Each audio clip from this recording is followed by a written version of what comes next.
Hey, what's up, guys? We are on day one of the Break Free Summit. Just getting ready to rock and roll here, guys. I just jumped on and the coffee's starting to kick in here. But what I really want to do is, honestly, we have a co host here too. So I want to give a big shout out to Larnie. She's going to be joining us this afternoon. And then she'll be joining us tomorrow morning for some of the stuff here. So I will be taking the wheel on the car for majority of the event today, which is fine. And we're going to be enjoying 12 pots of coffee and 20 amazing guests, or 19 amazing guests here, guys, and enjoying this wonderful, phenomenal event that we're going to be doing.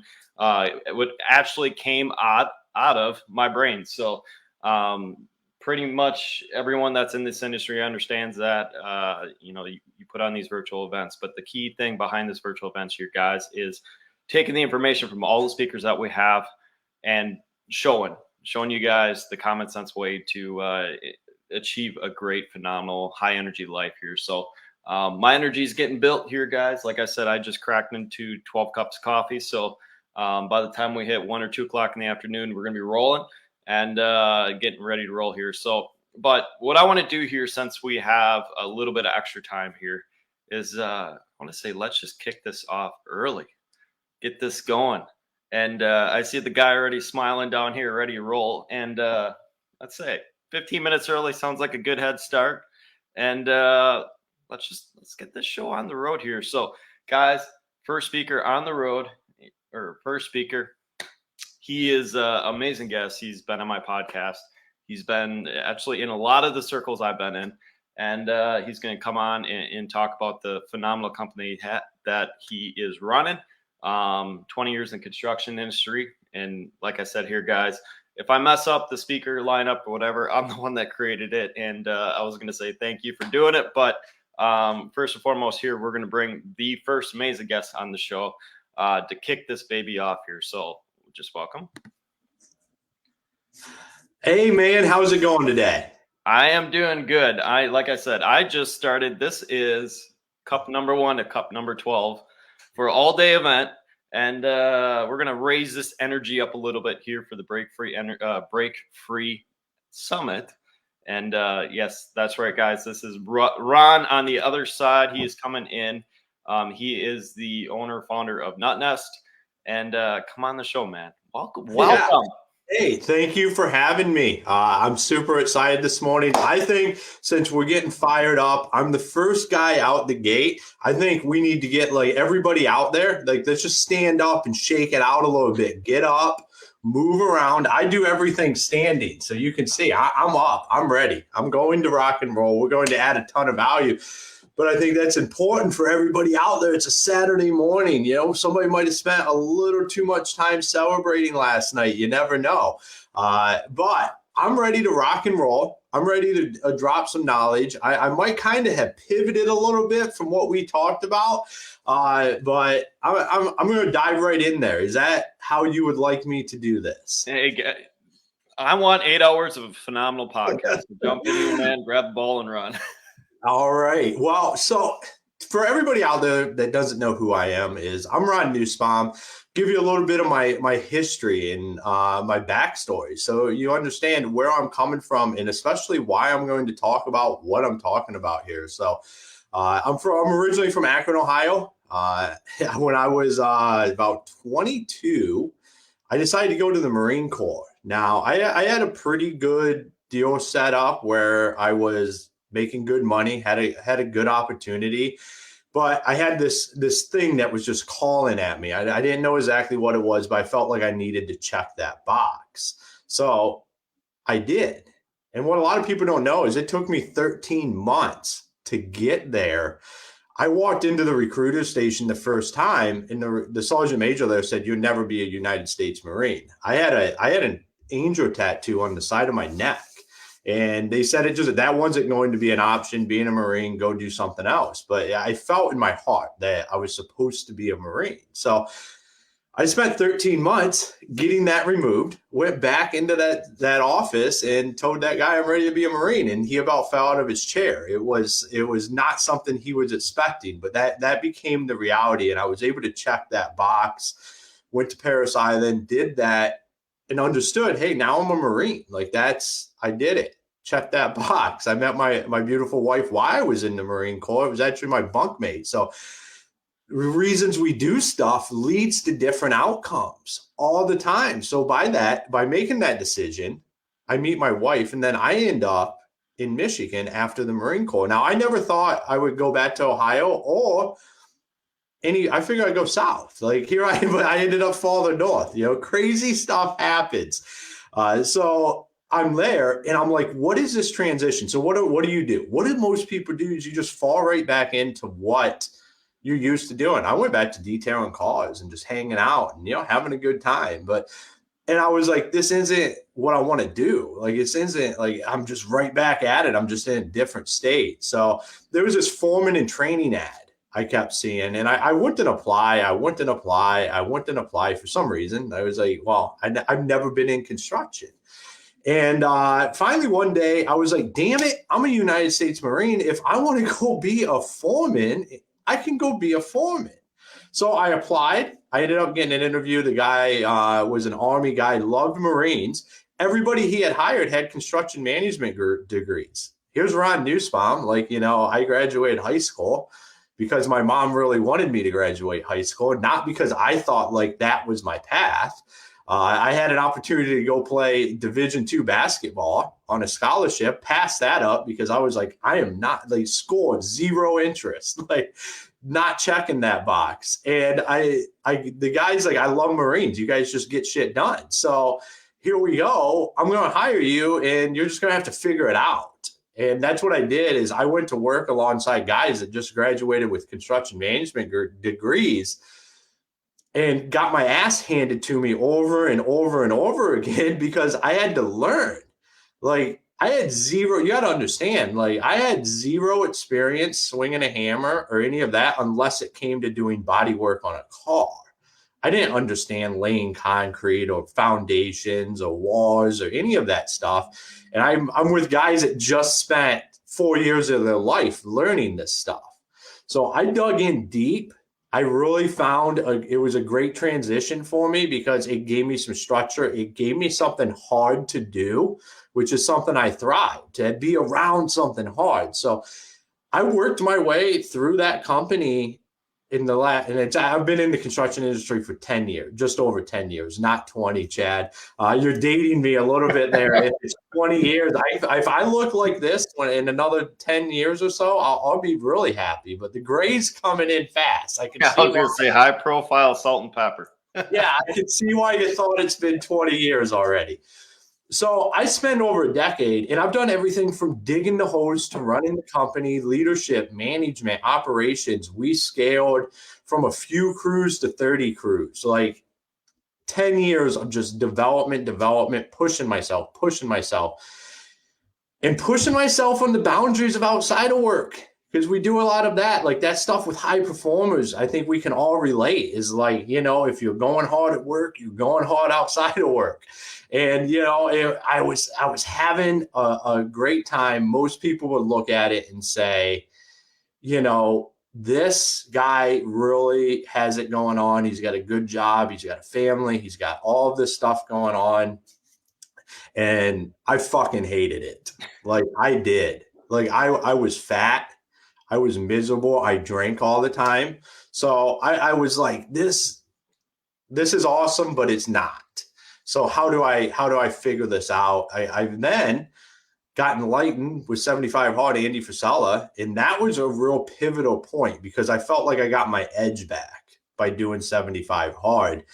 I started to feel like the guy that was in the Marine Corps, the guy that could do anything. When I got out and I went after that job, I felt like I could do anything. I had this killer instinct, and I had lost that because I had let myself start to get complacent and move along.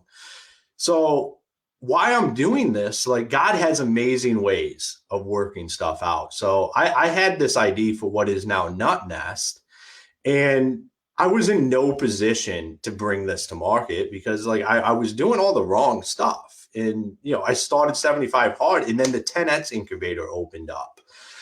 I pitched the 10X incubator and I got accepted in there, and I met Grant Cardone, Jared Yellen, was able to partner with them in Project 10K and all of this stuff. And that was about 16 months ago, which then led us to bringing NutNest to market. There's one thing that this would literally be the first time I've live spoke about this that has transpired in the last year with me making the transition into this software. Is that 10, 11 years that I spent at that construction company, that we grew that was a family. That was like something that mattered. Like we vacationed there, we did amazing things. And we started getting traction with NutNest. And I'm out and I was in Miami with Grant Cardone and stuff. And I come back and a line gets drawn in the sand of either you're all in here or nothing. Like either like what I can do. So I developed this for us. And I'm sitting in an office with a guy that has been my mentor for over 10 years and my best friend. And they're saying, here's the deal. You can scrap all of that.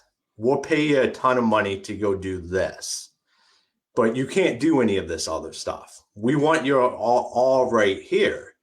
And, you know, that broke my heart. That was a defining moment. When we talk about breaking free, like the reason some of this I'm talking about is because of the name of this. Like God put me in a position to do something that I couldn't personally do, but I needed to do. Like I needed to break free from that situation. I spent a couple years prior to getting accepted to the 10X incubator trying to make this happen, trying to get the wrong people on the bus. For 2 years, I thought like these people, this family was going to be the people we would go to have success with, but I was unwilling to just look in the mirror and understand they didn't want to go for that ride. Like they had their own ride. So God put me in a position that it was like, are you committed to going and doing this? Or do you just want to be like everybody else? What does that look like? And I walked away at that moment. Actually, not at that moment. About 72 hours later, I turned all my stuff in and I said, I'm done. Like I can't, it's not an environment where I'm going to be. We are going to go have lots of success. And that's when I went in at NutNest and started doing this. So the reason I talk about all of that, and that's a long lead up story to get here, is because I was thinking about the Break Free Summit and what does that really mean? And then a couple of weeks ago, I had an opportunity to go on Mike Searock's What Are You Made Of podcast. And he asked the question, what are you made of? And I said, actionable tenacity. And I want to put some terms to that. So we hear tenacity all the time. The definition of tenacity, I have it right here so I can speak perfectly to this, is the quality or state of being tenacious. Now, tenacious means not easily pulled apart, tending to adhere or cling, especially to another substance, persistent in maintaining, adhering to, or seeking something valued or desired. So when I tell my story, you can hear the actionable tenacity, because I don't think it's enough to just have tenacity. We talk about tenacity as core values all the time. You hear companies throw that out there, but what does that really mean? And by putting that action in front of it, it starts to create an understanding of what actionable tenacity is. And for me, that's, when somebody says, no, you can't do this, you figure out a way to do it, because you don't just have the tenacity, you have the action. And I think that's where we miss so much. And I've started to realize some of this, and about how when I look back on my life, like it wasn't about having tenacity, because I know everybody out there is probably the same way. They've heard, man, you got so much grit, you got so much tenacity. And you think like, yeah, I understand that, but like, I don't feel like, I've never felt like that is the root of what is like moving this along. until C-Rock asked that question. And I said actionable tenacity. Like it was just like, boom, like this thing. I hadn't even really thought about it. It's just what came out. And I was like, that makes sense to me, because action alone won't just get you to that end result. It's one of the number one things you have to do to move along the way. But you also need other things. And tenacity by itself will not get you to the end goal. We can have as much tenacity as we want, but if you're pushing, like if you're doing that and it's not yielding results, it's because we're not taking the appropriate action. Either one of the two alone can lead to nowhere. But when you put them together, you start to get, we use the term GPSs all the time. You start to get that guiding way of where we're going, because you have that action and you know you're going to hit it with that tenacity every day. You're going to show up, you're going to get the damn stuff done that you need to do. And that's what life starts to become about. That's what's led me here to today. And I might be completely out of the box, because I'm going to sit here and still say that, I run a startup and days suck. Like that's what it is. Like I run it's tech software, and everybody said, everybody's like, man, oh, you got this and that. And like, that's the shit. There's days that suck. But those are the days where you have to stick to it. You have to make sure you're taking that action with tenacity and continue moving along. Because to get to that promised land, you have to just be willing to continue. I say all the time that nothing is a failure. And I'm not the only one that says this. I stole this from somebody. Is nothing's a failure until the day you quit. When you quit is when that failure starts to happen. So that's why you have to have that tenacity. But you also have to have a vision and a mission that drives you past any of that. So finding that for yourself is very critical. I can stand here and talk about tenacity and action, or actionable tenacity. I'm still working on putting those two words together myself. Like this is something 2 weeks ago. That's why I said at the beginning, Chad, I might be going a little bit sideways, but like this is what was on my heart to share. And I think that matters. And well, I was going to say, in the key things that we're talking about here, there's a couple different topics that we can tap into. And guys, some of the stuff on this event you're going to hear, it's pure organic, which means it just happens in the moment, instant. We're going to have situations like you where you're like, hey, dude, my topic change.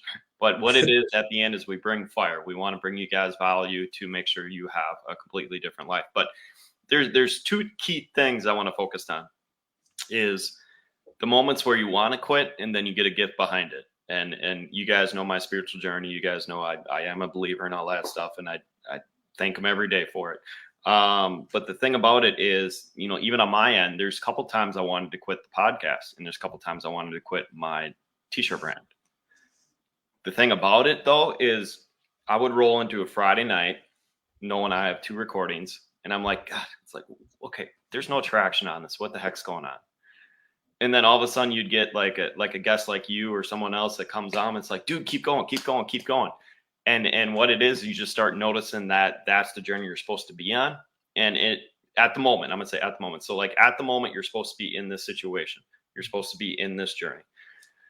And what I learned, actually stole from a guest of mine that is in Pennsylvania. He's like, dude, he goes, it might be not your long-term thing. It might be your short-term thing, but the specific goals and techniques and skills you're supposed to learn are currently in the moment that you're in. Yeah, absolutely. So is this always supposed to be having a give and take here? No, you can do whatever, dude. It don't matter. Hey, we are running the show. We can give and take all you want. No, I love that. So we're real quick touch on podcasts. So I recently have started my own podcast for the residential construction industry called Construction Champions Podcast. What you just said is so amazing and so overlooked when it comes to podcasting. Is you get in the room with the right people that are talking about what you want. It's like it's free lessons. when you're hosting a podcast. I now tell everybody, go start a podcast. Tim Winfrey just shared this morning. He does a real estate podcast. He's like, I am officially every day learning from everybody that I want to learn from. Like the knowledge that is being transitioned. He's like, you can't compare it to anything else. So if you're not doing a podcast, like you should be doing one. Yeah. If you don't have time or find time, because it's literally getting one-on-ones with people that you would typically have to pay time or pay to go see. It's absolutely amazing. It's for me, it has been absolutely a game changer, and it'll open up doors. Yeah, and I was going to say, I'm not going to steal too much of a thunder because we have a podcast specialist coming right behind you. So, right. No, it's amazing. So here's the thing about podcasting here, guys. When we look at the lineup of this event that's going on, so 2 days worth, 20 days speakers like yourself, 99%, actually, all of them came from podcasting. So, podcasting events through networks or what it is. And I want to tap into the like-minded groups because you were saying, hey, you get in the podcast, you get in the rooms. How much has your life changed now since you've been part of the 10X circle / the new circles that you're part of? Because I seen you on the speaking tour, man. You're doing the I call it the podcast tour, but you're on the tour and you're going nuts. Yeah. Well, so I've done over 100 podcast guesting at this point in time. I've done some speaking on stage. Getting in the right rooms around the right people. So, and I'm going to change that, because part of what I talk about is when I was talking about that bus and I was trying to get the people on it and they didn't want to be on there. Like I was giving them tickets. Like, here's a ticket, get on my damn bus. Let's roll. Let's go do this. And no interest. So when I finally got around the people that wanted to get on the bus, wanted to pay to buy the ticket to be on the bus, that's when things started to change. So that bus is my room. I changed my environment. So instead of trying to do this in the Grand Rapids, Michigan area, meeting people there, going out, networking, talking to, people that are quoting me $1.5 million. One thing, so people know out there is like, I'm not from Silicon Valley and I'm not backed by $10 million. Like, this is bootstrap. This is Ron Nussbaum, United States Marine construction guy that now owns a software company that just changed communication in the construction industry.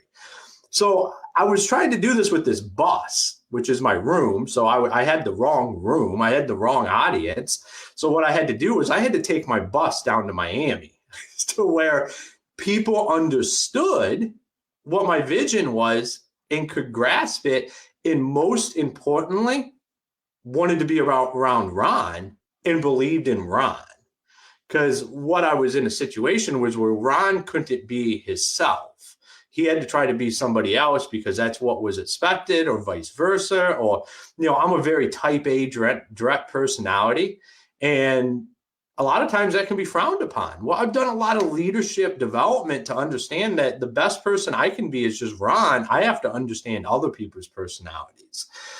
So by taking my bus down to Miami to 10X, over 20,000 companies applied to, it was like 23,000. We were one of less than 100 that got accepted. And we're one of, I don't even know how many that are left that actually made it through that and got to market. Because we're now there. We're one of a handful that are left through all the attrition, all of that actually have a product to market and are rocking and rolling. So I get down there, boom. It's all, they're like, oh man, not only is this a great idea, you're the guy. Like, you are the guy. And what I had heard for so long was, great idea, you're not the guy. Like, Ron Nussbaum walks in the door at Tech Startup 101, and I'm like, here's what I want to do.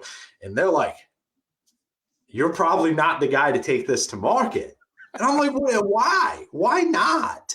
Why shouldn't it be somebody that has the industry specific knowledge, that understands this? What's wrong with that? So I get down there, get my bus down there, and people start getting on it. I meet Jared Yeldon through 10X, who's the founder of Project 10K, who's changing people's lives every day. And we partner and we're like, let's just go do this. And once again, I hear, Ron, you're the guy to do this. You have to embrace this. You have to go do this. Because doing stuff like this was so far out of my comfort zone 16 months ago. Like literally would never even have thought like I would be able to do something like this. But I start getting people on the bus. I realize who are the people around me in my circle that actually want to be on the bus, because those people are there. I realize that, family really matters. And I've had not intentionally, it's a bad word to have, but I've created strange distant relationships with my family for I don't even know what reason, other than I'm just whatever. And they wanted to be on the bus. Like they're like that, like we want to go on this ride with you. And I'm like, I had to have 16 months ago. All these revelations started unfolding, and it all stemmed from getting my bus in the right area and starting to get the right people on there. Because then you're listening to those people, the people that believe in you and want to go do this with you, and they're like, well, why wouldn't you be interested in that? Or why? Like I came from a very secretive culture, and we don't talk about anything. And that's BS. I was never comfortable in that because I didn't agree. Like that one's at I think we should just be able to talk. I'm an open book. I think the construction industry should be an open book. We have too much of a tendency to be secretive, but that's not moving the industry forward. And I start getting around these guys that are like, it doesn't matter. Like, tell everybody what you do. You're okay. So great idea, but I'm going to tell you, somebody else probably isn't going to go build that. Like Jared is Mr. Non-NDA. Like he's like, people want to sign NDAs, and he's like, well, you understand how much, I got so much on my table. You think I'm just going to take your idea and run with it? Like, that's not what this is about. This is about collaboration, partnerships, coming together to build stuff that, he's like, just go talk to people about it. And be the abnormity. Like, don't just be the guy that's all like in the corner of the room, secretive about what you're doing. Just be out there, tell people what you're doing, and you're the guy to do this. So if somebody else wants to go do it, we're just go heads up with them. That's fine. Like, it's not that big of a deal. Competition isn't a bad thing, especially in residential construction. We have it's a huge market. I get 1%. I did the math. Actually, if I get 5%, looking at it from a low end, the lowest number I could find for amount of residential construction companies in the United States, if I get 5% of that, my grandchildren will be taken care of for the rest of their life. So 5%, that's 95 other percent out there. Let's get a competitor out here, and then let's start working together on how we can do this. So I haven't said yet, but my mission is to help 5 million people in residential construction with communication. Now, in order for me to do that, it's going to take some collaboration. It's going to take doing stuff like this, working with people that would be considered my competitors. Now, this is all stuff that my mind opened up to when the right people were on my bus and the right people had my ear. Now, it's a difference between reading the books and listening to the audibles is when you're in a room with them. And then when you get in a private room with them and you can have these conversations. And that can happen for everybody out there. I mean, they just had 10X Growth Con. You can go to that. You can get in these rooms, pay the extra money, and you can be in one-on-one rooms with Grant Cardone. Like, that stuff's out there and available, but not even at that level, at different levels. Just look at your friends, your circle that's around you, in that environment that you're in. Who has your ear and what are you hearing? Because if it's not, you're the person, you're the man, you're the woman, you're the one to go do this, probably not the right room.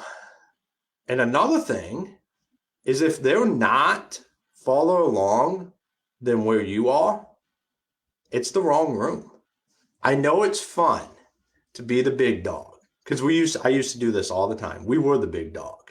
We would go to these conferences and it's like, we're it. And, it's fun, but you don't ever grow. Like nothing good comes from that. So if you're doing 5 million a year and you're going to events where everybody's doing 1 million, you're wrong. You need to be the small dog in the room and be humble. That is one thing that I have learned is that it's okay to be the small dog in the room and to be that guy trying to go to the next level, because I'm going to tell you, people want to help. Like truly, I want to help people get to where they're going. I'm not at the cusp of my greatness yet. I'm on the path to get there. I'm driving the bus, which by the way is like neon pink. And I think of I think old VW bus. If anybody out there needs an interpretation, like I'm in this old VW bus that's neon pink and we're cruising down the highway. Little tiny peanut horn on it. Yeah, with a ton of people in it. Like the people are hanging out the windows. Like, you got Grant Cardone doing a 10X out the side of it and Jared Yellen out the passenger side seat, just bringing people in. So when you're cruising along, like guys want to help. If they don't want to help, they're the wrong people. So yeah, that's the understanding that we have to have is like, if somebody's unwilling to help, they're the wrong people to be around anyhow. You want to make sure that you're around the right people, and those people will always want to help. It's one of the reasons I do a lot of podcasts. It's why I would do something like this, because to me, there's a lot of people that aren't where I am that want to try to get here. And it's how can I help bring them along? Because together we have more success. It's a lot funner when a lot of people are having success. So take yourself and get yourself in the rooms. It's going to be super, super uncomfortable. I live in a word of uncomfortness. Like I actually the other day realized I had gotten comfortable being uncomfortable. Like I wasn't uncomfortable enough. Like that's a weird realization to have. So then I went out door to door because I was like, what's the most uncomfortable thing I can do? Go talk to contractors around where I live here in North Carolina. So I went out and just walked in plumbing, roofing, home service companies and started talking to them about NutNest. And was like, hey, what are you doing to track your communication? Super uncomfortable for me. I mean, but I was like, I'm getting too comfortable doing this like this right here. I'm comfortable doing now. Come on here and talk for 45 minutes. 12 months ago? No, so far out of my comfort zone, but I've learned to become comfortable. So we have to have the awareness, like as we continue to grow, like guesting on podcasts, I was uncomfortable. Did a lot of them to get comfortable. Started my own podcast, uncomfortable with that. Become comfortable. And then realize that stuff's no longer uncomfortable. You need to do something else. Now, that's where I think people can get hung up because you can feel like, oh, I'm taking all this action. Well, that action loses the tenacity when you become comfortable at it. So it's no longer actionable tenacity because you're just doing what you're now comfortable doing. Getting on here talking for 45 minutes. Comfortable, man, I can't say like this is out of my comfort zone anymore. Getting on a stage in front of people, I can't say that that's out of my comfort zone. I'm actually more comfortable in there. Here's the crazy thing is when I just made the decision to go out and just start doing grassroots and talking to people to be outside of my comfort zone, I realized I would rather talk in front of a couple thousand people than go out and talk one-on-one. My stomach gets all whatever, and I don't know what that is, but I'm going to work through that because I'm living in a state of uncomfortness. And I'm willing to continue on doing that because that better serves my end goal and my end mission. And like I said, that's to help 5 million people in residential construction with communication. Now, that's a huge thing to go after. And if I'm not willing to be uncomfortable every day, I will never get there. We'll never get to that end goal of where we're going. So as we start to wrap this up here, I think I got about 5. Good thing we got started early. This went a little bit on the longer side of things. But what I want to leave you with is when you're thinking about your mission in the vision, you have to become really, really good at painting that and understanding what you want. Like I can smell the leather in the car. I can close my eyes and walk out onto the water. We moved across the country to get within proximity to where we wanted to live long term. So every day I go walk by it. I understand it. That vision is so crystal clear to me on where we're going, the impact we're going to have.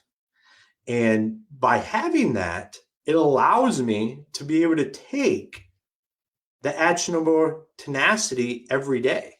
Because if you don't have that, if you don't have somewhere you're going, an overarching mission and a vision to create something that is so special, like for me is I want to create a legacy for my family, and not just my family, my extended family and everybody around, where they can just do what they want to do.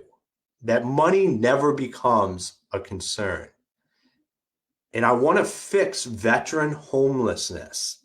And I know in order to get to this stuff, I have to do certain things. I have to be able to grind it out and take the action every day to create an environment where I'm ready for that. Because those meetings will come. That stuff will all come when you're ready. I heard a great thing told to me 3 weeks ago was when you're ready, the meetings will come. If you're not getting the meetings that you want right now, it's because you're not ready for them. So you got to keep putting in the reps. In that vision, in that mission, is what's going to allow you to take that actionable tenacity every day and get to that end result. Because without having a vision and a mission, it's hard to take those steps every day. I see too many people that are down in the weeds and grinding it out, and they'll tell you that. They'll be like, I am in it, I'm grinding it out, just a matter of time. But they don't have a vision on where they are going. You will get burned out. You will quit. And like I said earlier, failure only happens when you quit. So don't put yourself in a position to be able to quit. Because if you make it so great of a mission and outcome that you want to create, you'll be uncomfortable. You'll get up, you would do the hard things every day that will lead to that success. And with every success, new hard things come. It doesn't necessarily continue to get easier and easier. You just get better and better and better at it. And that is the main thing that you have to look at. So just understand it's a 90-day cycle. Revamp yourself every 90 days. Make sure you're looking at what you're doing, the mission that you're going out there. What are you chasing? Does it truly pour at your heart in a way that you can show up every day, even when it's not easy, and still do it? That is what matters.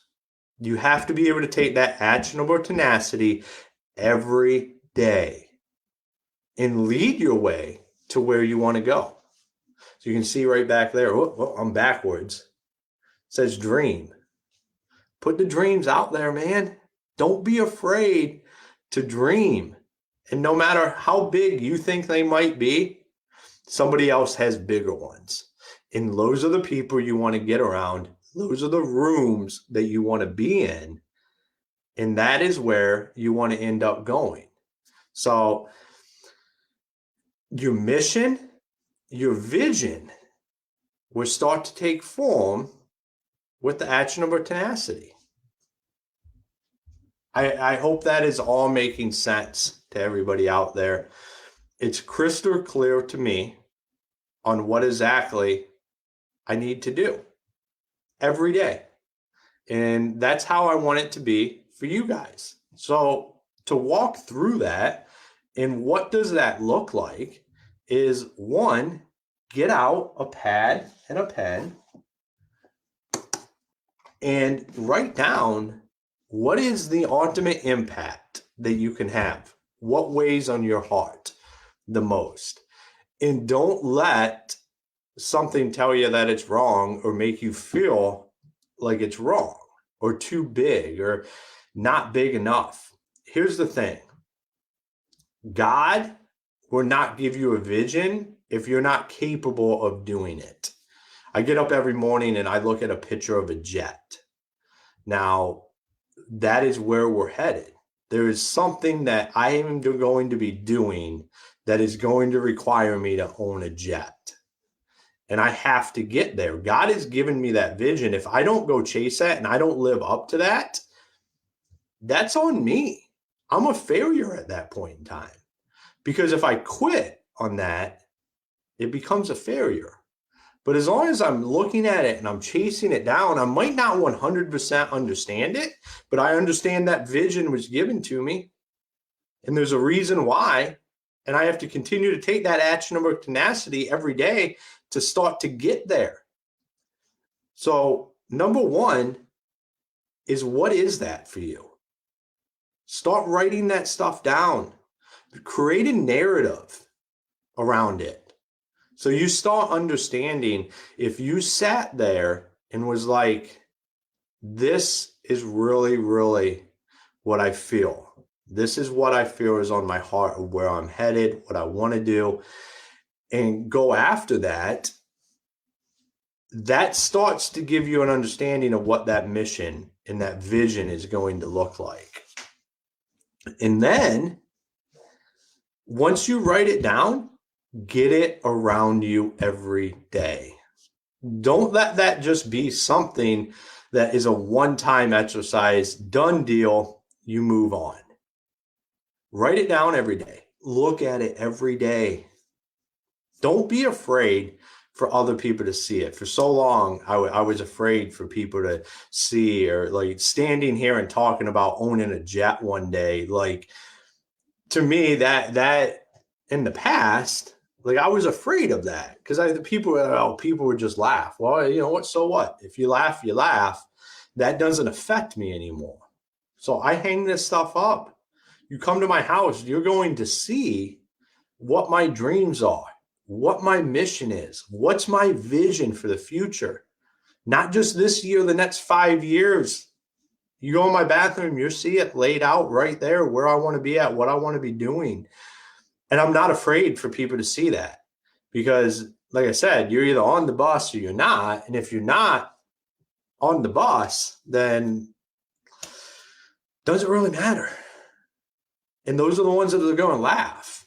And those are going to be the ones that don't align with where you're going and what you're doing. So make sure that you're rocking and rolling, that you got that stuff out in front of you. Don't be afraid for somebody to come in and say that that's impossible.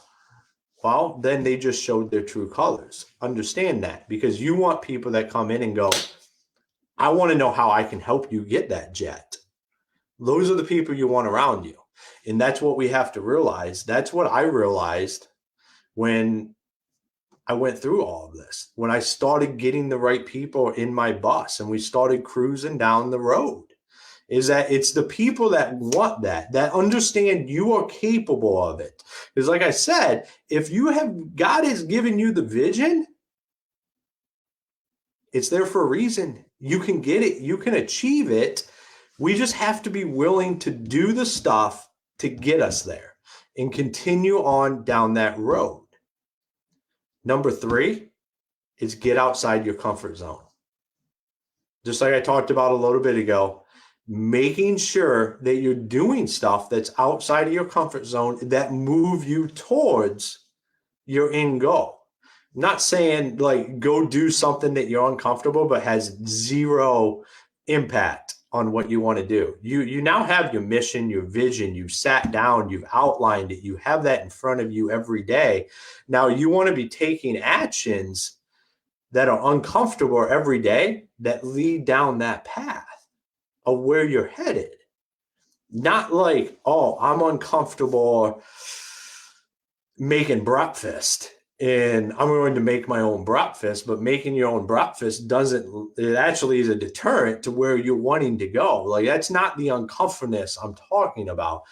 I'm talking about, like, when I say the podcast thing, 12 months ago, I cast a vision that I'm going to be on. I'm going to be a guest on Andy Frisella's podcast, Real AF, to tell my story, because he's had such an impact on my life at this point in time in getting me prepared to start to have the success that I've had. I had to become somebody else. I had to just become the best Ron I can possibly be, and I continue to grow every day. But 12 months ago, I told my wife, I'm going to be on Andy Frisella's podcast. So what is an actionable item? I was like, I better get good at being a guest on podcasts. He has like 3-4 million listeners a week. Do I want my first podcast ever to be that? Like, he's not going to want me on there. So I started doing all these podcasts. I started guesting, and that was the reason why. Like, I had to get outside of my comfort zone to get us to where I wanted to go. I understood, here we go, to be on this podcast and do this. I need to be really, really good at that. So that's what I mean when I talk about taking those uncomfortable actions to get to where you want to go. Not just to take an uncomfortable action. Like, I did exactly what I just laid out. I sat down and thought about what I really, really wanted. And then I put that down on paper. I cast that dream. I cast that vision. And then I started taking the uncomfortable actions. Now, I know I will eventually be on Andy Frisella's podcast. And here is how I know that. Is that in 2011, when I got in the Marine Corps, I read the 10X Rule. I've read it every year since then. It's one of my favorite books. And Grant Cardone is the author of that.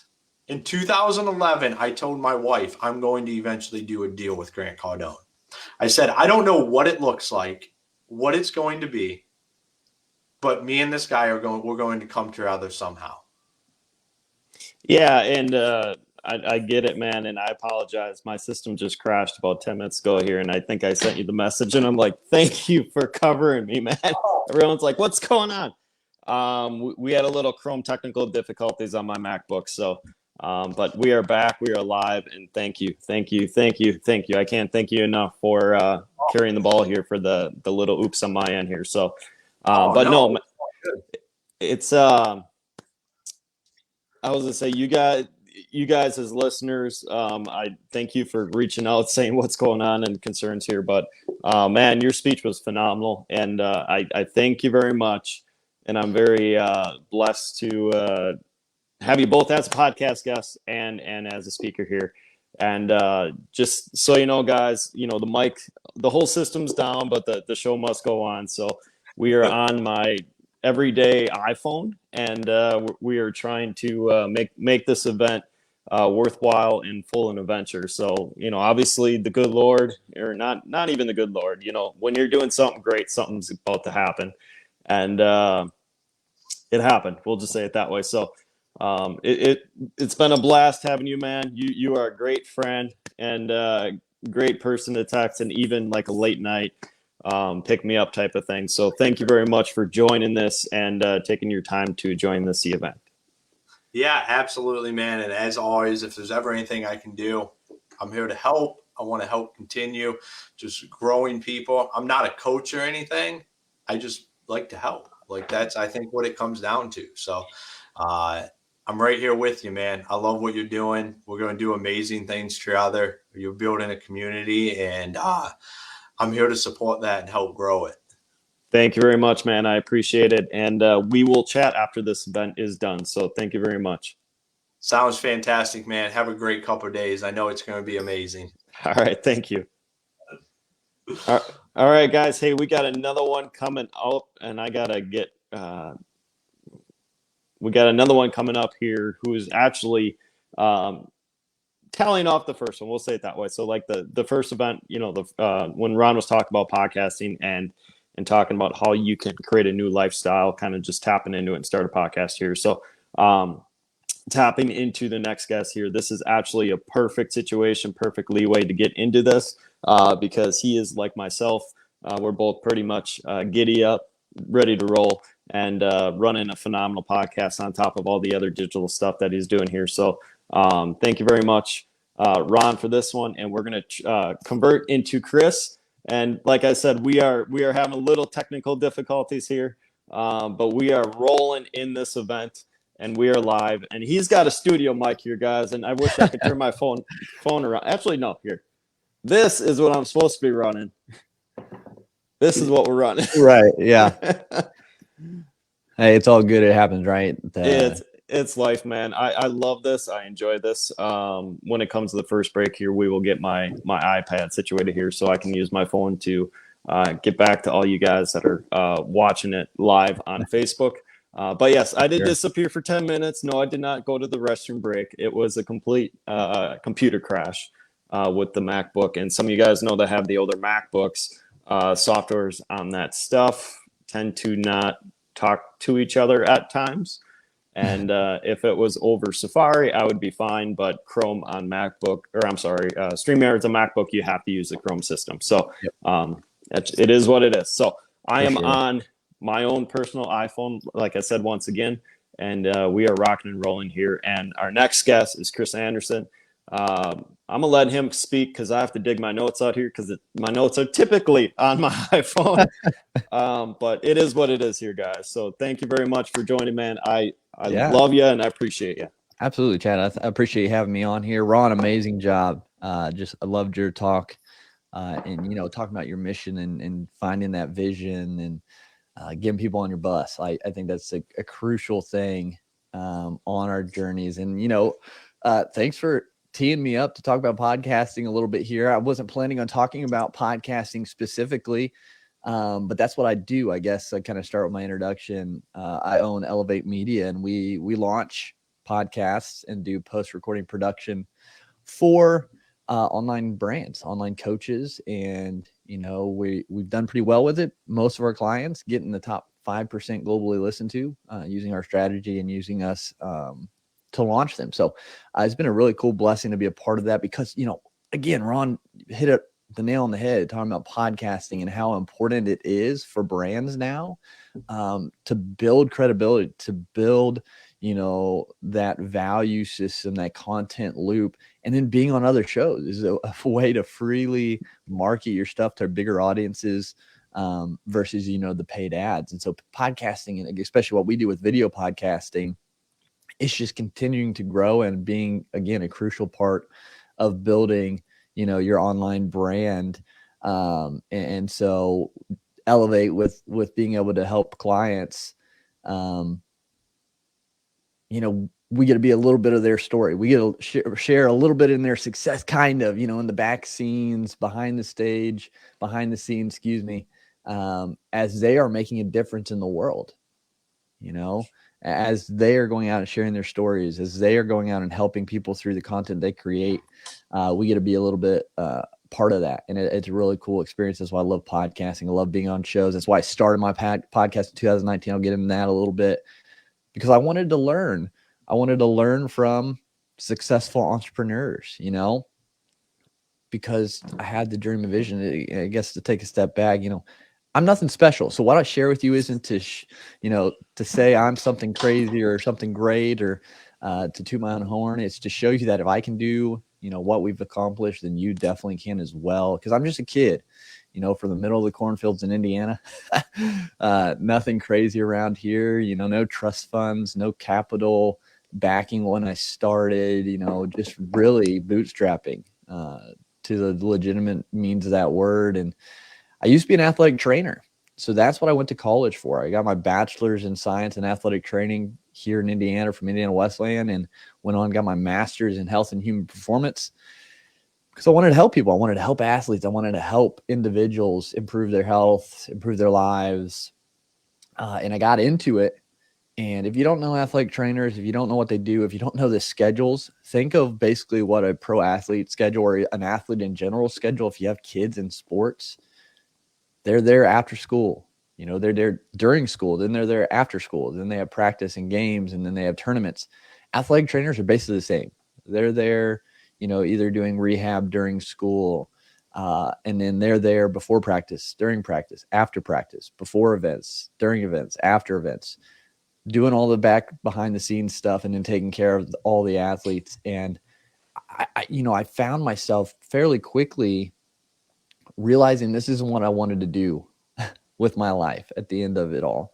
Because the schedule it sucked really to have a life. I loved having the conversations with the kids, with the athletes, and with the adults when I got into industrial setting towards the end of my corporate career, because I loved, helping them make the connection, to where they are, to where they could go, and helping kind of have that motivation in their lives. And that's what I enjoyed, but I didn't enjoy the hours, the schedule. And I really didn't enjoy, and some of you might be able to understand where I'm coming from. I didn't like people telling me what to do with my time. I didn't like people telling me how much I could make with the time I was giving them. And I didn't like feeling like a number truly in the corporate world. And the company I worked for was great. They were awesome.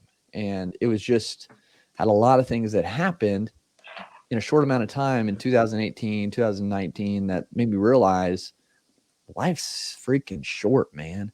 Life comes and it can go in the blink of an eye, and you don't know when your time is going to be up here. And so it really just got me thinking, what do I really want in life? What do I want to do with life? Do I really want to work as an athletic trainer for 40 years just to retire and hope I have enough in the bank account to survive on after? And you might be in the same boat. You might be wondering, is this what I want to do with my life? Do I want to go to this job? Am I just doing it because it's easy, it's comfortable, because it's a paycheck? So I think if we could just start, because I kind of want to dive into a topic that I titled Burn the Boats. And you might have heard that story. And I think it goes well with Breaking Free Summit, because I think there's so much that we can break free from when we burn our boats. And I'm going to dive into it. But first, I want you who are listening right now, Ron got us woken up, getting us up and moving, and that was awesome. And so while we're sitting here, we're laying there, wherever you are, listening to some kid from Indiana speak, I want you to close your eyes and just imagine with me for a second. Imagine that you're at the end of your life. You don't have much time left, and you know it. You've lived, however many years average. What is it, 80 now? So you're there. What does that look like? How are you feeling with your life? If you're laying there knowing that the end is near, are you at peace? Are you comfortable with the life you lived? Or something not sitting right because maybe you didn't give it all. Maybe you didn't put yourself out there. Maybe you didn't try. Maybe you didn't take those risks or those leaps of faith to get to a new level. You just kind of skated by because you were scared, or you had fears or an anxiety. What does that look like? Are you on the path to be able to, at the end of your life, say, hey, I gave it all. I didn't leave anything on the table. And to me, that's a success, and I'm good with it. That's where we want to be, right? We want to know that when they speak at our funeral, it's going to match up with what we want them to say. Are they going to say, hey, he was a great guy. He worked hard at his job. But, he worked hard at his job, and he was always at his job. Or he didn't do much outside of his job. Is that what we want them to say at our funeral? Or do we want them to say, he gave everything he could, time, resources to help others, to make a difference. He took risks to build a better life for him, his family. He supported. He was there for his family. He was tuned in. He wasn't at work. He was able to be there. She was able to be there. What is it you want them to say? And are you on that path? Are you on that path right now to have them, say those things about you when your time comes? So I wanted to start with that, just to get your mind thinking like, yeah, Chris, I want to make some changes. I'm doing some things or not doing some things, and it's got to get different. And so with that, if you're thinking those things like, hey, yeah, I'm not where I'm at, or I'm not where I want to be, I'm not where I, desire to be, my life is nowhere close the dream life that I want, then that means there's some boats you got to burn. There's some things you got to get out of the way that are holding you back. Now, if you haven't heard this story about burning the boats, I think it's cool. There's multiple times that this has actually happened in history, and a couple that I'm going to share with you. Basically, focus around war, of course. And back in 1519, Cortez, Spanish conquistador, was going and he was trying to take over some of the Aztec land on the Yucatan. And, they were outnumbered. The Yucatan, the Aztecs there, they knew the land. They had more people. They knew what was awaiting the Spanish when they came. And so some of Cortez's men started questioning his leadership. They started saying, this mission's impossible. Where's Tom Cruise? This mission is impossible. We can't do this. They wanted to leave. Some of them actually wanted to desert. They were going to sneak out and take some of the boats and get out of there before the mission happened, because they thought there was no hope. And Cortez, he heard this. He got, wind of the rumors. And so he knew he had to do something, because he had to have everyone on board. He had to have everyone tuned in to the plan, to the mission, to have any sort of chance of success. So what Cortez did is, once they got to the island to begin the battle, to make sure everyone was on board, he burned the ships. Because he knew if there's any way that they could escape or leave, they would. So he burned the boats to ensure everyone was on board, was 100% committed going forward in battle. Because it was going to be fight or die. That was it. That was the only options. And in 1,000 years before that, 1,000 years before Cortez, you might have heard of a guy named Alexander the Great. And he had to fight the Persians. And again, the Persians greatly outnumbered and out-weaponized Alexander and his men. And the same kind of thing. The men he commanded, some of them started getting cold feet, started getting a little bit of fear of this battle, and they didn't think they could win. He did the same thing. As they landed on the Persian shores, he burned their boats so there's no route of retreat and escape. It was win or die.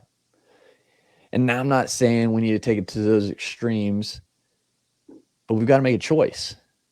We got to figure out what our boats are, and we got to burn those boats so we have no plan B, almost no fallback, no retreat. We're going to succeed. And even if we don't maybe succeed at the huge goal, positive things are still going to come along the path in that battle of life, because we're going to be positively growing. We're going to be changing in a positive direction, because there's no going back. And those changes, they're going to be huge. They're going to be difficult. I think, what did Ron say? You got to change your environment. So if you have those things that you're kind of leaning on, those boats, you got to get rid of them. You got to change that environment to be different. And so, for example, I'm going to kind of dive into my story a little bit so you understand, like, I'm not just blowing smoke, okay? Like, I took my advice that I'm giving you right now about 3 years ago, last month, actually, February 2020. I took a trip up to Toronto. I wanted some good maple syrup. No, I was actually going to listen to Bob Proctor speak at an event. And if you know who Bob Proctor is, the late, great Bob Proctor, rest his soul, you know, he talks a lot about raising your vibration, your frequency, because everything in the world has a vibration, is vibrating at the molecule level. And so he talks about raising that vibration. And I'm not Bob Proctor, and I'm going to butcher it if I try to get all the scientific things down. But changing your environment to where you want to be. And I'm going to dive in at the end here on how we can do that, how we can burn our boats and change our environment to succeed, to get to new levels. So I was at this event. I was listening to Bob Proctor. You know, it was a smaller event. It was really cool to just like be there because I'd listened to him before. I'd heard, you know, podcast episodes. I'd seen his videos. Like, so it was cool to just be able to be in that presence and be listening to him. And something he said there just kind of clicked within that. And, you know, I don't remember exactly what it is now, but in the moment, it was that moment where you're like, oh my goodness. Yeah. Like, that's what I want. Like, I want to change. I want to be a different frequency. I want to raise my vibration. That's what I want. And so, you know, I was listening to that speech, and then the next day I had to drive home. Went about 8 or 9 hour drive for me to get back to Indiana. And, you know, faith is a big part of me in my life. So I don't know where you all stand if you're listening, and that's okay. It doesn't matter. But for me, so on this drive, you know, I was just I really got like shook. Really, I was like, okay, I got to talk with God a little bit. I got to figure out what he has for me, because I got all this stuff going in my head, and I got to figure out what direction I need to take. And listening, you know, saying some prayers and just kind of listening in the silence, no radio, just driving. It was night. And I hear him say, hey, you got to trust me. You say you have faith, but you got to trust me. You're going to burn the boats. Burn the boats. And you're going to quit your job to build this life that I can use you in. And I was like, yeah, that sounds great. Like, and I think that's what you're telling me, but how is that going to work? You know, I got student loans. We got pay, like we got the normal stuff everyone has. And my wife's a teacher. She's a math teacher. So it's like, yeah, that doesn't necessarily make sense. Which a lot of times those things don't make sense. And another caveat, let me take a step back even further a little bit. So that was March 2020. In the fall of 2019, I actually started my podcast. And for the same reason Ron mentioned, was because I wanted to get I wanted to hear from successful entrepreneurs, how they built their business, what they did, so I could learn, so I could build something on the side. I wasn't jumping into going full time right then. I was just, okay, on the side, I'm going to build this thing. I'm going to learn from people who've done it. And, you know, eventually something will happen. And at the same time, I was in a men's group at church called Fight Club. And it's basically where you work on, you know, physical, spiritual, emotional relationships, and improve all those aspects. And you're with a bunch of guys helping each other.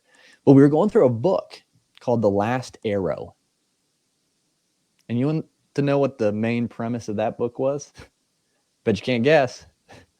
Burning your boats.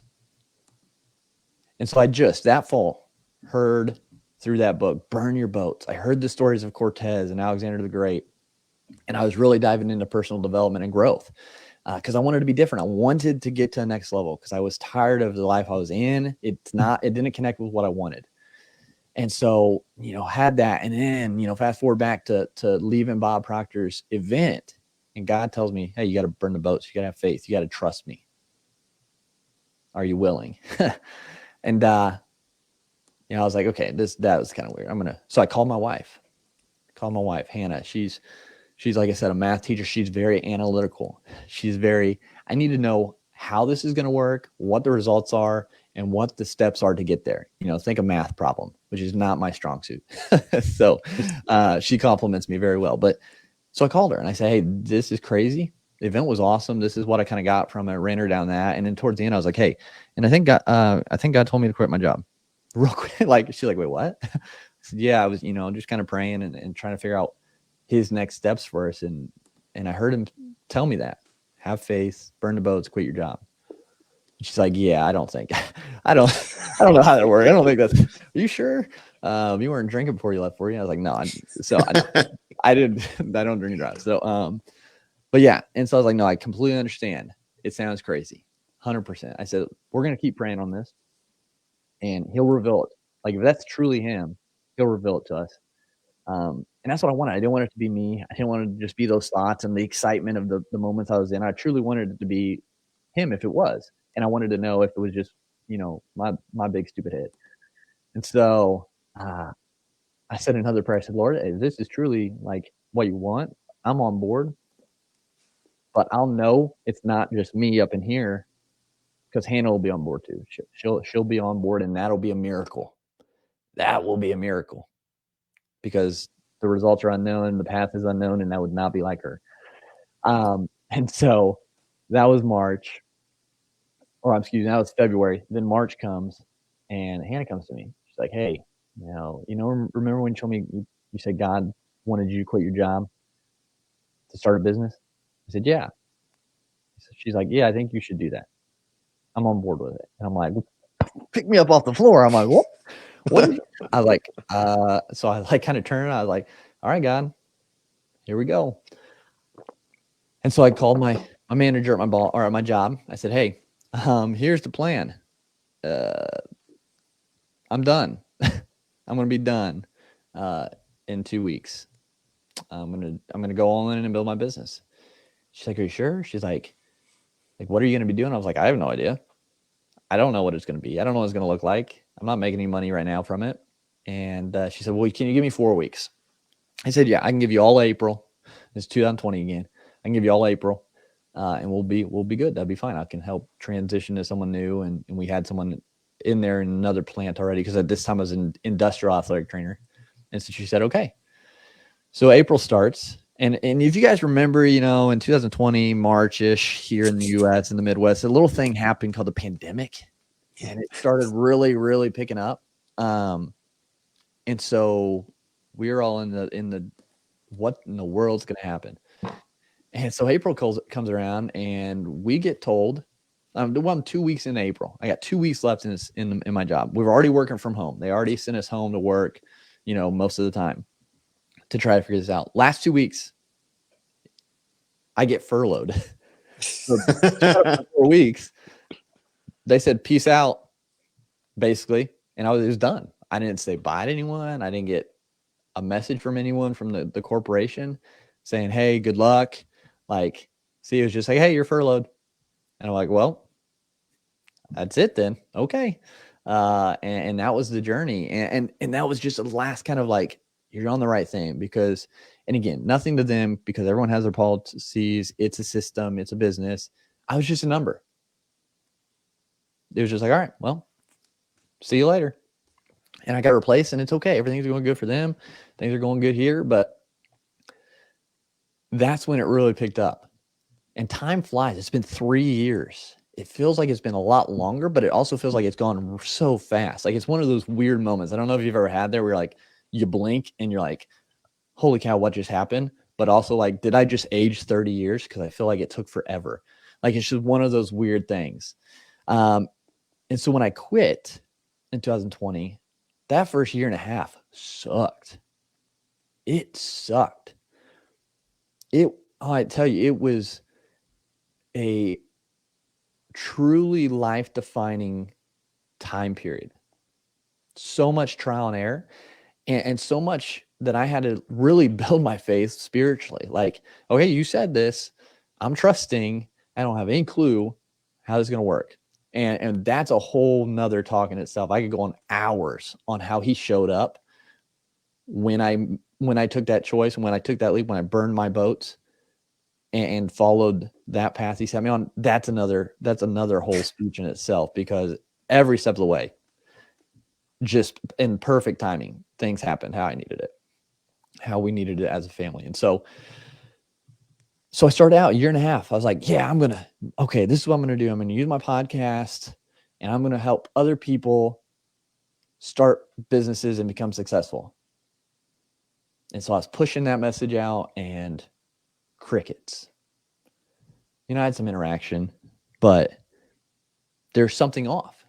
And it was me, because I had structured my ideas of business and what I wanted to do with a mentor, Lewis Howes, the School of Greatness. Amazing podcast if you want to check it out. I said, I want to be just like Lewis. I want to be just like Lewis. I'm going to start. My podcast has already started. I'm going to use it, and I'm going to help people build their businesses. There's a small part that I didn't consider and didn't think about was I hadn't done it yet. How can I help someone do something that I haven't done? And that was misaligned. My ego was in the way because I said, I can do that. I've read, I've listened, I've learned enough to know that I can share and help people do that. But my ego kind of made me forget that I hadn't done it. And I'm going to listen to someone who's done it, not someone who says they know how to do it. Like, I'd rather someone who has the results, been through the fires. That's who I want to listen to. And so there was no alignment. Well, I wasn't making money, and things were getting stressful. It is stressful. It is. If anyone touches easy, it's all sunshine and rainbows. You run from them, because it's not for the faint of heart. It's not for those who are wanting to take things comfortably. The only money I was making in that first year and a half were people coming and saying, hey, how'd you start your podcast? How'd you end up, in the top 10%, now 2% globally listened to? How did you get charted? How do you get guests? How do you blah, blah, blah, blah, all this stuff about podcasting? And so I would help them. I was like, okay, I need money. So I understand how this works. And so I would sell those services. But I fought it. I didn't want to do that. My ego again was coming in and saying, I don't want to do anything in podcasting. I want to help people build businesses. That ego was blocking. That was a boat now. And I had to burn that boat. I had to get rid of my ego. I had to get out of my own way and listen. And it was the end of 2021. It was probably the beginning of fall. Again, I heard him. He said, why are you not seeing what I'm giving you? Like, I'm literally showing you what's making you money, what's providing for you through the work. I said, okay. So I said, no more original idea. We're going all in with the podcasting stuff. Elevate Media was born. No joke. I started it. I did a DBA under my LLC for Elevate Media. Got a client the next month. Monthly reoccurring at $1,200. And they're still a client to this day. The immediate moment I got my ego out of the way, I burned that boat and said, okay, I'm gonna not fight the process, and I'm gonna lean into it, and I'm gonna lean into what's working. That's when things shifted. And so I focused in on that. I focused in on what I had done, the results I have actually gotten, and I've started helping other people do it. And again, lots of trials and errors, lots of ups and downs, and you're gonna have those. It's not gonna be perfect. And I'm still learning. My goodness, here's a prime example. Just this week, actually, I got an email. Hey, please cease and desist your podcast title. We have the same podcast. We have the trademark for it. We've had it since 2016. We don't want to go down the road of any other legal action. So if you just would rebrand, that'd be great. I got that email. I'm like, you gotta be shitting me. Really? Come on. Like, I just changed it from my original one, and now I got to change it again. So lesson learned, trademark your stuff. If you're serious about it, long-term serious about your business, your podcast, trademark them both. So they're both trademarked. We're actually in the process. They should be finished actually today because we rushed them. But I'm learning stuff still. Like, I thought I researched it enough to see that there was nothing out there that was going to battle it. And so I was like, trademark, all that stuff can wait. Wrong. So you're always learning lessons, and I'm always going to be a learner. And I always will be. And I love learning. Some are just a little bit more painful. But remember, like, the process, you're going to have those. And that's why you got to understand, and I'm going to talk about it a little bit later too, is, this too shall pass. Good, the bad, it all goes. So you got to get through it. But you must burn your boats. And that's what I want to dive into, because, that's the only way we can grow as a person, as a partner, as a friend, as a business owner. We got to burn boats, and we're going to have to burn different boats at different times. and you all can. You can all do it.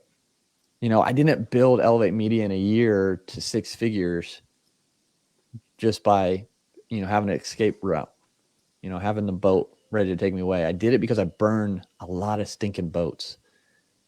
Some were a lot more painful. I got burned by some of them because they were so close to me, you know, that the ego one, things like that. It takes a lot to burn boats sometimes, but you can burn your boats. And you start by making a decision. That's the first step into burning boats. You got to make a decision.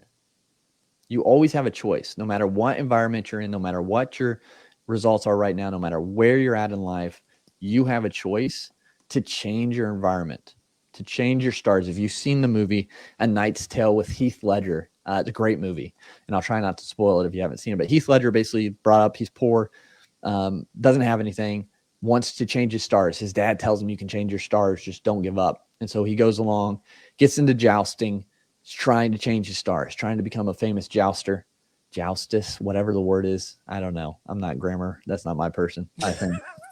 So he's trying to make his way up in the ranks of in jousting. And he starts out actually as an aide to a jouster, because you have to be royalty to be a jouster. And eventually, again, I'm going to ruin it. So I guess mute yourself if you don't want to ruin the movie. But the guy he works for, his lord, whatever, dies. And they need money. So he picks up the joust and hides and pretends to be that guy. And he wins and he gets better, blah, blah, blah. And of course, he succeeds. He gets to that level. He changes his stars. We can do the same thing. We have that ability. We have to make a choice. But it comes back to us. Okay, that's what we have to remember. Anything and everything comes back to us. We got to take ownership and responsibility and make those decisions. We make decisions every day. Are we just going to sit around and play Xbox? We're going to, you know, get stuff done and grow. Are we going to work out? We're going to read, or are we going to be on our phone endlessly scrolling? We make our decisions. And then, like I just mentioned, all of it passes. The good, the bad.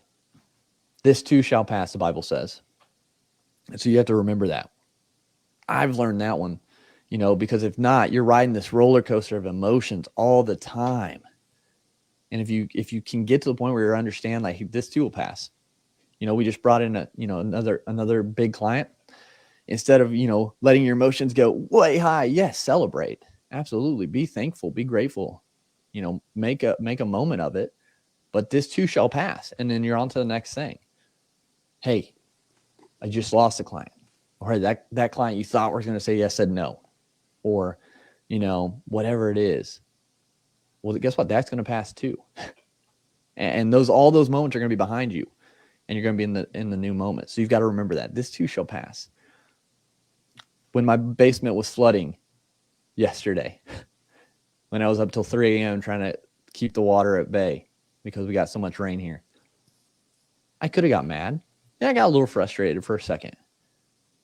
But then I said, this too shall pass. This too shall pass. It'll dry up. We'll get through it. You know, I didn't want it to affect me very long. And so this too shall pass. And I say it out loud to remind myself in those moments, hey, when I'm getting aggravated or when I'm frustrated, when I'm happy, this too shall pass. It's great. It's bad, but it'll pass. And so you got to remember that in your decision making. Like, where you're at now, this will pass. So make the decision for where you're going. And then with that, you have to have your eye on the prize. To be able to burn your boat, you got to know why and where you're going. Like with what Ron said just previously in his speech, have a vision and a mission. Know what it is. What gets you excited when you think about it for the future? Is it going to a 9-to-5? If it is, do the very best there. Grow in that. Get better in that. But you've got to understand where you're going. Is it starting that business? Is it starting that podcast? Know where you're going. Keep your eye on the prize. And keep that in the focus, because that'll make burning the boats, that'll be the reason. Because otherwise, why do we need to burn boats? It's okay if we have an escape plan. Not if where we're going is better and more important than staying comfortable. So that's the second thing. And then the third thing is you got to know, what's holding you back. We have strengths and weaknesses. We all do.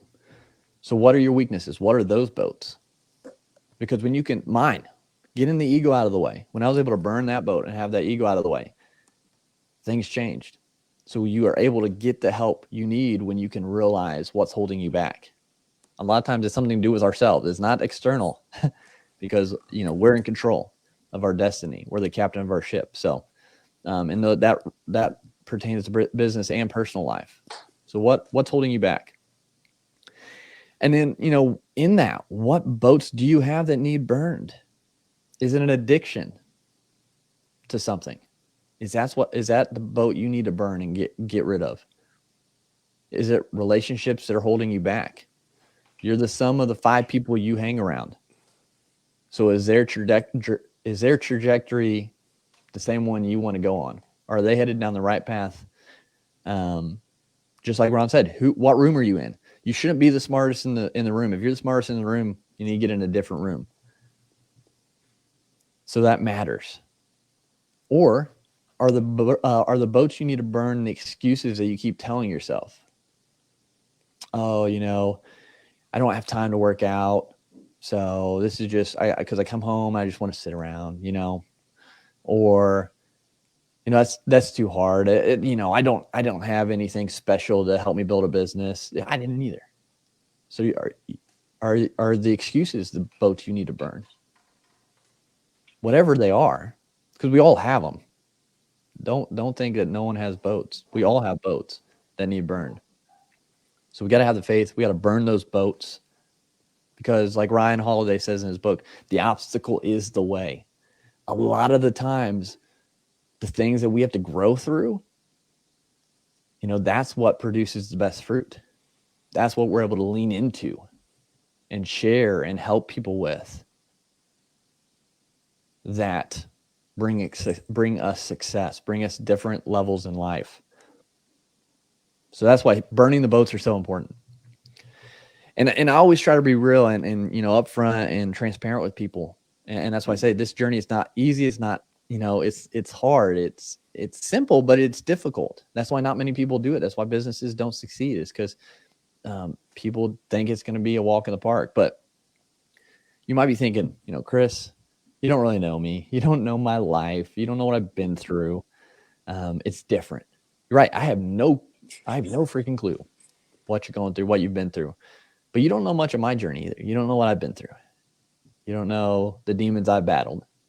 Because I want to share a very, very small part, of my life with you today. We all have a lot of shit in our lives that are hard, that are not pretty, that are weights that we just need to let go. Those boats we need to burn. And the biggest thing I can leave you with, is you got to stop throwing yourself a pity party. Because we change our outcomes. If we're not getting the results we want, if we don't have the life we want, it's no one else's fault. It's not the environment we're in. It's not anyone else's fault. Yes, there are people and things that have caused trauma in our lives, but we have the choice to heal, to grow through, to change those. It's going to be hard. And that's why a lot of people just complain, because they don't want hard. And so once you can realize that you're in control and this too shall pass, you can burn a lot of freaking boats and make a difference in your life, because at the end of the day, no one is coming to save you. No one.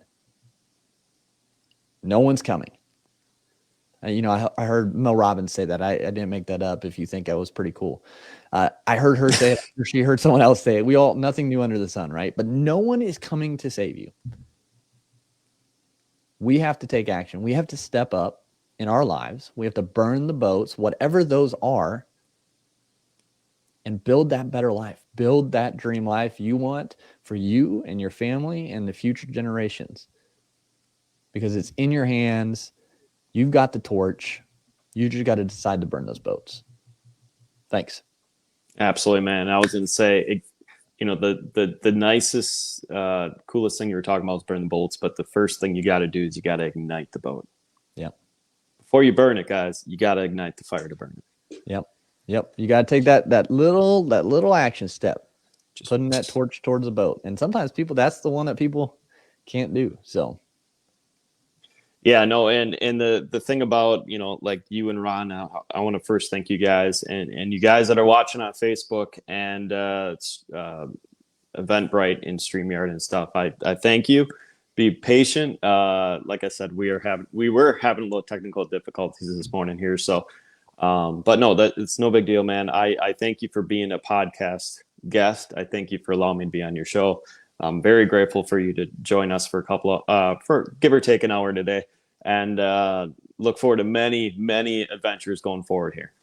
Absolutely. No, I appreciate you having me on, and I hope someone could take something from what I said today and make a difference in their life for sure. So thank you very much, man. I'm gonna let you leave the studio, guys. We are going to be entering a 15-20 minute break here. We will be coming back at 10 a.m. and we'll be rocking and rolling with this Break Free Summit 2023. Wow, that sounds weird. We are 2 speakers down. We got plenty more to go, guys and gals. We have plenty of value. Like I said, we're going to be taking a little break here till 10 a.m. and then we will be back live on StreamYard again, rocking and rolling here. Hopefully without technical difficulties. But hey, it is what it is. When we have this too shall pass. We're gonna laugh at this, but when you have obstacles like this, you know you're meant to be doing on the path that you're doing. For sure. Again, I appreciate you having me. Guys, if you do have podcasting questions, I know I didn't talk about it, but reach out at chris.t.anderson on Instagram.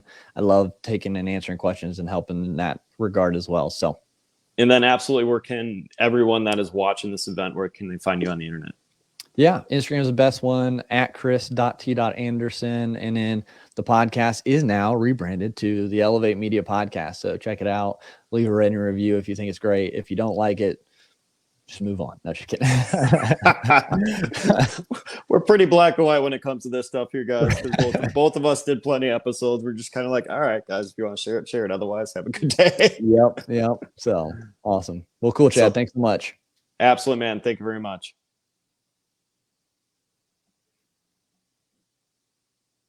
All right, guys. Once again, like I said, we're going to be doing a little short break here. We're going to be coming back live at 10 a.m. and get hopefully me on a better system here. Like I said, the system crashed this morning, so we are doing this off of the iPhone/iPad in my studio here in my room. So once again, thank you very much here, guys. I will see you guys back at 10 a.m.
All right, guys, we are back. Let me try to get the audio going here. We were doing technical difficulties and trying to get everything situated here. So hold on, let me get the audio and we will rock and roll.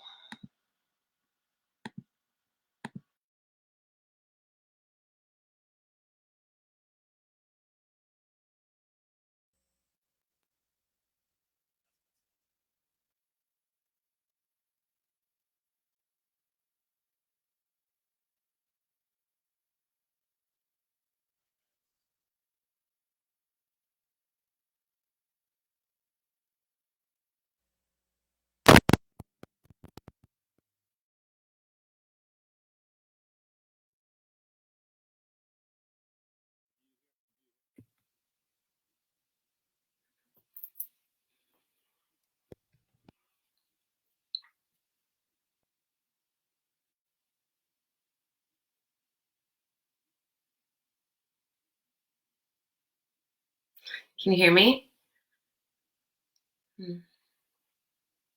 We are having technical difficulties this morning. All right. So you hear me now? Yeah. All right. So we are having technical difficulties here, guys. I apologize. The StreamYard link brought you guys into the studio and even the audience. So it was blocking some of you guys going in the studio. Also, Chrome crashed, which means my microphone was down. So we are rolling. I am on Firefox now. We are rolling for the second time. But hey, that's what happens during this stuff. So we're just enjoying it. But hey, guys, welcome back, everyone. We are live on Facebook. We are live, hopefully, on YouTube and streaming. And I actually have one of my friends here in a town that actually I was in last weekend. So thank you, Jenny. Welcome. Yeah, thank you for having me. Awesome. How and I got to ask it this way because I know you guys keep getting dumped on with snow up there, and I was skiing literally in Lutsen, so which was what, a couple hours away from you. Oh yeah, it's like an hour. Yeah. So she's in beautiful country. It's a beautiful bright blue lake that has a lot of ice on it right now. And but no, thank you for coming on the show. I have not heard your story yet, so I'm actually one of the few, like the audience, that's going to be enjoying this. Slight little bit. I heard pieces of it, but I was going to say thank you for joining the show and teach all my listeners and everyone that is streaming this who you are about. Yeah, thank you so much. Okay, so I'm Jenny Viken. My husband and I live up on the North Shore of Lake Superior, which is in northern Minnesota, not too far from the Canadian border, in like the big picture of the United States. I have 3 adult children, and I'm just honored to share my story with you today in hopes that you can serve and inspire someone or you or someone else. So back in 2012, I was married and had 3 kids, teen and preteen. And I was picking up my daughter from school. She was 9. She was sitting in the front seat. The boys were at sports, and she looked over and she said, "Mom, I'm really proud of you." And at this time, it was probably one of the worst points in my entire life. And so I was really surprised, like, okay, what could she possibly be proud of? And I said, what are you proud of? And she said, how well you covered up that bruise on your face. And at that moment, whether you're a parent or you're not a parent, you can imagine what that felt like to me. Everything just kind of came crashing down. It felt like someone was just stabbing me in the heart. This is what I have shown my daughter. This is what I'm teaching her, is that, not that abuse is not it, not only that it's okay, that it's like she's proud of me because I'm covering up her bruise on my face so well. And that was the first time, of course, at 9 that she ever said she was proud of me. So at that day, at that time, I was in a marriage, an abusive marriage, just a toxic environment for myself and my children. And to take you back a little bit, before then, I grew up in a small town. My parents got divorced when I was 8, and I really wasn't shown a healthy relationship. I didn't know what that was.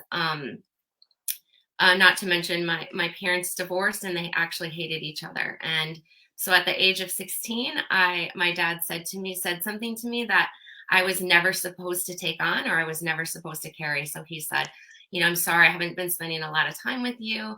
But you remind me of your mom and I hate your mom. And now looking back, of course, at that time, I didn't understand any of this, but looking back, I took on, because my dad said I took on this, I am not worthy, I'm not lovable, if my dad can't even love me, right? It was something that I was never meant to take on. But of course, at 16 and not having a faith in my life or anyone to say like, this is the right or wrong, I didn't have those tools to filter like those kind of comments. Like I think a lot of people, right? When people get bullied and anything that you go through, you might take that on.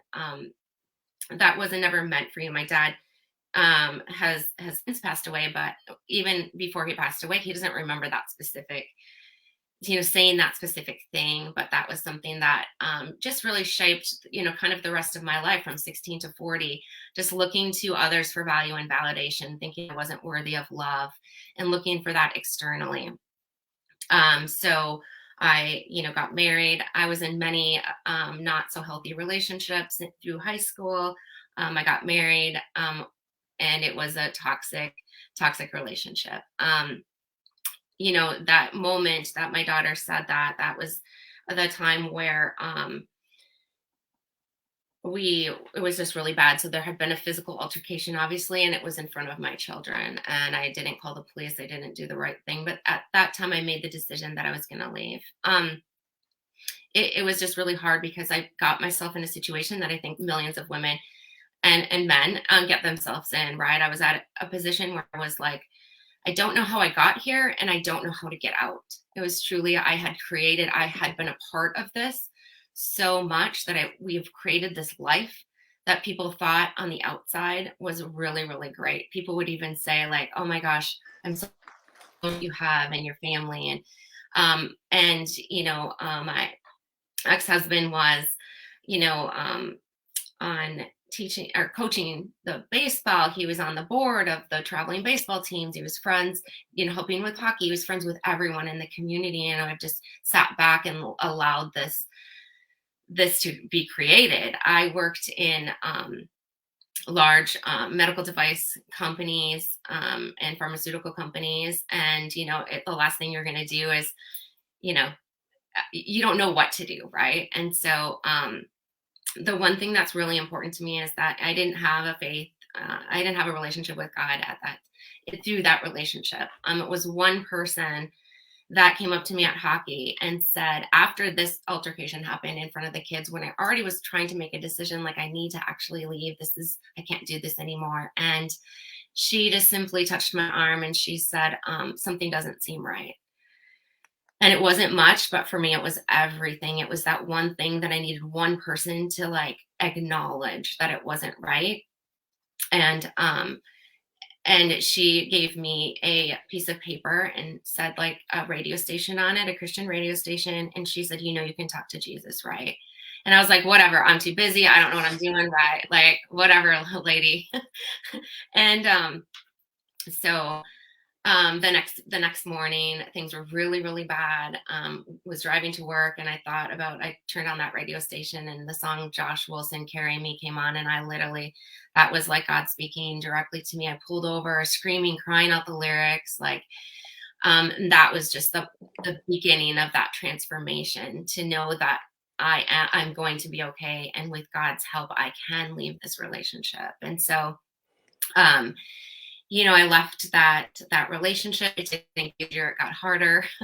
But the whole time I was learning to build this relationship with God. I was learning scripture. I was learning who I was, who God created me to be, learning that because I had placed my worthiness in the value of what other people thought of me, and maybe how they treated me or what they didn't do for me, right? I had a dad and a stepdad, and I didn't feel like I was kind of blaming them for, just what I was missing, in my life. And really, once I found like once I found God and that relationship, started building that relationship, I started realizing that, we all have trauma, we all have holes, we all have,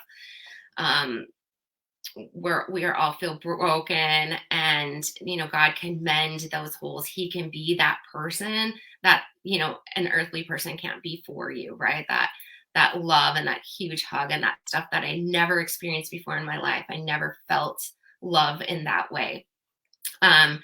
So I decided what I was going to do so that I wasn't in a situation like this anymore. I was just going to research everything about domestic violence, about gaslighting, there were so many things that I was 40 years old and I had no idea that this was a thing. I thought I was the problem. I didn't know that this was crafted so perfectly. I had no clue that other women were actually going through the exact same thing and scenario. So my goal was to I'm going to research everything. I had notebooks full of I Googled everything about verbal abuse and emotional abuse and gaslighting, manipulation, walking on eggshells, everything. And because I was preparing myself for the next time, right? Okay, so the next time this happens, I'm going to see the red flags and I'm going to get out of this relationship quicker or not into it. In reality, you do all that work. And in reality, it's you need to reflect on who you are, right? I mean, that's the most important piece of it. So I remember it was a year after I left that relationship, things weren't better. And my dad was sick and my stepdad was sick. And this person was not letting up because I wasn't setting the right boundaries. And I was just on my kitchen floor and I was like, God, I can't do this. I just want to go to heaven, right? I'm learning more about at this point, heaven and how beautiful it is and how peaceful. And I'm like, I want to go there now. And not that I was going to hurt myself, but I was just screaming on my kitchen floor. I hate my life. Please take me to heaven. And God just said, get up and just do one thing better every day. Because when you see things in this, I didn't see any light at the end of the tunnel. And I was looking at everything so in this big picture of there's no way I can get through all this. This is never going to end. I can't do anymore, and just, that one thing of just do one thing better each day. And that was literally how I just slowly transformed my life. At first it was literally take a shower. And then it was take a shower, get the kids to school and don't get back in bed, and then it's drink more water. And every day I was adding more and more things. And that just really started to transform my life. I knew at that time I wanted to write a book, but again, I was in a mental place of I wanted to show everyone the drama and the trauma and the mortifying things that I was no one's going to believe that this was actually my life. And even after I left, right, these things continue to happen. No one wants to read that book, right? No one wants to read a book that's not inspiring. This is, and so I knew I wanted to write a book, and then I made a declaration that I was going to write a book. And the thing that happens, that I'm sure is that you make that declaration and God just provides, and he provides maybe a lot quicker than you expect. So literally that next day I was connected to a book publishing coach. I got on her calendar and I started writing my book. And so I wanted to write a book, a self-help book for domestic violence. I wanted other women to know that these are things. And then, a lot of motivation and transformation and how this work, it starts with you. And that was kind of the theme of the book is healthy relationships start with you. You need to work on yourself, affirmations and your health, who you are, all of those things.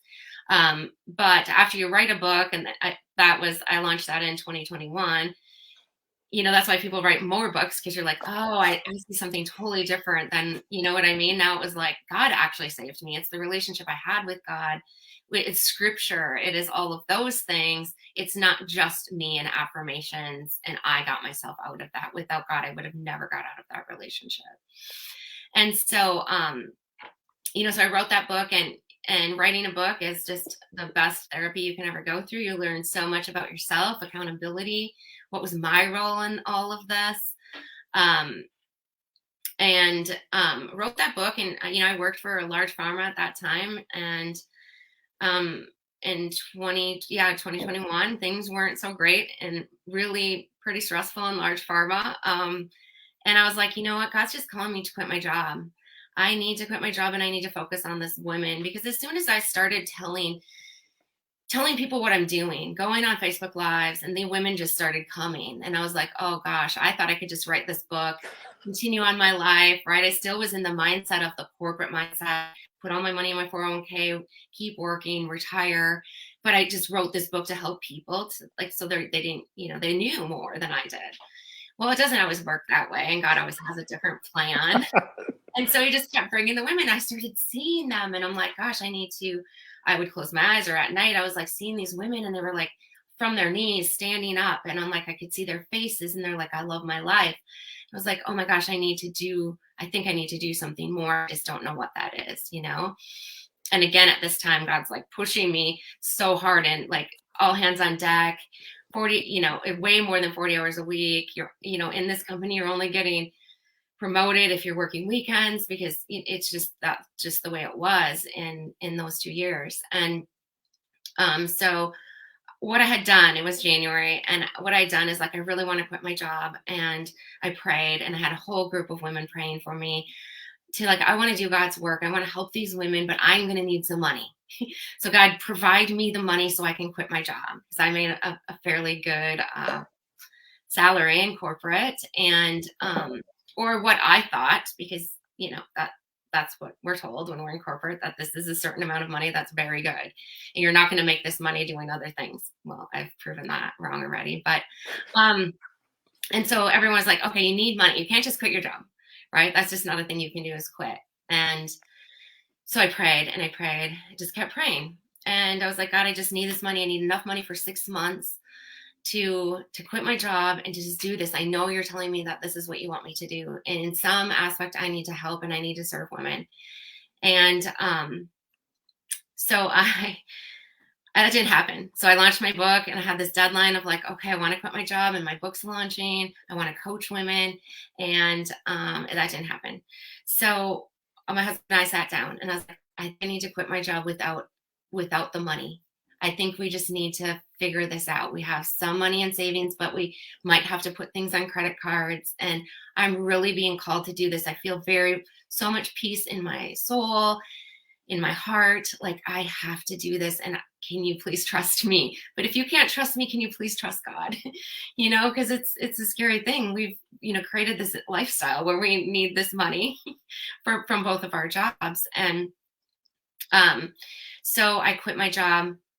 That day I put in my notice. I put in a 1-month notice. However, when you work, I worked with a lot of things with the FDA and the FDA regulations, highly regulated things at this company. They don't want you to like mess anything up while you're quitting, right? So they're like, we'll pay you for 2 weeks.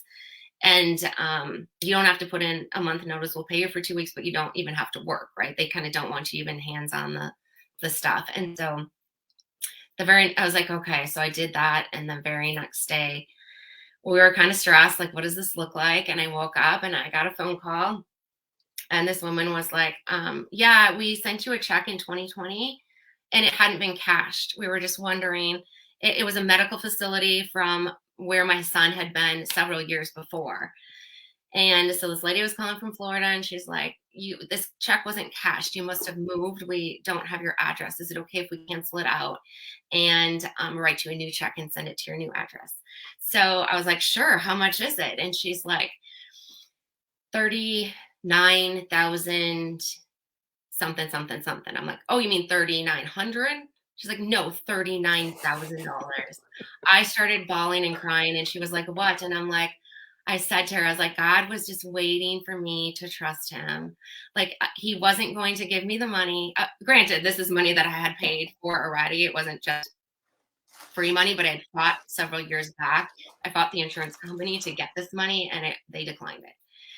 And it was like, and so she was like, oh my gosh, she was in tears. I was in tears. I told her my story. And then I told my husband, like, he was, I called him, he was crying. Like, it was so incredible. Like, God just wanted me to do that on my own, to fully trust that this was the plan for me. So I I quit my job. I started coaching women, realized that the women I'm going to coach don't have any money. They don't have money. And not only do they have money, some of them can't even buy my book because they're in these relationships that if they came home with a self-help book, that could cause more problems. So I got myself into another little predicament. Like, how am I going to help these women?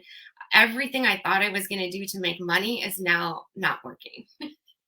And I have this short period of time. So we had already had a short-term rental. It was an apartment above our garage. And so we were like, okay, we could use our own money to support paying our bills at this time, or we can take this money, we can get another property, and we can use the money to pay our bills, right? So like we were like thinking, how can we use our money to make money, right? And so we did that, and it worked. And we love hospitality. So we love hospitality. I learned that I love business, because I worked in IT. Like, I was not a business. I was not in sales, marketing, anything like that. It was all IT. And so we started creating that. And I'm like, wow, this is incredible that we, property investors, there's many options, right? So you can do many things, but we do short-term rental, and you can put the money back into the property. You could pay yourself the money back. But in this scenario, it was like, here's how I can support myself in doing these other things by having these properties. Obviously you have to have some money, but again, there's so many options in real estate.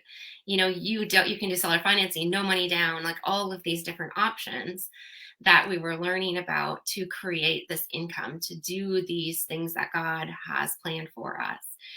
So I started getting really excited. And so in the last year, I really created a short-term rental course, and I really want to motivate other people or teach them, not even motivate them, teach them how, mission-driven leaders that want to make an impact, they can use property investment and business investment. I'm also a business broker, helping people invest in businesses to do their mission and vision, right? Because how many people out there are in corporate, they can't leave, but they have this this assignment that's God given them, or this mission, this vision of what they want to do, of who they want to help, but they just can't do it because there's not enough time or enough money. So that's kind of my purpose in that.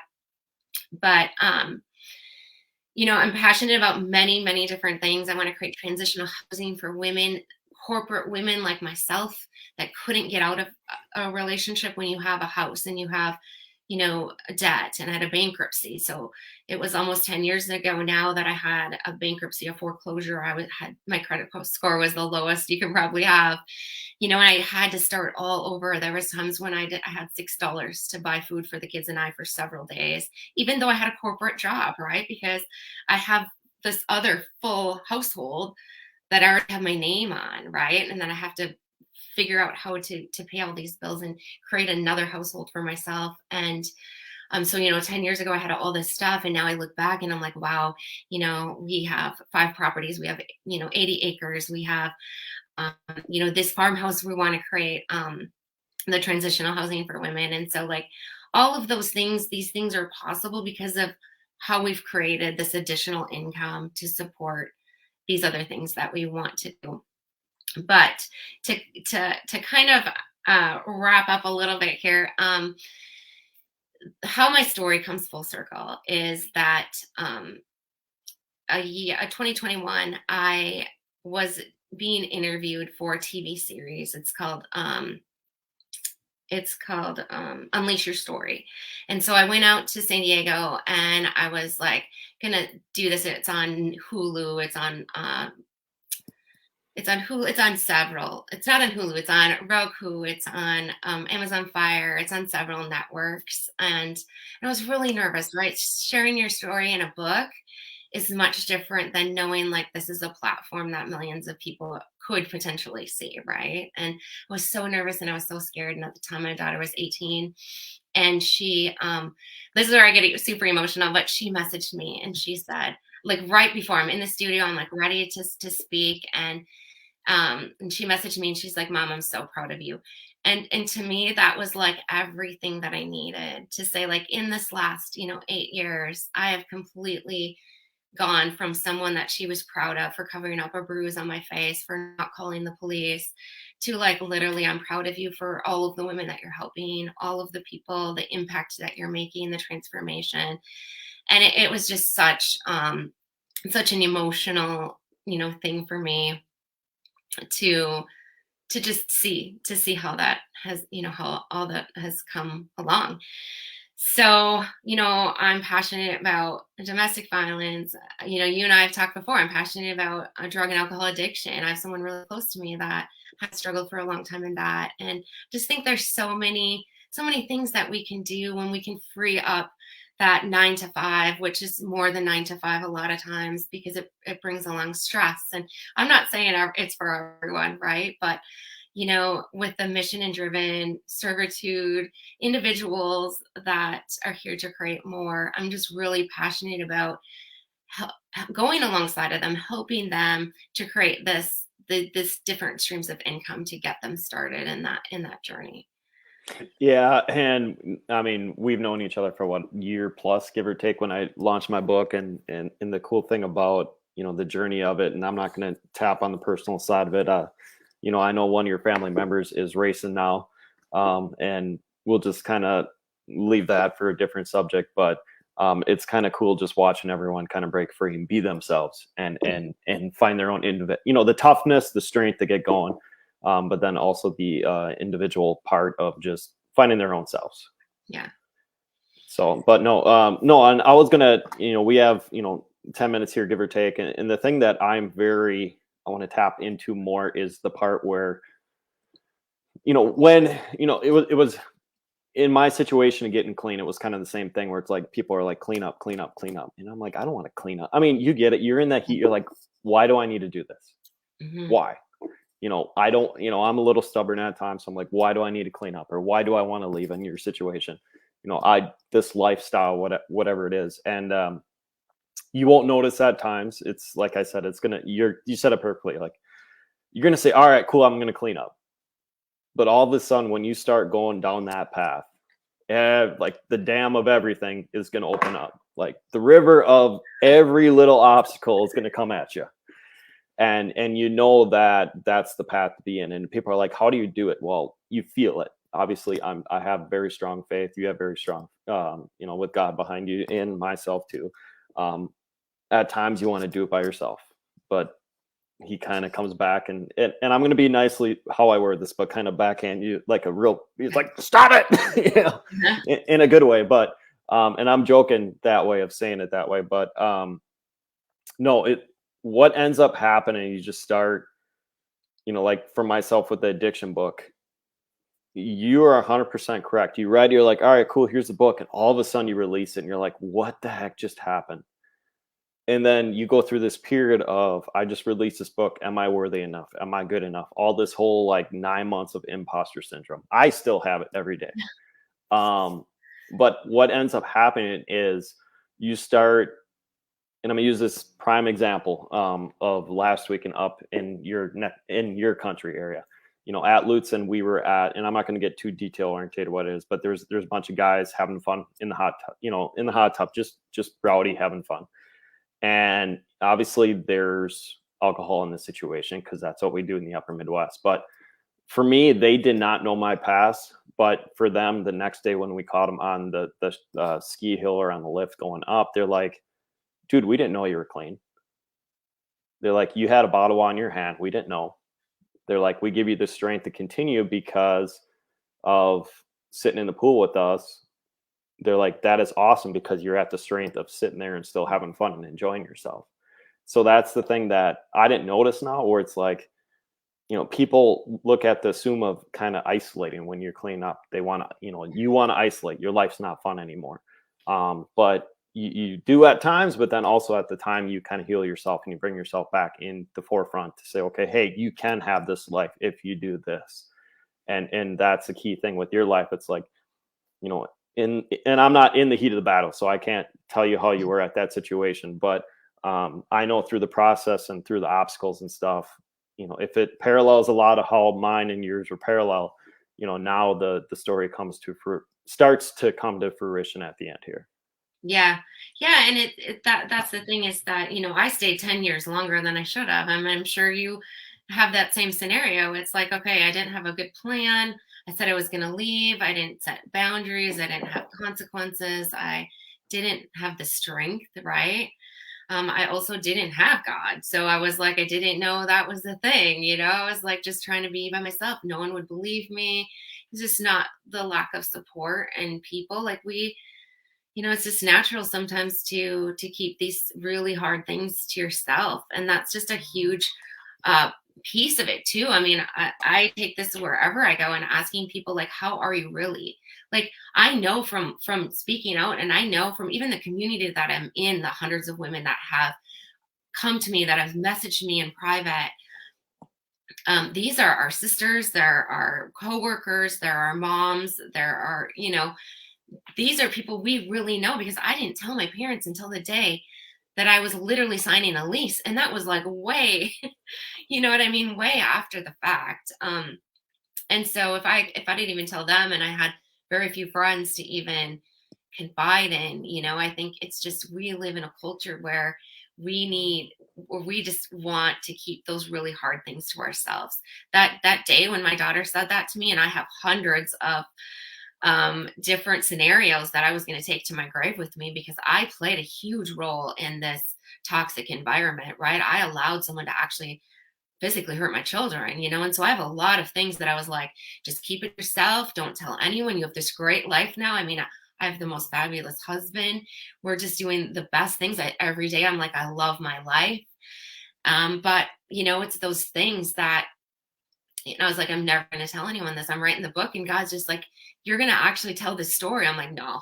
People are going to be like, you're the worst mom ever. You know what I mean? And I was like, no, I'm not telling that. And then God has a way of like, keep making me think about this. Actually, I need to tell those stories. We need to talk about the really hard things to make everyone else realize that it's okay. Okay to talk about. We're forgiven. God forgives us. And we need to forgive ourselves and give ourselves grace and love and compassion to move on. It's so easy to stay as a victim. That victim, the enemy is just like wants you to be there and wants you to be that victim and wants you to have imposter syndrome and like, am I good enough? Okay, I have 5 short-term rentals that we run really, really well. Is that enough? Like, how many is like, am I really good enough to do this? But no, you know what I mean? We just literally need to be one step ahead of the person who is behind us to bring them with us, Yeah. And we were joking around and, on a podcast I recorded yesterday, but we call it the shadow, we call it like an alter ego that's in us. And listeners, I want to tell you guys on Facebook, some of us that are in this journey, we start recognizing that alter ego. We start recognizing that shadow. And it's just a little guy that just points, guys or girl, whatever, just starts pointing on your shoulder. Yeah. It's like that coach that you never liked growing up in high school that just tore you to pieces, just kind of tapping on your shoulder. Yeah. Always there. And, it's, I don't want to use the term isolation or all that stuff, but I totally get, especially in the upper Midwest, because we're both in the upper Midwest. And I don't know if it's a whole United States thing, but I just noticed that up in this neck of the woods, and I'm a Wisconsin person, you're a Minnesota person, but that the tough love, the keep the family quiet, don't say secrets, a lot of that stuff is very prevalent up here. And, like myself, family's proud of me now of what's going on, but during the heat of the battle, when that came out, all of a sudden, and just like everyone, they have to grow through, they have to learn through it. And there's a few in the large circle of mine that took it a little personal at times because of the book. Probably the same thing with you, but time heals it, and they're all good now, and they're almost waiting for the next one that's coming down the pipeline here. But it's a weird, goofy phase once you start release your first book, and after that, you're like, hey, I want to do another one. I was like, oh my gosh, I'm going to go back and correct some of those things that I've learned, even in the last 2 years. That I'm like, oh, why did I say that? But that's where I was, and that's why people keep writing more books, because you're going to keep growing and learning. And and moving forward. And I think we're never going to stop growing. So I was gonna say we're gonna give one lesson here for everyone, and then I'm gonna have everyone figure out where we can find you on the internet here. So one lesson about writing a book or the lifestyle that you can tell everyone. oh gosh, okay. I guess I think the biggest thing that I want to say right now is that I want to say that everyone who's listening knows someone right now who's in an abusive relationship. It's absolutely a fact. And so just really, that's the biggest thing I want to take away is just really acknowledging it was one woman who said something doesn't seem right. Had that not happened, I don't know where I would be today. Right. I think we know God, he'd keep, coming at us. But like, I just want to just really pay attention, really ask people like, how are you really doing? And just notice, anything that you can to ask questions. Like we can't make, I can't make you be sober. No one can make me leave that relationship, but we can support and give them tools and knowledge and that kind of stuff. So I think that's just the biggest takeaway would be to just pay more attention to people around you. So thank you very much. And I was gonna say, where can everyone find your book? Or actually, no, let's rephrase this. Where can everyone find your phenomenal story? Yeah, so Instagram, Jenny, it's Jenni, Viken, Viken on Instagram, and then jenniviken.com. Thank you for everything. Actually, through the last, I would just say, month and a half of planning this. Yes, thank you so much. I'm just super honored to be able to share my story today. Awesome. Thank you very much. And I'll definitely connect to you after the event's done here, and we'll figure something out here going forward here. So thank you very much. Awesome. Thank you. Have a blessed day. All right. Thank you.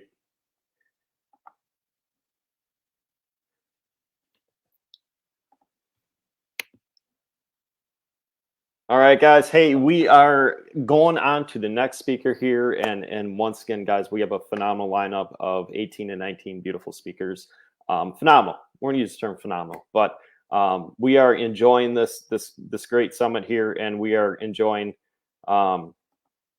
this awesome part of it. And this next speaker up, I've been following for about a year and a half. So through the circle of friends. And this guy is actually phenomenal. He is going to be amazing coming on the show here, and I'm just waiting for him to show up here. So just give me 2 seconds. And for now, it's the story here he's going to tell you guys is going to blow people's minds, and just in general of what's going on here. But in general, it's hold on here, technical difficulties. The story and everything that he's going to do is amazing. He's working with people around the world technically on how to promote speeches. Okay, hold on.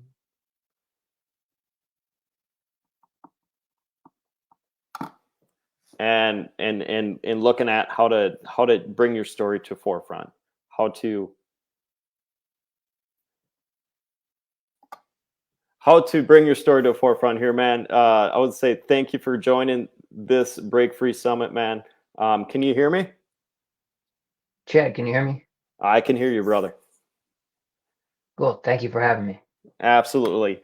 I was explaining to everyone that our story's been going around for what, year and a half, somewhere in there. I've been not to the event, but I've been connecting with the your events plus everyone that's in your network, which is the Unleashed group crew.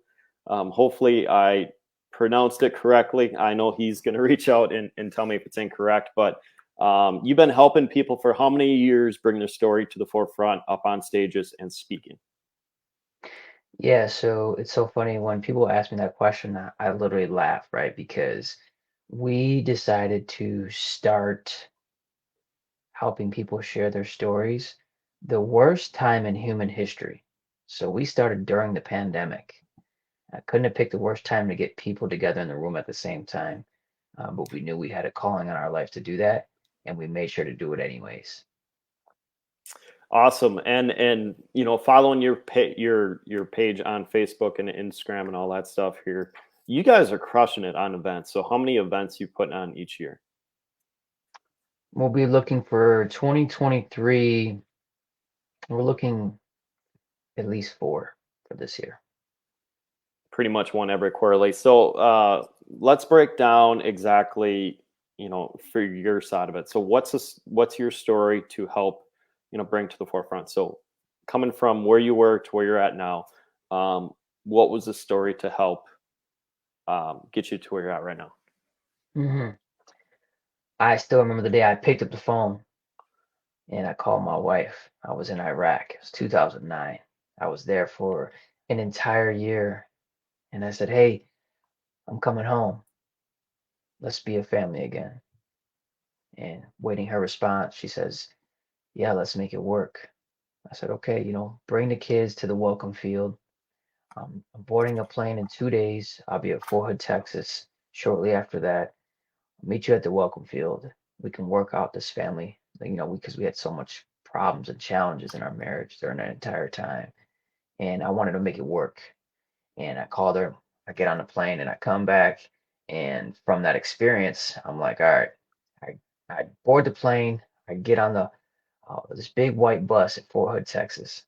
And from there, you get off the bus and I'm heading to the welcome field. And all my friends, they're all excited because they have been to Iraq prior. They've been there multiple times. And they're telling me, say, "Cruz, hey man, when you get off this bus, it's a whole different feeling. Your life gets to move forward in a positive direction and you're able to, heal the things that wounded you that was not war related, right? Because we were at war in Iraq, but there was a lot of battles that we were facing back home with our families." And I get off the bus and I, as I'm walking off the bus, I see my friends. They run to this side and they run to their wives and to their kids. And then my other friends, they run to this side. They embrace their parents, their siblings. And I get off the bus and I'm walking straight ahead. So I'm looking, I'm like, all right, I get to embrace my wife and my children and have my family back. That's what I wanted more than anything. And I get off that bus and I look up and nobody was there. She never showed up. And I was about the only soldier out of everybody there. I had not one person show up that day. Everybody's embracing their families. And I just stood on that welcome field, literally so broken because I felt like I had no love. And not only that, I'm not worthy or deserving of love because not one person in my entire life that I cared about showed up for me that day. And it's one by one, everybody started to leave the field, and I'm out there all alone. And I'm like, man, this is what hopelessness must feel like. And as I stood there on the field and with no family, now I'm homeless, have no place to live because we were supposed to have a home set up when I got back. And I still remember this moment. A buddy of mine, his name is Lewis. We were very close. He's walking off the field with his wife, who he hasn't seen in a year. He turns around. He says, "Hey, Cruz." I said, "What's up, man?" And he could see the tears in my eyes because I'm broken. He says, "Come stay with us. I cannot let you out here on this field by yourself. I can't do it. We have a home for you. We have a family for you. We have a place for you." And I remember in that moment just receiving love and grace and something I didn't feel I would get. And he gave me a place to sleep and food to eat and love to have. And that was such a difficult moment in my life, and someone stepped up. And I think it's so important to have people in your life who, when things get hard or difficult or challenging, they don't leave. They can see the pain that you're going through and they step up and say, "I have a place for you. I have a community for you. I have an opportunity for you." And that's exactly what he did. And it gave me a second chance. At a time in my life, I didn't feel like I had one, and years later, I was deciding to get out of the military, and my wife and we had divorced and split, and it just didn't work out. And I remember it was time for me to get out, but the thing about it was the military, they wanted me to stay in longer. They wanted to extend my contract and help me to stay in longer. And they're like, "Well, what do you want? What do you want?" And I was telling them, "Hey, I want us to be stationed here. I want this kind of bonus." They're like, "We'll do whatever you want." We'll do whatever you want. We'll give you the money. We'll give you the location. We'll give you the opportunity, the job skills. We just want you to stay in longer. I sit down, I meet with them. I have the paperwork. I'm looking at it. And the only thing that came to my mind was, my daughter, I just had a daughter who was born, and she didn't even know her dad because I was in Iraq, right? She was born and I left right after. She didn't know me. And I was coming back and I was like, man, she doesn't even know who I am. And I don't want to live like that. And so I slid the papers back to them and I said, you know what? Thank you, but no thanks, because I need to be there for my family, right? Although, I'm not with my wife, still got this little girl who doesn't know her dad, she needs to have that relationship with. And so I need to be there. I decided to walk away from all the opportunities that I really dreamed and hoped for in that life, because without the right people in my life, it didn't really matter. That money didn't even make sense to me if I didn't have the people who meant the most to me. So I get out to take care of her. And years later, I'm at the playground. Her mom actually got in a lot of trouble with the law, and she got sent to prison for several years. So I basically went from Iraq to civilian to single dad in a very short amount of time. So complete culture shock as a single parent, struggling along, trying to adjust to life. And that's where one day I brought her to the park, and I met this woman. She was absolutely stunning, and she was a single mom. Her daughter, her dad had passed away. He got killed in a hit and run. My daughter's mother went to prison, and we met, and it was a beautiful thing. And we ended up getting married, and through that process, we have these goals and dreams we want to work on. And, through that whole time, we had some challenges along the way. And I knew I was called to share my story. I knew it. I knew I was called to have this message shared out to the masses. And I was telling my wife, I said, look, God has called me to something greater. I need to take steps to get a coach and invest in myself and get the story shared out. So I started spending several thousands of dollars on this coach that I was working with and making all this progress. And I'm like, my life is literally changing in front of me. My mindset, everything is improving. And through that process, I remember, I was paying every month. And then I looked at my bank account and I was like, we don't got no money. And I had to pick up the phone. I was like, I'm going to call my coach and tell him I quit because I can't pay him, literally. And then I was like, you know what? Before I do that, let me go home. Let me go home and sit down and talk with my wife. And it's going to be difficult, but I'm going to tell her I have to quit on my dream. I got to tell her first. And I sat down and I told her, I said, hey, Des, I said, the thousands of dollars that we put aside, and I working with this coach and late nights and early mornings and all the time. And she's like, yeah. I said, well, we ran out of the money. And she looks at me like, almost like, what do you mean? I said, well, it was I didn't really calculate the investment the way that I should have. And now we don't have money for gas. We don't have money for groceries. We literally have $0 in our bank account. And I got to quit on my dream right now. And I'm sorry. And as the husband and father, provider of my family, I was ashamed at what I had done. And the only thing I could do in that moment was cry because I was embarrassed about what I put her through, my family through. And as I sat at the table crying, telling her I quit and I'm sorry, waiting her response, I knew she was upset. And she says, Jesse, I'm not going to let you quit on your dream. We will do whatever it takes for you to get your story shared out. We will do anything, another job, cut expenses. I cannot let you quit on this dream. It's too important to you. And when she said that, everything changed for me because I was just using the money as a way to get out of it, right? Because I was self-sabotaging. We didn't have any money. It's true, $0. But I was just blaming the money as to why I couldn't do it. Because truthfully, if you really want to make something happen, you'll find a way to make it work. And I was just finding a way to make it not work because I didn't feel worthy or deserving or qualified of that level of impact on other people through sharing my story. So I wanted to quit on it. She wouldn't let me. So I got her from that dining room table and I said, let's make it happen. And so that's how the business was started, was because when you have somebody in your life who doesn't allow you to quit, who doesn't leave you out in the field when everybody else is abandoning you, who doesn't let you give up on your dream, that's why I'm so big on community, right?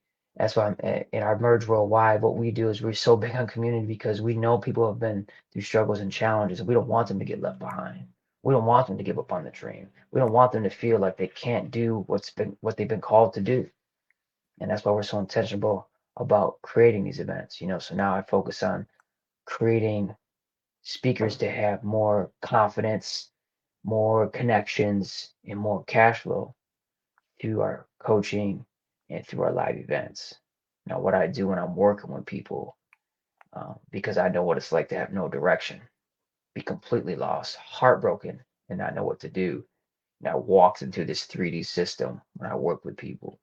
The very first thing, if you're taking notes, make sure you write this down. I'm walking through the entire system in just a few minutes here. What to do if you want to become a speaker, you want to share your story, and no matter what industry you're in, does not matter. You should be sharing your story. Why? Because it does two very important things. One, it gives you a different level of confidence in who you are and what you can accomplish in this world. And then number two, it helps you reach the people you've been called to reach. But you got to tell that story in a specific way to reach those people. The first part of the 3D system is discover the story. Right? We all have a story to share, but we don't know where to start. Like, what story do I share? Either I don't feel like I've been through enough or I've been through too much. Typically, people fall into those two camps. And you want to start with the opportunity to share your story from a place of certain parts of your life that typically fall into three categories. Category number one, when you're discovering a story to share, is you want to start with something, a transition, right? A point in your life where something moves from here to here, right? For me, I was in the military. Now I am not. Now I am a single dad. Those are transitions. So you want to share transition parts of your life. Everybody has different transitions. So just think of points of your life where you transition from one place to the next, for good or for bad, right? For something amazing or for something that was really troubling. So you want to just think about transitions. That's the first part. Then the next part is this, is being able to talk about a specific challenge, right? A challenge you faced. That could be a bankruptcy, that could be a job loss, right? That could be anything like that. Some sort of health condition, right? These are all challenges. So if you're trying to find out which story to tell, you want to fall into a place where it presents a challenge in your life that you faced. And the part number three of discovering the right story to share is then being able to find what's called the defining moment or the turning point, right? It was where something massive happened in your life and your entire life would never be the same from this day forward. Right? So for me, it was getting up from the dining room table because I was feeling sorry for myself and quitting on my dream. And then in that moment, by the grace of God, I had somebody in my life who was my wife say, no, you cannot do this. I will not allow you to quit on your dream. Right? And so that was my defining moment. It's these moments in your life where if you make this decision, your life will be different. Or if you don't make that decision, your life will still be different. So it's these big, massive moments when you look back and like, man, my life made a big turn at that point, right? So those are three key areas when you're trying to discover a story to share to your ideal audience, right? It's important. Now, the next phase after you discover the story to share, it's also how you to develop that story.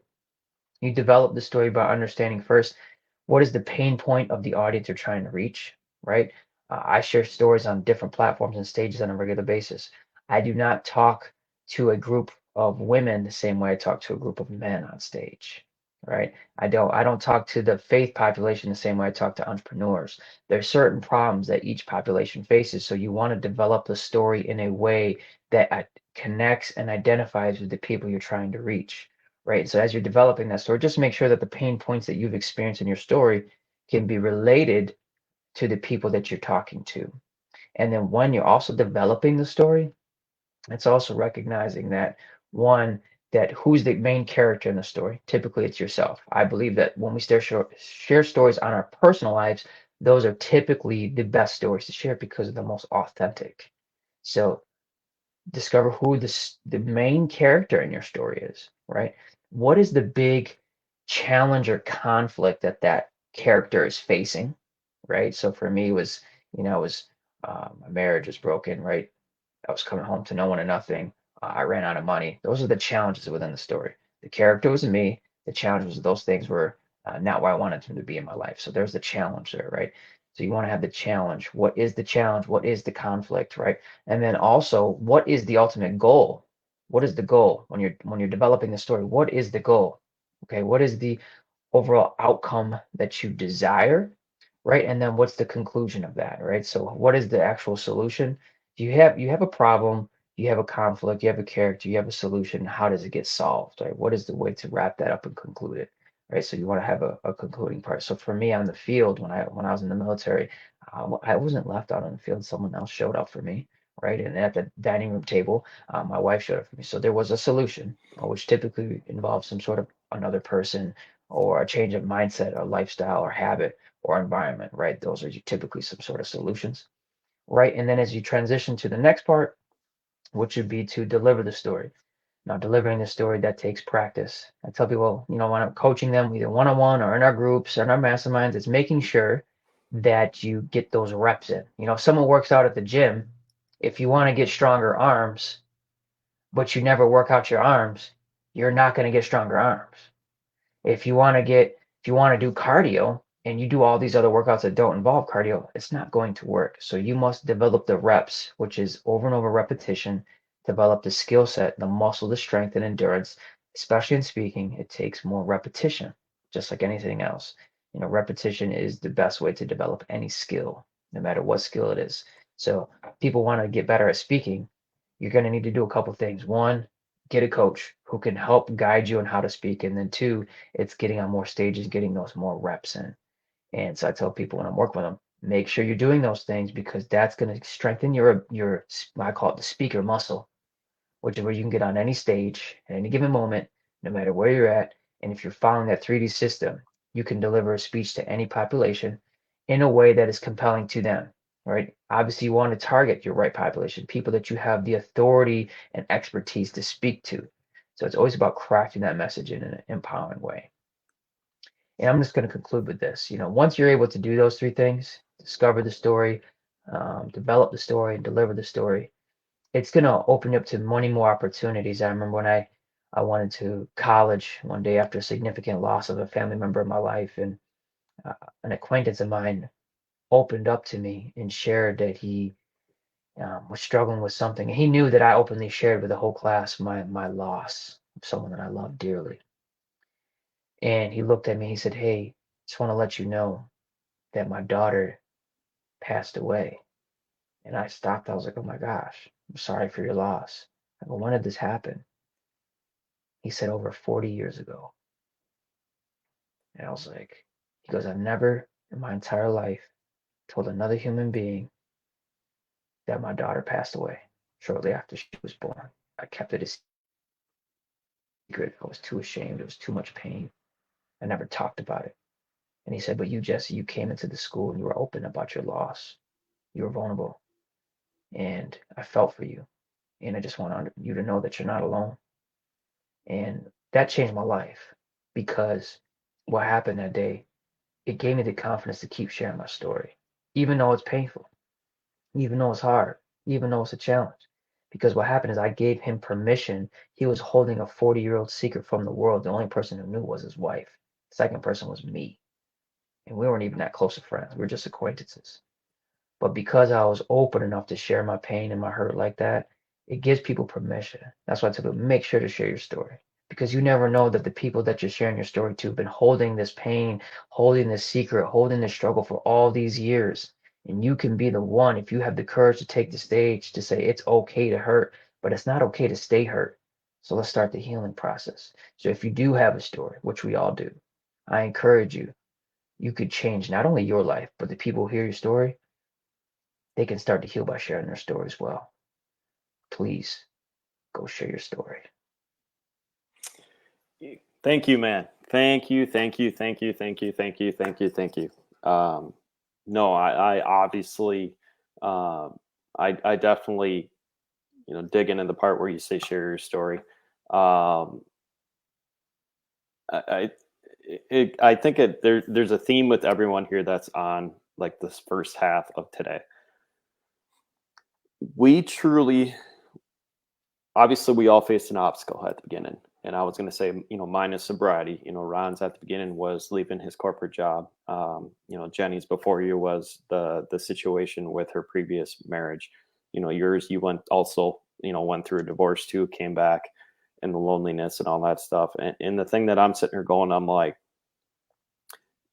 people get so engraved in the everyday life that they don't know what's waiting for them on the back end. And what happens is once we start overcoming, and there's a pattern where like we have to overcome ourselves first to help teach people, not overcome, like it's truly never healed of like the full story, but in general, like to get to the moments where it is, what I've learned, what you learned, and all our speakers learned is you have to go through that situation to get to where you're at today to help people going forward. And what you're looking at right, that is you're giving permission for people to come forward, heal in a good way, share their story, and also have that pay it forward going forward with everyone else, that by them allowing themselves to break free, pretty much is what we're theming on this summit. It also, it's a ripple effect to help more others break free and heal and get out and go from there. And I can't even thank you like so many times, man. You've been very awesome in this whole process. The cool thing about that is now where you're currently at now, how many people are you looking at events now in general? So like how many people have you helped? I don't want to say exact number, but like now truly where you're at, how many people are you now blessing? Yeah, so the goal, so we structure based on our mission and our vision, right? So, the goal for this year is to equip 1,000 professionals to share their story from stage, right? So we are equipping people to speak, right? So we just had our speaker competition in San Antonio last week. And how we structure that is we cap that at 20. And then we have a few other people in the room that we work with. So, whether it's at our speaker competitions or at our retreats, it's all focused on how can we help people be empowered through sharing their story. So, for this year, the goal is we're going to equip 1,000 people to share their story. And the overall goal is we're going to impact 1 billion people through storytelling. Absolutely. That is that's amazing. Where, I know you just came from San Antonio. I know you're building another one up here. What are your next two events that are coming down the pipeline to where if someone that is attending this event, or in general, someone that is completely, listening to this down in the replays, where can people find these amazing events going forward?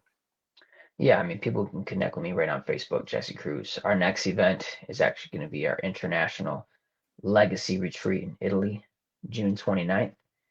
We have a few spots open for that. So that's our very next thing. And then we're looking at our next speaker competition to be in Niagara Falls, Canada in August. That is amazing. And guys, you invited myself also too. I know going forward, I need to make a drive to New York one of these days to go jump in with you guys. I can't say enough here for everyone and all the speakers that showed up this morning. We started early and we're going to start lunch early. And I was going to say thank you for joining this and bringing an amazing story to the stage. And I look forward to working with you in the future, man. Thank you very much. It's my pleasure. Thanks again. Absolutely.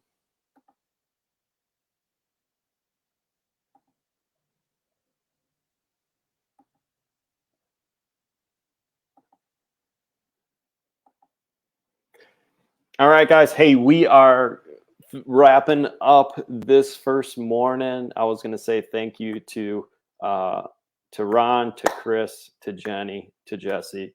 Guys, we are just beginning. We have a full another day and a half of this going forward here. But like I said, we started early today, and we're definitely going to start lunch early and kind of keep this schedule going. And the cool thing about it here is we're going to be returning this event at about 12:30. We do have amazing afternoon coming up here too. We're going to have some speakers that are going to like punch you in the mouth, literally, which are going to be in the same forefront as what we're going in this morning here. So the main theme today here is getting that high energy lifestyle. The main thing is we have to overcome an obstacle to get to where we're at now. So like a lot of us had to overcome a large obstacle in our life to pursue and see the gifts that we're given here. So yeah, it is 11:05. Our next speaker is not until 1 p.m. and we're going to be kind of shutting it down here for about an hour and a half. So yeah, like I said here, guys and girls and people on Facebook and Instagram and all that stuff here, thank you guys very much for streaming this. We are going to return at 12:15 p.m. Central Time. So, and you guys on the East Coast, it's going to be 1:15 Mountain Time, 11:15 West Coast Time, Pacific Time. That's going to be about 10:15, 9:15, somewhere in there, whatever the time gap is here. So, guys, yeah, 12:15 Central Time, we're going to return. And then we're going to start bringing some lineups here with speakers at 1 p.m., 12:45, somewhere in there. We're going to start early. We're going to hopefully end early. But most importantly, we're going to have my wonderful guest, Larnie. She's going to be joining a little bit later here this afternoon. She has a big event situated right now, and then she's going to come back tomorrow. So we're going to be doing dual co-hosting here going this afternoon.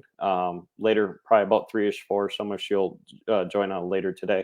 And then tomorrow she's going to be joining for some time here. So, but once again, everyone, thank you very much. We're going to return 12:15 p.m. Central Time, and go enjoy yourself a nice hour-long lunch and take a little breather here. Yeah, we're going to be returning. We're going to bring some more amazing guests coming forward here, and then we're going to have another amazing lineup going tomorrow. So thank you guys. We're going to be coming back at 12:15 p.m. once again, and then we're going to have amazing speakers rocking and rolling starting at 1 p.m. Maybe I can get her on at 1:45 and keep everyone 15 minutes ahead here. So once again, thank you guys for this first half.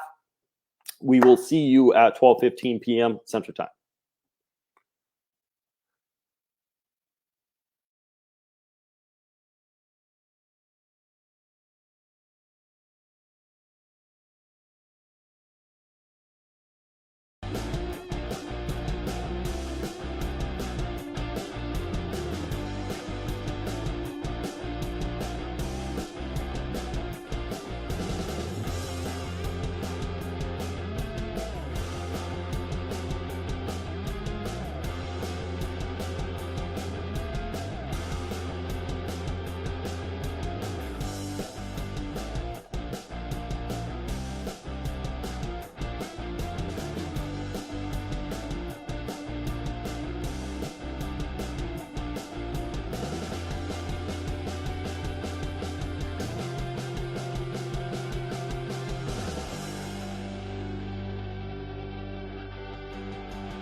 All right, guys, we are back after lunch. It is 12:15 our time, and I want to thank you guys for joining this again.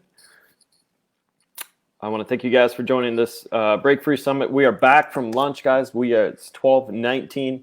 I am coming in a little bit late, trying to get technology and stuff situated here. So first and foremost, guys, thank you very much for joining this first half of the Break Free Summit. We are going live around the world. We are seeing people all over the globe, different countries and stuff joining this show. And this afternoon, we're going to have a wide range of people coming through here and teaching you guys, kind of amp it up a little bit more here. So we're waking everyone up in the first half. The next speaker's coming here at 1 p.m. the second half. So we're going to have multiple sessions here, guys. We're going to have a 1 to 1:45 speaker, take a break at 1:45 to 2. 2 o'clock, 2:45, we're going to have another speaker. And then coming back again at 3 p.m. So we're going to have multiple breaks in this afternoon. We're going to have multiple speakers this afternoon and kind of looking at, so once again, I got the program here. So 1 to 1:45 here, we're going to have a phenomenal speaker joining the show. This one's going to wake up. She's just like me. 2:45 p.m. we are going to have additional speaker, which is a brother to me, and he'll be teaching us how to attack the battlefield here. Number 3, we're going to keep running with the theme. So right after first speaker number 1, we're going to have a break. Speaker number 2, we're going to have another break. And then we're going to go back to back into multiple speakers here this afternoon here. So like I said, the first speaker is coming up 1 p.m., 1 to 1:45, 1:45, 2 p.m. We're going to have a nice little short break because obviously we ate a lot. We're just coming off of lunch. At 2 to 2:45 p.m., guys, we're going to have speaker number 2 coming up here. Actually, speaker number 5 for the day. We'll say it that way. Coming to teach us how to attack the battlefield. And then go on another short break here. And then 3 to 3:45, we're going to have another speaker come out and keep going down the theme of burning your boats. Keep attacking the theme of burning your boats. So we got, and then finishing this up at 4:15 to 5 p.m. With myself, Larney, and potentially more other people here for the end of the day recap here. So, but no, this afternoon, it's going to be fun. We're going to get the energy flowing. We're going to have a lot of coffee in us, like I am right now. We got people watching this over Facebook. We got people watching this on YouTube. We have people with the StreamYard link here. And first and foremost here, I want to thank everyone this morning. We had 4 speakers this morning that came on and absolutely crushed. First and foremost, we got Ron talking about how he developed NutNest and all the obstacles and stuff that he learned throughout the process of the construction industry. Starting with the Marines, learning everything about general contracting, and then carrying that the tips, the trades, the lifestyles, the obstacles, the overall lessons into creating NutNest, going all in, and making sure that he's good, creating a software program around contracting in general. So the communication between contracting. Number 2, we are looking at speaker number 2, which was Chris, who's a phenomenal brother of mine.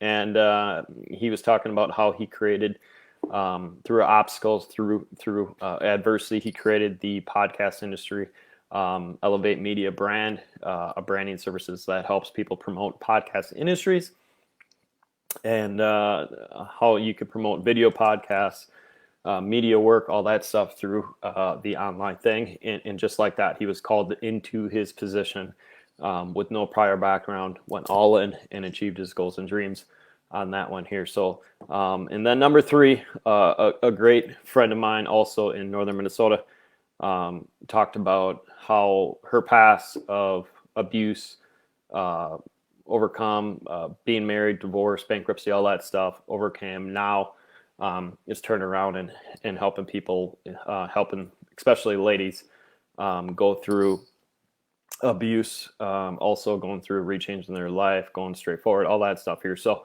and then finally capping it off with a good pal of mine, Jesse, talking about how he's using his story to promote people's, help them promote their story publicly. So, and running amazing events throughout the United States, helping entrepreneurs and people like myself speaking throughout this whole great world, actually, technically, with this next event coming up here overseas. So first and foremost, the first morning, we had a little hiccups. I apologize. We had a little technology issue, and I got that fixed. A little background on that, as much as I'm not going to give you all guys details, but Chrome tends to kick out on my computer, and when you run StreamYard, you run it on Chrome. So I had to call Audible and run up to the first break. We had to run this off my regular iPhone, and one I use every day until I got a different path situated here. So we are locked and loaded. We are live still around the globe. We are on Firefox now and running a whole different platform here to enjoy this event. So cool thing about this event here, guys, is stuff's going to happen. All right. So even live events in person, stuff happens. Mic goes out, lights go out, all that stuff. That's technology. Those are uncontrollables. But the best thing is you could just keep going and persevering through this and go from there. So we have a half hour here for our first speaker. And I want to thank you guys and give you a little story of why I wanted to put this together here. So in general, this idea was actually brought forward a couple years ago by the co-host, Larnie, when she comes on this afternoon. What happens is we go through this trials and tribulations in life, and we create this new life by overcoming our trials. And what it is throughout the years of creating a book, throughout the years of creating a podcast and all this stuff, I never took the advantage of creating this live event on a national scale more than a worldwide scale, which is correct. What's going on right now. So finally, 2.5 years later, we created this. The goal to this is create a high energy lifestyle, which means, overcoming, creating new skills. The whole saying of what I'm talking about is change, create, lead. So overcoming an obstacle, whatever it is, you have to change yourself to overcome it. By overcoming that, you create a new lifestyle, new skills, whatever it is, to help lead the community. This is where the create part comes in, and then also the lead. So what it is a three-pile combination of leading. So all the skills and all the trials you go through, you have to overcome. You have to create new skills to get over them. Right now, you are creating that in the middle and then leading, going here. So after 2.5 years, I finally did it and created this event here. I wanted to focus on the common sense side of entrepreneurship. As a person growing up that tackled addictions, that tackled pornography, all that stuff. I've been divorced. I've maxed out enough plastic in my life to give heart attacks for people going forward here. I would probably create a major heart attack with Dave Ramsey. We'll just say it that way. But the key important things here is I went all into my goals and dreams, which means I created that mess. I have to own that mess. Now I have to find ways to clean up that mess and go forward and pursue forward here. So we are looking at 12:30 time. Maybe I can get a hold of her and get her going a little bit earlier.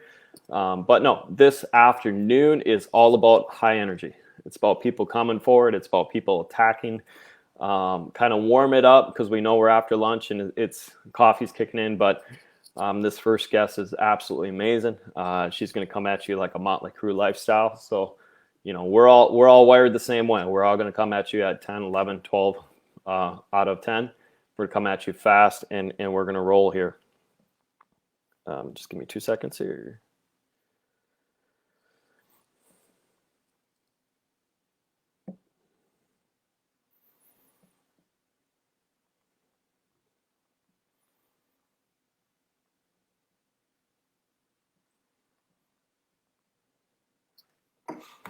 And in general, it's all about overcoming something. So this theme, break free, break free means break free out of the norm, completely being the rogue that completely changes the direction of the life and completely break free out of the norms, which is a pattern here. So The reason why we're developing these skills, the reason why we're developing these patterns is if we're looking at, most importantly, the government, who doesn't give a shit about us. Society does at times, but we're so in these everyday habits that if we don't take time to break out of complacency and don't take time to break out of the everyday habits, you're not going to know what you're actually meant to live in this lifestyle. So yeah, definitely a big deal. Little thing of my story here, going through addictions. I am a recovered alcoholic. I am pushing 1,200 days sober in the next couple days here. Let me give you the exact count date. 4 more days. So we're talking next week, Wednesday, I will be pushing 1,200 days sober. And the cool thing about that is you really don't understand the lifestyle you have at the time. You don't understand why you have to be sober. You don't understand why you're meant to go down this route. You don't understand why. And the 3-letter word, why. When we're looking at 1,200 days post and everything that is a gift that is given to you, or everything that is a gift that is presented to you once you overcome that first obstacle, it's just a snowball effect. All of a sudden you become, someone that starts a podcast. All of a sudden you become someone that starts an author, becomes an author. All of a sudden you become multi advanced, best-selling authors, multi-Amazon, international best-selling authors. And what happens is a lot of the stuff does not become work to you. It's fun. Yes, it takes hard work, but you're meant to be on the right path when it doesn't involve a lot of mental capacity. So you're having fun doing this. And a lot of you guys know, growing up, I had the nickname called Chatterbox, which means I talk too much. So instead of talking to people about, just rambling and all that stuff, I focused on, okay, this is my gift. I talk, I understand, I carry conversations with people. And the older I get, yes, I become more introverted. The older I get, the more I understand this is a gift that was given to me. This is a gift I need to use to go help people. This is a gift that is truly wedged in myself. And throughout the years, yes, I have overcome getting yelled at all the time. Dude, why don't you be quiet? Why don't you slow down? Why don't you do this? Why don't you do that? And the thing about it is, when you're looking at a certain level where people around you that want you to be at this level, say want or down, whatever it is, they're going to cap you off at that thing. So they're going to place that label on you. Whether it's your boss at a corporate level, say, hey, I want you to break this. I want you to slow down. I want you to think. I want you to do this. I want you to do that. I want you to be quiet. You're only doing that to be at the level that he wants to be. So that means a little bit above, a little bit below, a little bit above. They want you at that level. If you kind of reverse that and say, okay, hey, these are my gifts. This is the reason why I'm squirrely. This is the reason why I'm very good at this. Someone who is hyper focused like myself, someone who is very active like myself, the skills and the trades and stuff that are great for me is doing something with my hands. I've always been someone that has been old school. I call these office hands. These aren't office hands, but building something, creating something, being artistic in something, running shows like we're doing right now, producing events, anything that has a lot of wow behind it, anything that's got a lot of addictive sides to it in a good way. A lot of moving parts, a lot of smoke, wow, sexiness is the best terms I want to call it. Stuff like that I am focused on. And nothing against, everyone that is in numbers driven, engineering driven or anything. I love all you guys. But my strength and personalities are actually more stuff that is fast moving, fast paced, and things that kind of keep me parallel with the pace in my mind. So yeah, no, this is definitely a great event. I am looking forward to it. And we are crushing it here this morning, and we are crushing it with what's going to be coming this afternoon here. So I'm going to tell you guys straight out, this is a lot of work, but I love doing exactly what this is doing. It's bringing you guys value as listeners. It's bringing you guys tricks and trades by people that have already done it. And in general, it's also bringing you guys trials and tribulations, what they went through, to where you can help use the skills and techniques and stuff they used to go become a better life. So what I'm going to do here, guys, is since we have a little break before 1 p.m., I'm going to take a quick 10 minute break and get you guys ready to roll here for our first speaker at 1 p.m. And then we're going to kind of rock and roll here till the end of the day at 4:30, 5 p.m. So we are running early. We are running fast, and 45 minutes on each speaker.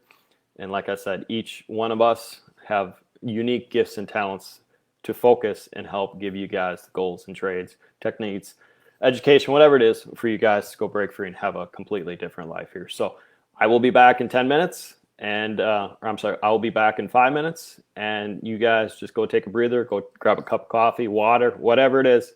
And we will be back and rolling here at 12:45, 1 p.m. somewhere in there, and get this first speaker rocking and rolling here, and bring some energy back in this stream. So we're going to be going wide open. We're going to be going fast. We're going to be getting real gnarly. We're going to be getting real gritty this afternoon, and we're going to get you guys up and moving here. So like I said, I know the speaker lineup. I have the outline next to me. But this afternoon is going to blow your guys' minds. So thank you very much. I will return in 10 minutes. And let's continue this amazing event till 4:30 this afternoon here, guys. So rock on. I will see you in 10 minutes.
All right, guys, we are back. We are rolling, getting a little bit of head start here. We just took a 10-minute break to get up and running, and our next guest is actually in the studio, just waiting to get situated here on the live stream. So once again, guys, it is 4.5 hours of doing this. So we started this at 8 a.m. this morning.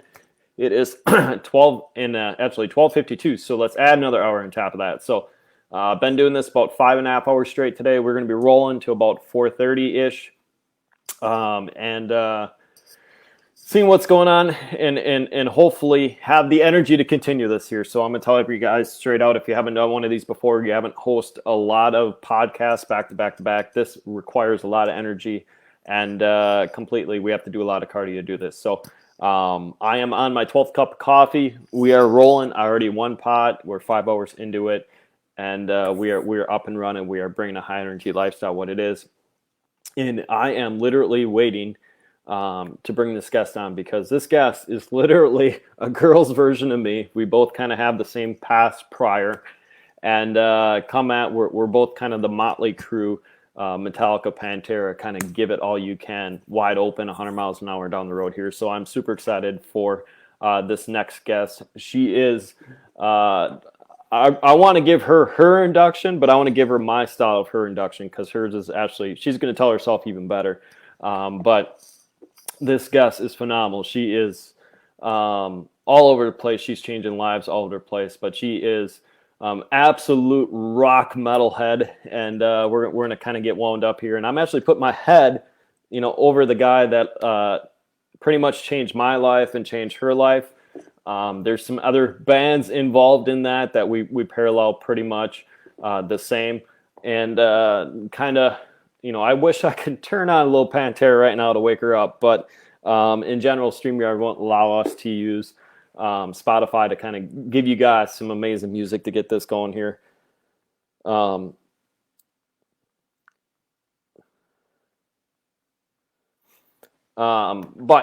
what it is, she's going to come on. She's going to crush it. She's very passionate about CrossFit.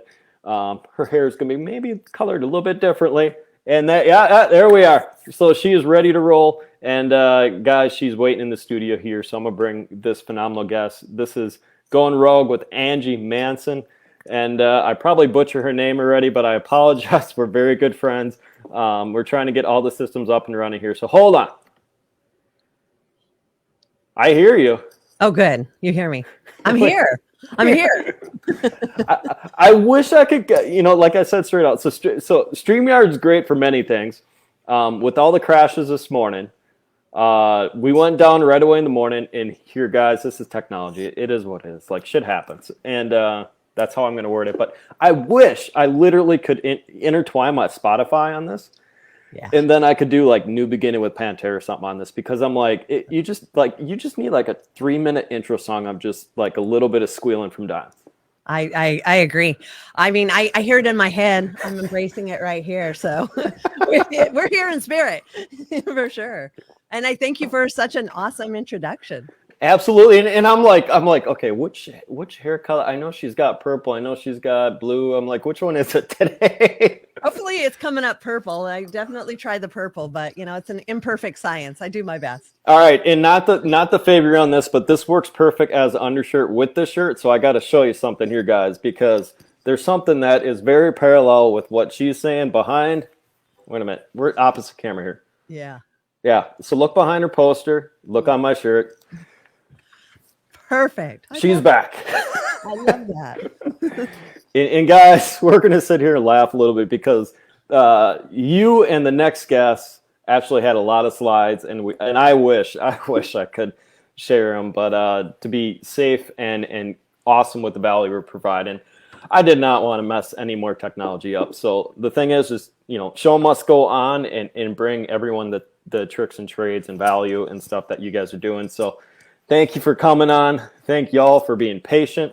But we are killing it. And like I said, we are not to put too much pressure on anyone, but yes, we have a worldwide audience, and I'm loving every bit of it, especially with the rock fan on the opposite side, and actually 3. I got to let that one right there. Love that. And just we're going to have some fun. So welcome to the show. Thank you. Thank you. And I'm definitely going to do my best to bring the high energy. Luckily for me, it's only 11 o'clock here. So I'm like ready to go. Like I'll bring all the energy. You take a little break. How's that? Go ahead. Take it. Take the ball. Okay, good. So a little intro to me. My name is Angie Manson. I am the CEO and owner of Elevate Addiction Services. I also have the podcast Going Rogue, which I started a couple of years ago. So a lot of people have asked me why would I get into this field of drug and alcohol addiction? And for me, there's only one reason, and that's my story. So that'll be the first thing I open up with. So for growing up, I grew up the daughter of a very young mother. She had me straight out of high school. She was 18 years old. And very proud, and did not want me to have any association with my father. So grew up with a single mom and no father. And I was of the generation that we called latchkey kids, which basically meant as I got older, my responsibility became get yourself to school, get yourself home, sometimes make yourself dinner, be in by dark. You know, we didn't have cell phones. We didn't have the means that we have now, no tracking devices. So my mom just sort of trusted that I would be out there doing the right thing. And although I was a pretty good girl, I was also living in low-income housing where there was a lot of kids that were like me. And so we, at a very young age, started, I hate saying stealing, but we were taking from our families. First it started with cigarettes. We'd sneak up on the hill. What's a cigarette situation? I've seen my parents smoking. Let's give it a try.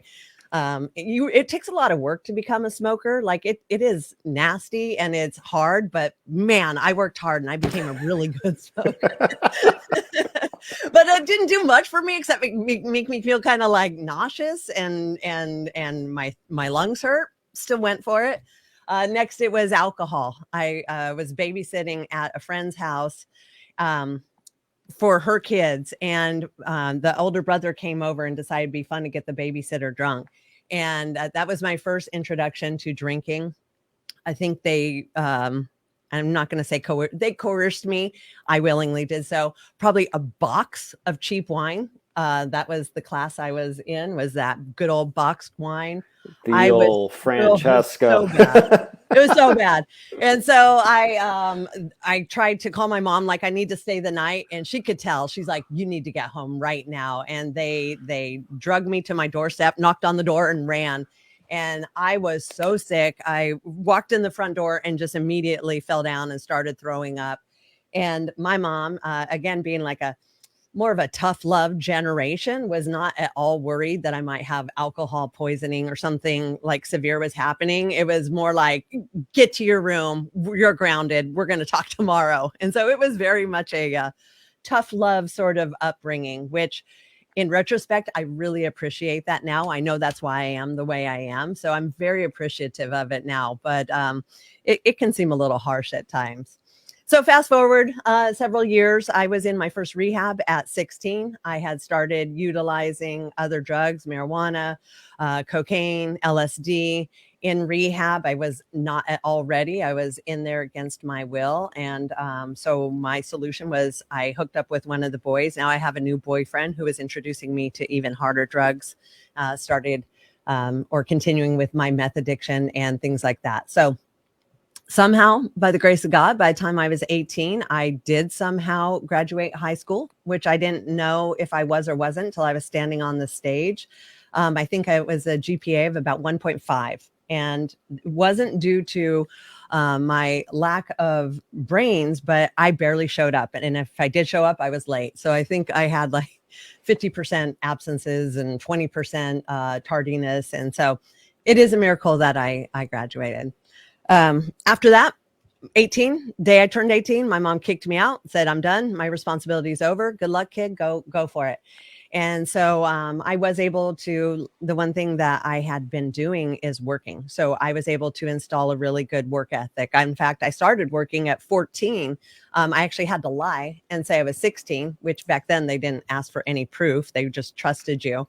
And so the one thing that I had continuously done is work to earn money because it wasn't being given to me. So if I needed, to buy my drugs, I needed to work. And so luckily I continued on that work trek, but I also continued on a pretty bad trek. I ended up leaving Reno, my hometown, getting some trouble in Santa Cruz, and those people back there getting introduced to some even darker, more criminal type activities, going down a pretty dark path. And I ended up back in Reno, and I got a job at a rental car place. And it was ironic to me because I had actually gotten a DUI in California, and I had not turned myself in. Instead, I ran. So here I am working at a car rental place with this outstanding DUI in another state. And so I was always like pushing that envelope, that edge of getting myself in trouble, getting myself caught, but not quite. And so after working there, they decided they would let me rent a car on cash because I worked there. And the first thing I did is I went back to Santa Cruz to those friends of mine that were having so much fun in my estimation. And I ended up getting myself in a lot of trouble with this car, and they kept giving me the keys back until I actually finally crashed it and got in a pretty severe wreck. And even then they let me go. And it was a couple days later that they tracked me down to my friend's house and said, we just have a few more questions about that accident. And I knew finally my time had come. I was never a person to turn myself in, but I was also finally at a place where I'm like submitting because I could see that I'm just getting myself in more and more trouble. And that's what happened. I went to jail, but it was for the DUI, and kind of, did my time, continued on my trek of being bad to worse. And it was probably like a year and a half later where I was doing something else I shouldn't have been doing. And they asked my name, and they ran it, and they said, you actually have an outstanding warrant. And I said, no, I took care of that like a year ago. They're like, no, this is a big one. In fact, this is an out-of-state one. So you're going to have to be extradited. And I was really confused on what had happened. So the charge was embezzlement because the rental car place decided, because I worked there, because the damage was over $10,000, it was considered sort of a white collar crime. And so I was facing 10 years in prison, and I didn't even know it. Luckily for me, my grandma, although didn't have a lot of money, she was not going to let me sit in jail. She sort of bailed me out. I went to Reno, and I went to the first hearing, and the public defender said to me, okay, Angie, here's what you're going to do. We're going to say you have a drug problem. That way you can go to rehab instead of spending 10 years in prison. And my first instinct was to deny. I don't have a drug problem. What are you talking about? And they're like, okay, Angie. And I was probably on meth at the time, but I'm still in massive denial. They said, look, we're just going to say you have a drug problem so you don't go to prison. Do you see how going to rehab is better than going to prison? And I went, oh, I can see this. Yes, I will just say I have a drug problem. Mind you, I'm only like 21 and I'm facing 10 years in prison, and I'm still in denial that there's even a problem here. And so that's the strategy we went into the court with. I was given by that judge who saw me a year in rehab. That was the sentence. And then 3 years of probation and pay back that restitution of $10,000. And back then, and even now, it's very difficult to find a rehab that'll take you for a year. And I was able to go to, my best friend had gone to a rehab prior to me. So I went to that same place because I figured if it could help her, it could help me. And about a month into it, and he accepted me. And about a month into it, because I couldn't actually afford the whole program, I started working. So I'm still, overcoming whatever I'm coming through. And I'm now starting to help other people get through their stuff. And by doing that, I started to realize as I was working through my own stuff that this has kind of been a thing that I've loved my whole life, which is helping other people. And that's what I was starting to do. So after a year, I went back to the judge with my certificate of completion, very proud. He was very proud. He's seen the transformations.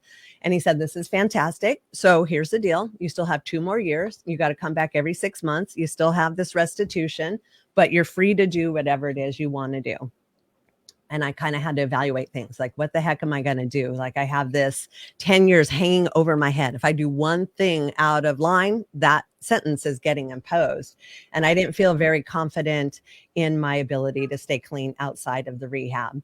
So I continued working there and I started learning every position within the organization. I went back and saw him every 6 months.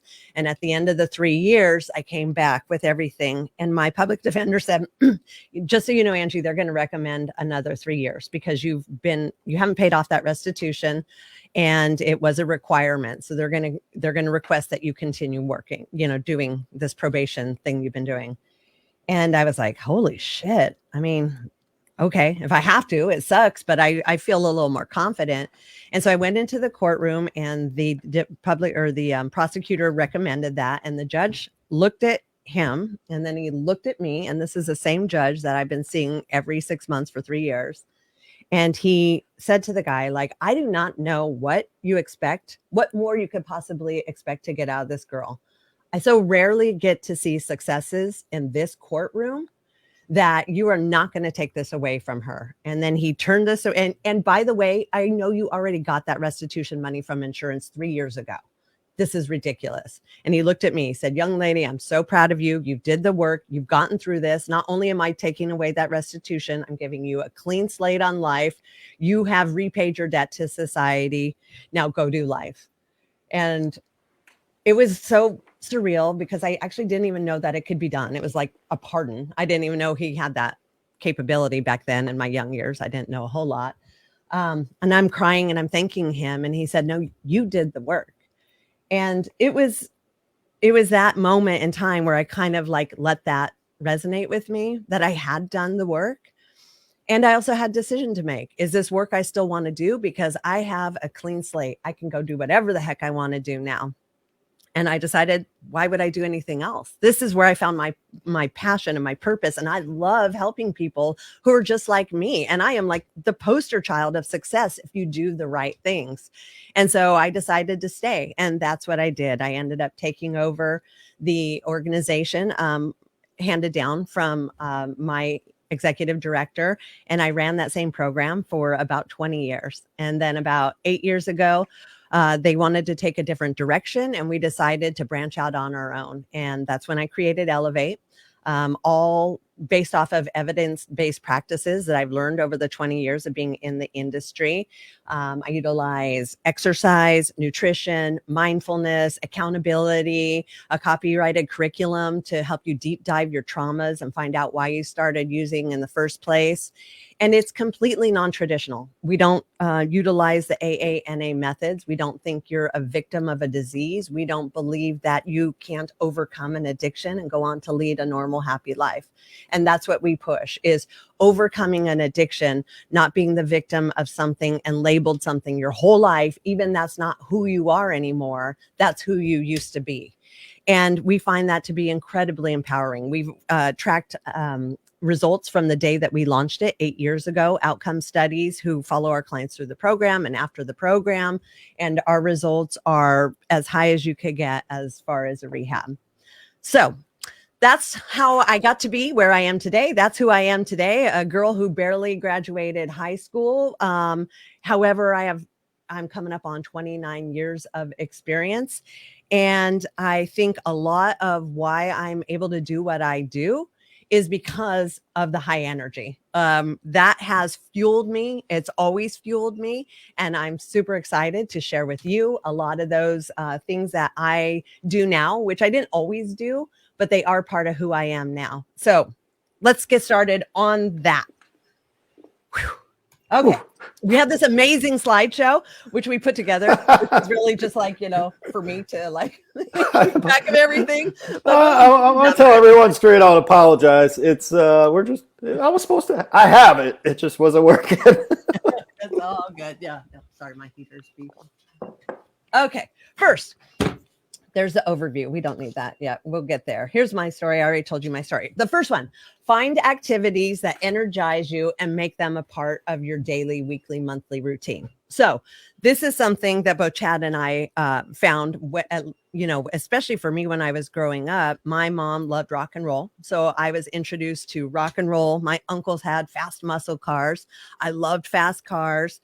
And so I was very drawn to high energy. In fact, I even started drinking coffee at like 9 years old. Like there was something in me that was like, this is where I resonate. I love this. And probably not a coincidence that I ended up choosing meth as my drug of choice. There's just some, it might have something to do with all of that. So obviously I'm not doing meth these days. So what do? I love going to rock concerts. Like I love that energy.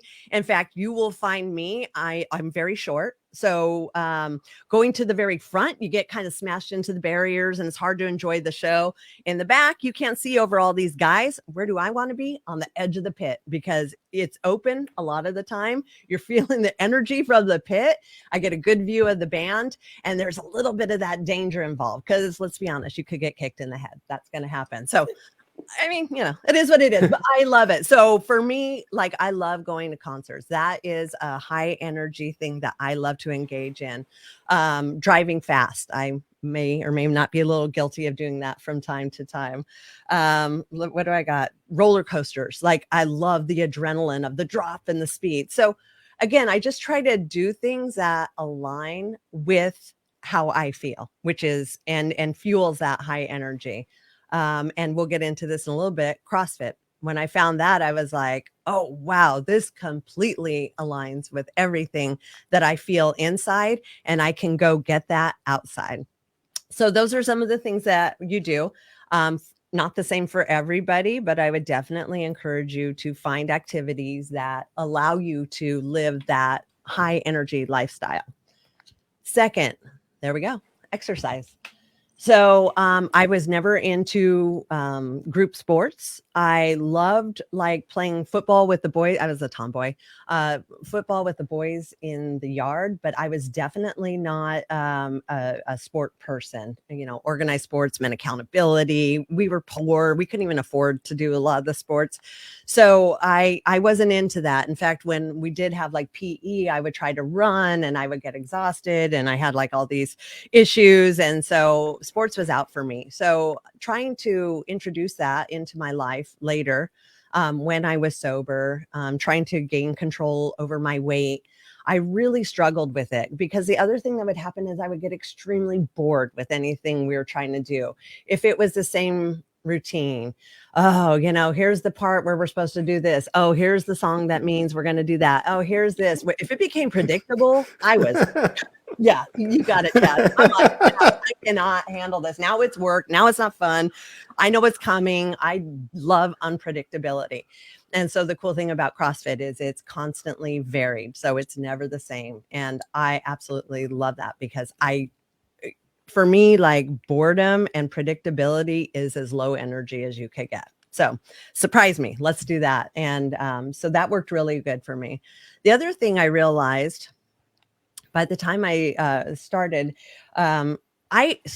because I was away on a trip and all my friends who work for me, but they're my friends, started this Groupon, and I came back and everybody's all into it. And I'm like, what are you guys doing? You're so excited about this. What are all these words? I don't understand what you're talking about.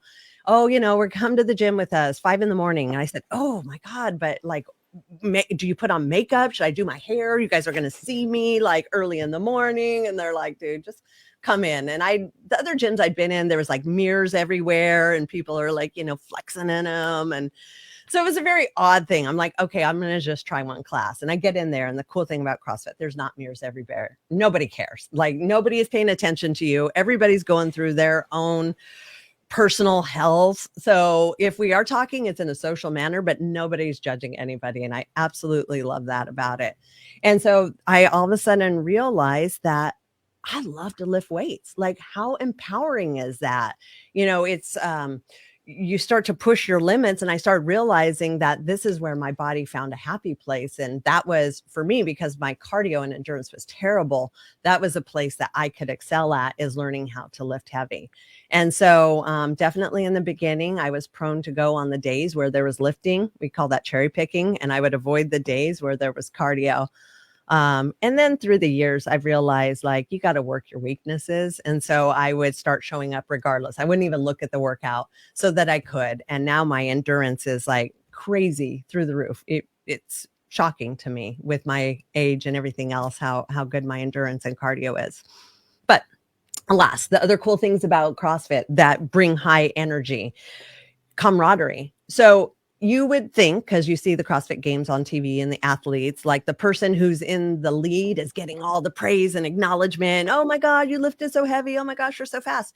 No, the people that are getting the acknowledgement and getting the fuel are the ones that are just putting in the effort. And they're probably the ones that are last. They're probably the ones that couldn't even do the complete movement. They're the ones that had to modify because they're just starting out or they have an injury or an illness.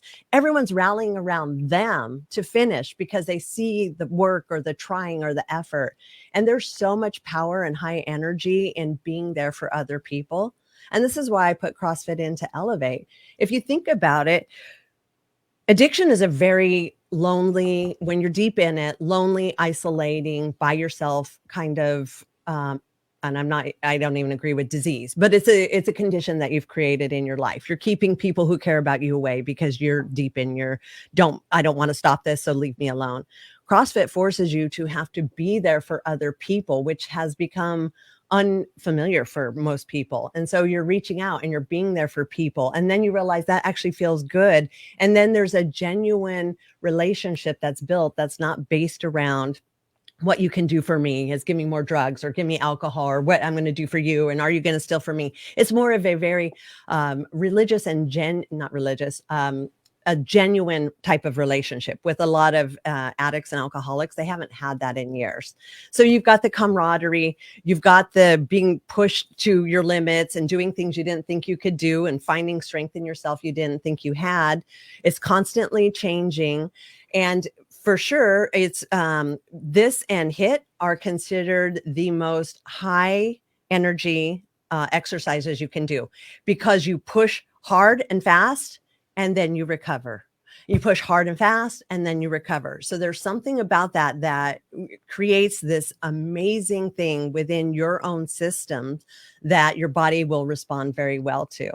And so that was the other reason. And then the last reason I really like CrossFit, because at the point where I found it, being a CEO, you're dealing with a lot of issues, insurance companies and Google and, this law and these things. And when I went into the gym, I realized, okay, there's barbells dropping, there's a clock up here, the coaches tell me this is happening here. I had to be in the moment. Like, I couldn't be thinking about all these things, past, present, future. Like, I had to be 100% in the moment, paying attention for safety reasons and otherwise.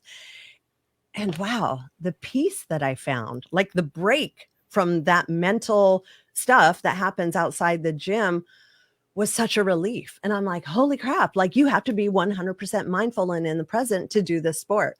And that's another reason that I put it into the rehab, because addicts will get stuck in their past, their shame, their guilt, their misdeeds, or what we call future trip. What am I going to do after this? How am I going to do this? And so to be able to be in the present moment with mindfulness, there's a total freedom there that sort of regulates and resets everything. So those are all the reasons, like, I love CrossFit and why I started to do it and why I even put it into my program. And let's be honest, we're playing very loud, fast music the entire time we're in there. So yeah, I mean, like the speakers are just going.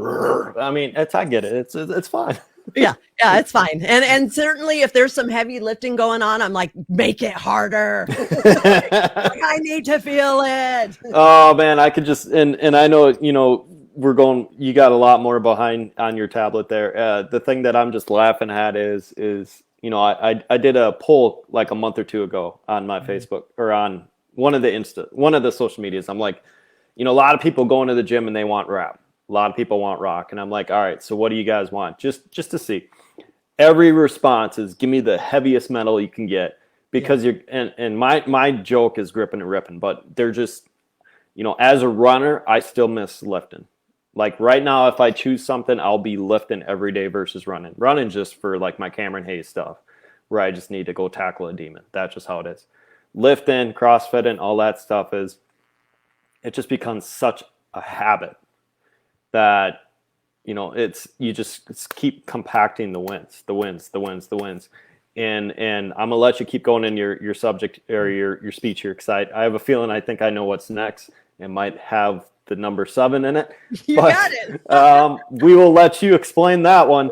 But yeah, no, like she's building this up as, you know, the more hard shit you do, the more your life's going to get better. And I'm going to let you explain that and be quiet because I know the transition you're doing here. Oh my God. And I got so much here. So totally.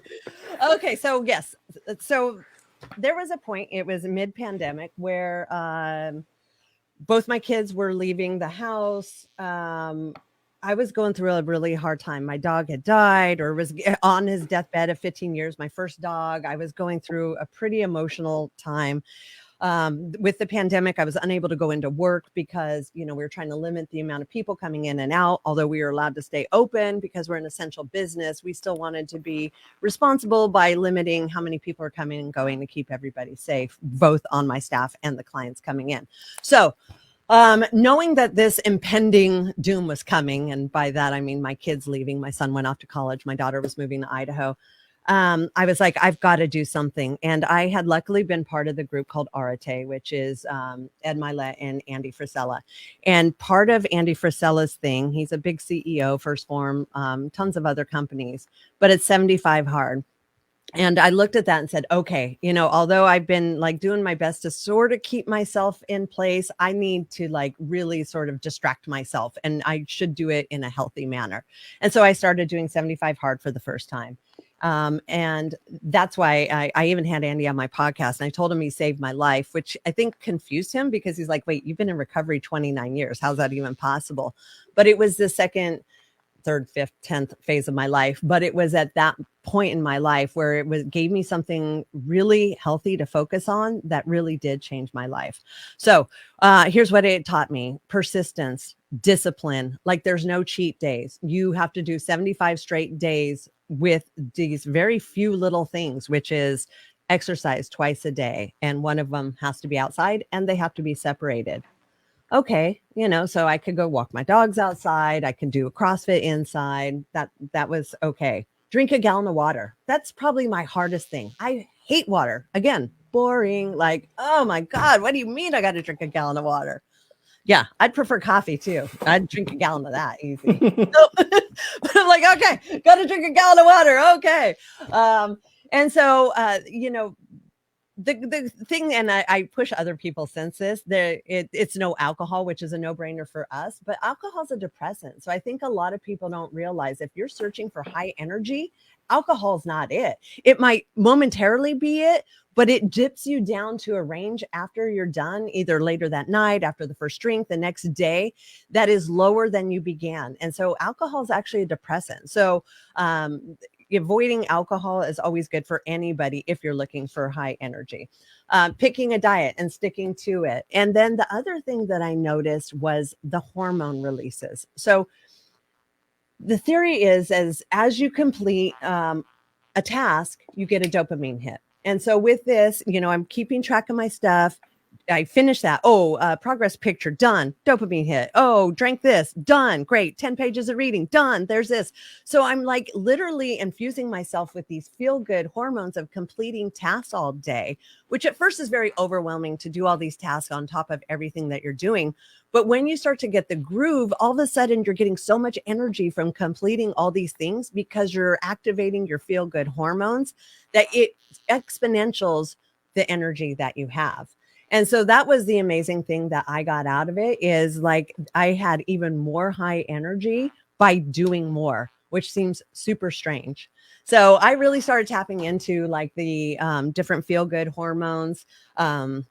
Like, for example, the dopamine, when you, and I always get these, this is what I'm looking at, endorphins you get from working out. Boom, you're doing that twice a day. Dopamine you get when you experience pleasure or satisfaction or that sort of things when you're completing goals. Done, getting that dopamine.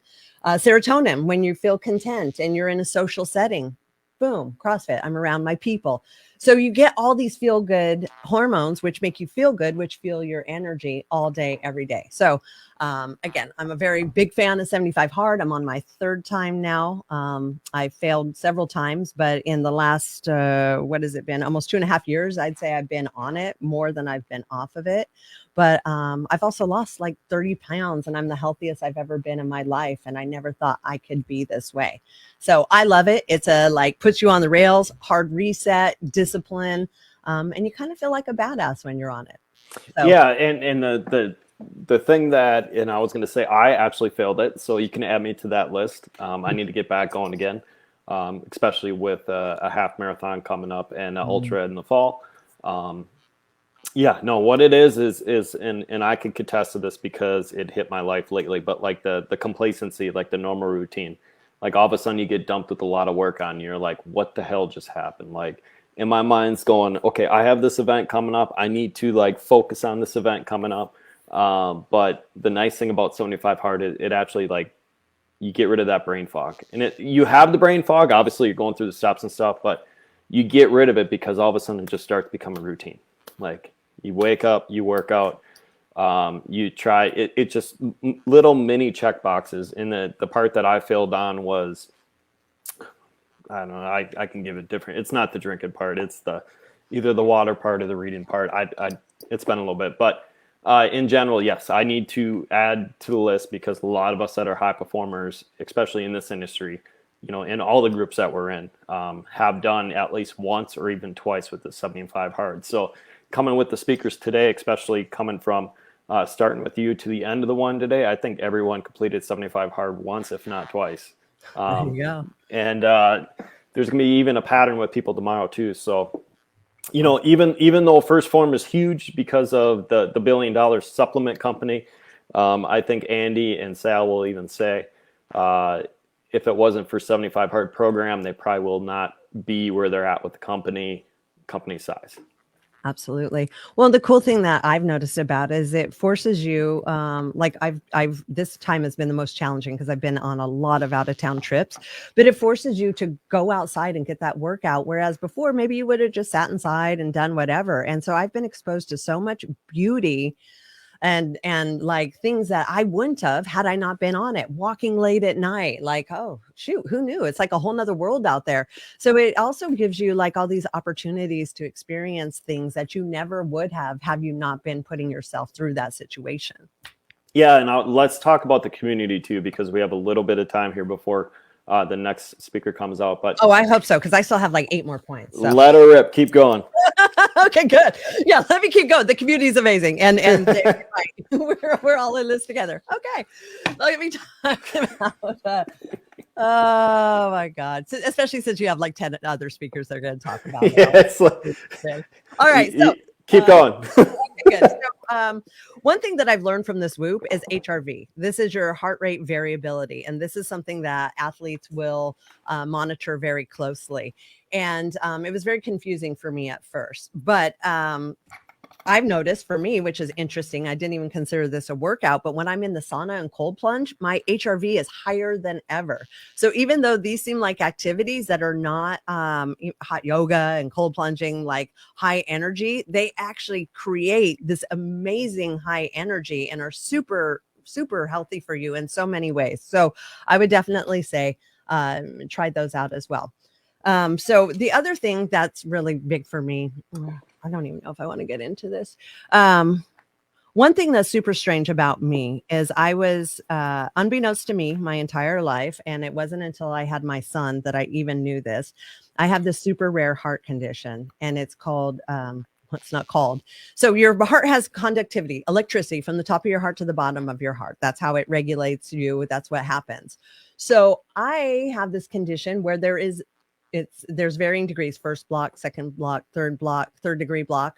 Mine is actually 4th degree block. There's literally no electricity from the top of my heart to the bottom of my heart. And 99% of people with my condition need a pacemaker to regulate that and make sure it's working. Somehow my heart is super weird. And when I exercise, like people with this condition, it will pin them up here, like red line, and it doesn't come down. And that's where it becomes life-threatening. But somehow when I slow down, my heart rate will actually come down. And we're unsure why or how it works that way, but this is why CrossFit is good for me. So there's something very strange. Maybe it's what creates my high energy is this weird heart anomaly that I've had to work over my entire life. But it's also made me very aware of my body and what actually is good for it and how hard I can push. And I just say this story to you that our limitations 99% of the time are here. They're not actually our bodies. It is our mindset. And so a lot of time it is just changing your mindset. And so with that, one of my successful diet actions, because diet and exercise go hand in hand if you want a high energy lifestyle, intermittent fasting. Like we are so much more capable. There's so much more in the tank than we give ourselves credit to. We were raised on 3 square meals plus snacks, get your dessert. Like if you miss a meal, it's like the end of the world. And I've retrained myself to intermittent fast in addition to keto because it handles all those considerations. It helps me utilize the tank. It helps me realize how much energy I still have in my body. And my body's not working so hard all the time to process food all time, every day, every night, process. Like if you think of it like the cavemen, like they would hunt, they would expend all this energy. It would take them days. They'd finally get a kill. And then they would eat like crazy, overeat because they couldn't afford to have that meat to go to waste. And then it would probably be another couple days before they got their next kill. So it's almost like in our DNA, intermittent fasting to give us the highest energy for long-term success. So, and again, you know, it always comes back to my early days of drug of choice. It also aligns with probably why I loved meth. Like I could easily not eat for days, and I felt really good with that. And so it's interesting. I've sort of simulated all those things that I was drawn to that drug because I liked in real time in a much healthier, sober, productive way that's actually very beneficial for me. So huge fan of that. Keto's great, handles inflammation in your body. If you don't understand what that is, please look it up. It's a thing. You know, carbs, sugar, all that stuff really creates like unease in our body, and then it shows. So I would highly recommend, you know, finding what those are. And my last plug on diet is fat. There is good fat. Fat is not bad. The word fat makes us think if I eat fat, it's going to make me fat.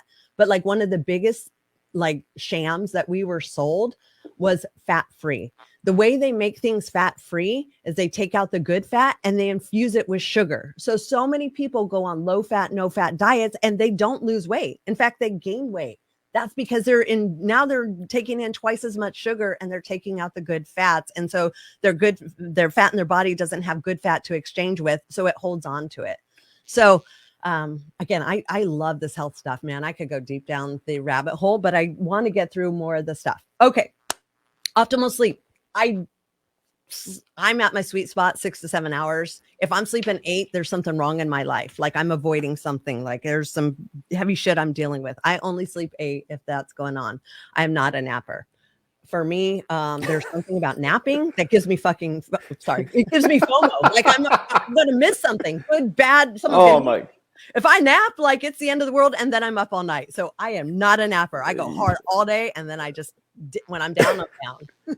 That's why I laugh, because everyone's like, nap. I'm like, what the fuck are you napping for? Like, there's too much stuff to do. Yeah, who can shut their minds off like that? Oh. Like, that is not me. It disorients me. It messes me up. Like, and then I'm up all night.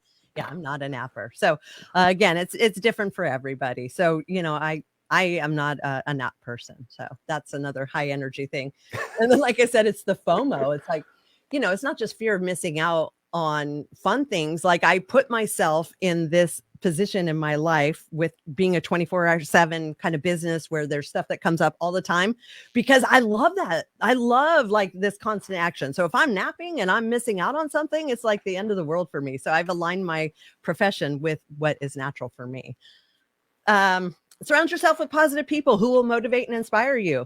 That's easy. Like, you know, create a community that pushes you to strive better, be around high energy people, not someone who just wants to sit inside all weekend because it's raining. Let's just Netflix and chill and order a pizza and relax. Like, put yourself around other high energy people who are like, I know it's raining. Let's go walk in the forest. It's a great time to get outside.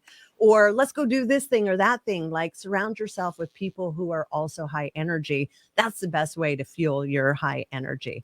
And obviously positivity. Like if you're in a negative space, which happens, your motion and your energy tends to be very down, unless you're angry. I mean, I can simulate anger. That's why I like angry music. I can get the energy out of that. But definitely like those lower vibrational feelings can make you feel down. So you want to try to get like a positive mindset Where am I like giving myself negative self-talk? Where am I putting myself around people who might be toxic, who do nothing but talk about problems and not solutions? Where am I just spinning my wheels on things I should do and I'm not doing? Like really like getting yourself into a good space is the best way to create high energy. For me, I could be having the worst week of all. I could be dealing with California mandate this or this situation that, or insurance is this, or what, a myriad of situations. And believe me, the clients are not the problem in my business. It's all the red tape that goes with it. But then I'll go to a graduation and I'll see somebody who in 2 short months has totally reversed their life. They're crying. They're thanking you. They're thanking you for giving their family back. Their families are crying for giving them their loved one back. You see like the miracle, and my heart just fills with love. And there's something so special about living in your purpose, doing the thing that you love, realizing it in what you're doing and making an impact in the world. Like there's literally nothing that fuels me more, gives me a higher energy than seeing my purpose and it like changing lives.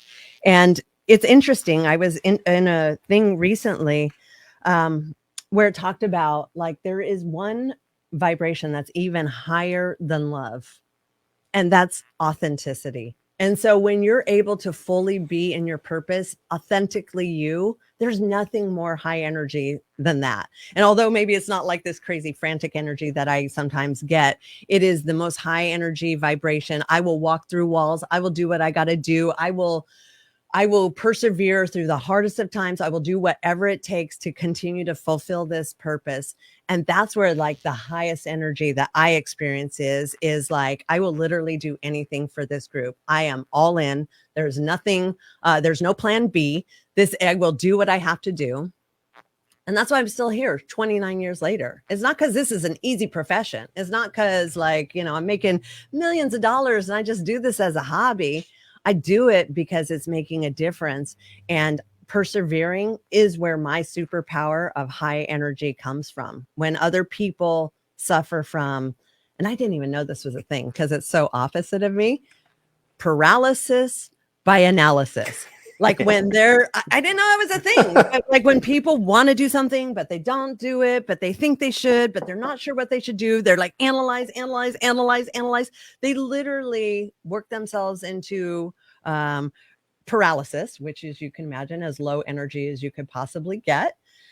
Because they won't just make a decision. They won't move forward. They won't do something. And so for myself, I've always been like, well, it could be the right or the wrong. I feel like it's more right than wrong, but I'm just going to make a decision. And that gives you like that energy. Okay, now there's this situation, like the pandemic, for example. Holy shit. I had to make 1,000 decisions a day as the leader of 100 employees and clients coming in from the craziest, unhealthy conditions. Okay, how are we going to handle this? What about this? And of course, everybody's looking to me as a leader, like, what do we do? And I'm like, dude, this is like unprecedented times. Like, I don't have the answers. Our own government doesn't even have the answers, but I'm going to make the best decisions I can. Luckily for all of us, they were more right than wrong, which is generally the case when you can like step outside of it and look at it from like that position. But making those decisions is paramount to high energy. Not making decisions, no action, that'll just zap everything you have. Yeah, and there's two things here I want to wrap up, but there's two things here that I want to tap into, because we both have, especially, I don't want to say being recovering addict. I don't even want to use that term anymore, but just someone that overcame something in their past. Yeah. We have, when we're rolling, so when we're not overly stressed, when we're rolling and everything's flowing in our life, we're having a blast. We almost have this extra gear. Yeah. As a recovered, a person that was addicted to something, it's you have this gear that you need to get it. You need to get it. You need to get it. And people are like, how do you, and I'm gonna use this for example, they're like, how are you doing so much in your life, and how do you balance in everything? And honestly, like balance is not good for me. Like the working out, the running, all that stuff, I love, but like the balance of, I love you guys, family and friends and all that, but like I'm gonna do what I love to do. and it doesn't matter if it's, skiing, jumping, whatever. Like, whatever free time I have, I'm going to throw it in there. And even with the work time, I love doing this stuff. So like for me, working 12, 14 hours a day, doing, the stuff we're doing on top of, writing content, podcasting, running, whatever. I'm a workaholic in a good way. I love to work. And that's the thing that I notice, especially with someone that's overcoming stuff, that we have this extra gear of when a normal person stops at 6, we can go to 8, we can go to 9, just because we're so used to expanding all that energy to get something. Absolutely. Well, and we also know that it's exponential. When we're doing what we love, it's just giving us more energy. We don't need downtime and recovery. I mean, I will take an occasional Saturday off where I'm just going to watch an entire Netflix series. Today it's raining outside. I'm just going to like do that. And then there's always this little bit of guilt, like, but you could have been and you should have been, but that's my own demons. But it actually fuels us to do more. And when you're doing what you love, it doesn't feel like work. And it also doesn't feel like your adrenals are getting taxed because you're having to work so hard. There's just not that emotion. You're doing what you love, and therefore it isn't work. Yeah. And the second thing that I was talking about is, I can't believe brain fart. Hey, we have them, guys. No problem. You know what I would say? Another thing, I just want to throw this in. I see that really gets people is that decision fatigue. Like if you have a lot of decisions to make, I didn't even know this was a thing. You can actually create fatigue because your brain is just like over it. And that's where you got to combat that with doing the things that you love to sort of fuel yourself up if you're put in those sorts of situations. And I agree with you 100% because I am management at the place I'm at. And I'm like you, I have a lot of moving parts. And I rather go into a place I barely get trained and learn the whole process with my own speed. But deep down, guys, the thing that fights me so much with that job, and I'm air quote job, it is my job. The biggest battle I have in life is knowing that that's temporary and what I want to do is my calling. So it's like an internal battle of just fighting. And the battle you guys don't understand is when you're trying to break free, there's so much energy absorbed or combined into that, trying to, jump over in the fence into the stuff you're trying to do, that you do get burned out at times. So, but no, I want to thank you. You ran the full length. I love it. And that was short. Like I was like, oh shit, I put too much at the beginning. I missed half the end, but no, it's all good, man. No, it is all perfect here. And I know we're not done doing stuff in the future here because we're both alike. I should do like the Matt Vincent and put my hair like white like it is or whatever it is. So, but no, it's everyone in our circle is amazing. You've been amazing. I want to say thank you for coming on this show. We got plenty more coming down. And can I give one final life hack? Let it rip. Okay. This is what I feel like is the best hack you could do for high energy. Get a freaking puppy or kitten, man. Those things, they exude energy and you have to match their energy to be a good owner. So if you're like, what's the best way to do that? Man, get one of these animals. They give you all the feel good hormones. You got to walk them. You got to keep them busy or they get destructive. Like my animals have saved my life so many times over and they fuel the high energy in me for sure. And get the little like 40-pounders. Like I love the big dogs, but like a friend of mine, she's rescuing this. We call him Mr. Bean. Yeah. But he's a Mr. Fro. I think it's a little tiny like 40-pound dog from like Mexico, and it's all over the house. He's a good dog. It's just a very high energy dog, and it's a great dog to have. But yeah, no, yeah. Mine are mini huskies, so they're like the big dogs, but they're shrunk down, so they have like all the best qualities in a much smaller form. But yeah, they keep me happy, excited. They fuel me. So definitely get a dog, get a puppy. Yeah, I had one. I loved one. Yeah, I need to get one again. I do miss that. So, but no, thank you very much for coming on the show. We have some phenomenal people coming up after you, and a few of them you actually are in your circle. So, awesome. It's gonna be a blast hearing everyone. And like I said, after this, we are done with this 2-day event. There's no like holding us back. I know there's more things coming down the pipeline here. So thank you very much for joining us. Awesome. Thank you for having me. Yep.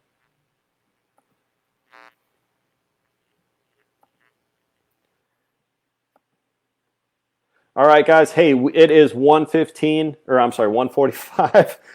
My brain's already waiting for a break here. So, guys, we are going on a 10-minute break. We are going to bring our next guest up here at about 1:55, 2 o'clock, somewhere in there. And like I said, these guests coming after are wide open. They're going to come at you. They're going to punch you in the mouth, saving all this energy here for this afternoon. And, yeah, it's going to be a blast. A lot of these are friends of mine. And we're very passionate about giving you guys tips and trades and stuff to get a high energy lifestyle. And might be a little custom and swearing. That's just how I love it. So you guys have fun. I will see you guys in 1:55 p.m. Central Time.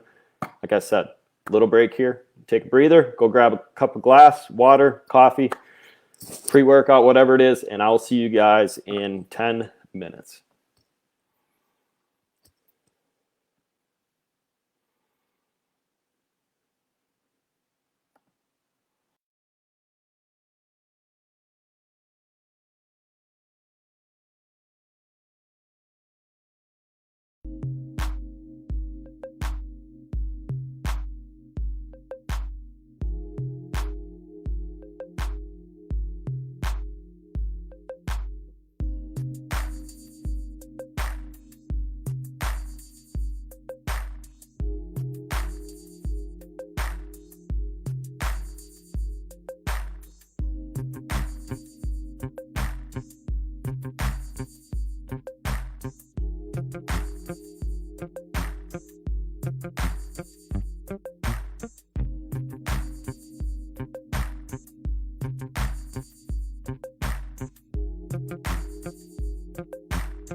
What's up, guys? Hey, we are back. We are down to the final 2 of 3 speaker, or I'm sorry, final couple more speakers here actually coming up. We are slated to about 4:30. Let me get my light situated here. But yeah, guys, we are back. We are live. I am back from 15-minute break, 15-minute break, somewhere in there. And we are rolling. It's been a long, awesome day. Some good things, some bad things. It is what it is. We're human, right? I just posted a video saying my fancy shit ain't working today. I'm human, right? Stuff happens. But the cool thing about it is we got headsets. We got the old school Mac headset set up with this old school MacBook. And we're bringing it. We're bringing it. We're giving you guys value. I'm bringing guests into this world that is from my community into your guys' world, and we're bringing it to make our lives a lot easier, a lot simpler. And the thing that a lot of people are like, I'm gonna use this for example. So when I was in high school and in college and stuff, you look to people with the business and you're like, hey, people with the business or people that accomplished a lot, it seemed like such a distant thing away. And the cool thing about that is it's not. All right. So we look at one minute thing each day. So one micro thing, one micro thing, one micro thing. Think of it as a stairway. And the next guest that's coming in, he's getting ready behind the scenes. He should be pretty soon here. And he's going to tell you the same exact thing, which means one tiny thing into another thing. And the cool thing about it is actually when you're looking at a lot of these guests that's lining up, you're going to see a lot of pattern here, especially with Angie and how she explains it. Out of all of our guests today, a lot of them have done 75 hard. It's a key thing to turn their life around. It's like many different things. It's one of the key building blocks. So it's like, the diets, the working out, all that stuff. All it is a program that keeps you guys in line and keeps you guys disciplined and follow and all this. So if you guys seen a lot of people over Facebook, Instagram, social media, all that stuff talking about 75 hard or day one, and you're going to see like a little jack of different days, that is 75 hard. And the cool thing about it is, programs like that are actually taken in here. So hold on, we're having a little situation here. So hold on 2 seconds here. We are live, but it happens. So give me 2 seconds and we will get this next guest situated. So I love the dude. It's just we're having a little technical difficulties.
We are back here, guys, and we are getting it situated. The guest is getting lined up here.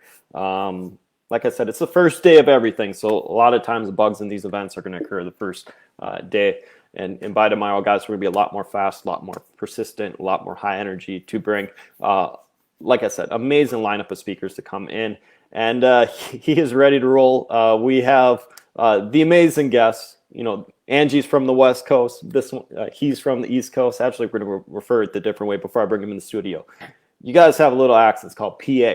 So we'll just leave it at that. So one of my amazing friends from a few of the communities I am in from the PA, and he's going to come on and join the stream right now. So I'm afraid to talk, dude, now that I'm being told I have some weird I don't even want to talk anymore, man. I'm like, shit, I got an accent. Like, I don't even know that. Like, I hear some people talk from like other parts of PA, and I'm like, oh, you definitely got an accent. Now I'm being told I'm the one. Nah, you ain't got one. I just want to. It's just the opposite. It's like I didn't notice the why. So here's the power of how these events are. We can go to them in person or we can go to them virtual. Tomorrow we're gonna have people from Australia and Canada and all that stuff. And the cool thing about it is the digital age. You can have everyone around the globe watch this, and we could joke a little bit because we know each other for what 2 years now, so yeah. we're all long enough to give each other shit, yeah. But man, thank you for joining this. A lot of you guys know at the beginning we were having technical difficulties, and you are actually the second guest that had phenomenal slides, and I'm like, fuck. You told me I wasn't allowed to use them. I'm like, oh shit. Oh yeah. No, it's and I keep repeating today, but when I use Chrome, I am actually on Firefox to use StreamYard. I deal typically with my MacBook for some odd reason with Chrome, it just kicks it out. Whatever. It is what it is. Technology, man. Let's roll with it. Yep. But guys, we have Matt Rhoda. We're gonna dig deep into it. The main thing is just I want you to talk about accomplishing or entering the battlefield, because that's the thing you've been theming the last year or so, Yeah. plus and some. A lot of your story resembles a lot of mine, but I want you to talk about it. So I'm going to keep my mouth shut, and I want to honor your time because I know you have 4 amazing children, and Yes, I you've do. been extremely busy. And Yes, I have. but welcome to this live stream, man. Thanks, brother, man. I appreciate being here. I appreciate anybody watching this. I love what you're up to, Chad, and what you bring to the world, and the energy you bring, and the value you bring, and the fact that you're putting this together. And I feel like a small little gnat on the list of like the people you've got on this lineup. So I'm honored to be here, man. So thank you. So I'll try to give it super quick because I have a specific presentation I want to kind of go over with everybody here, the 5 pillars of personal excellence. And the reason I want to share that is because it ties into my story of who I used to be and who I am today.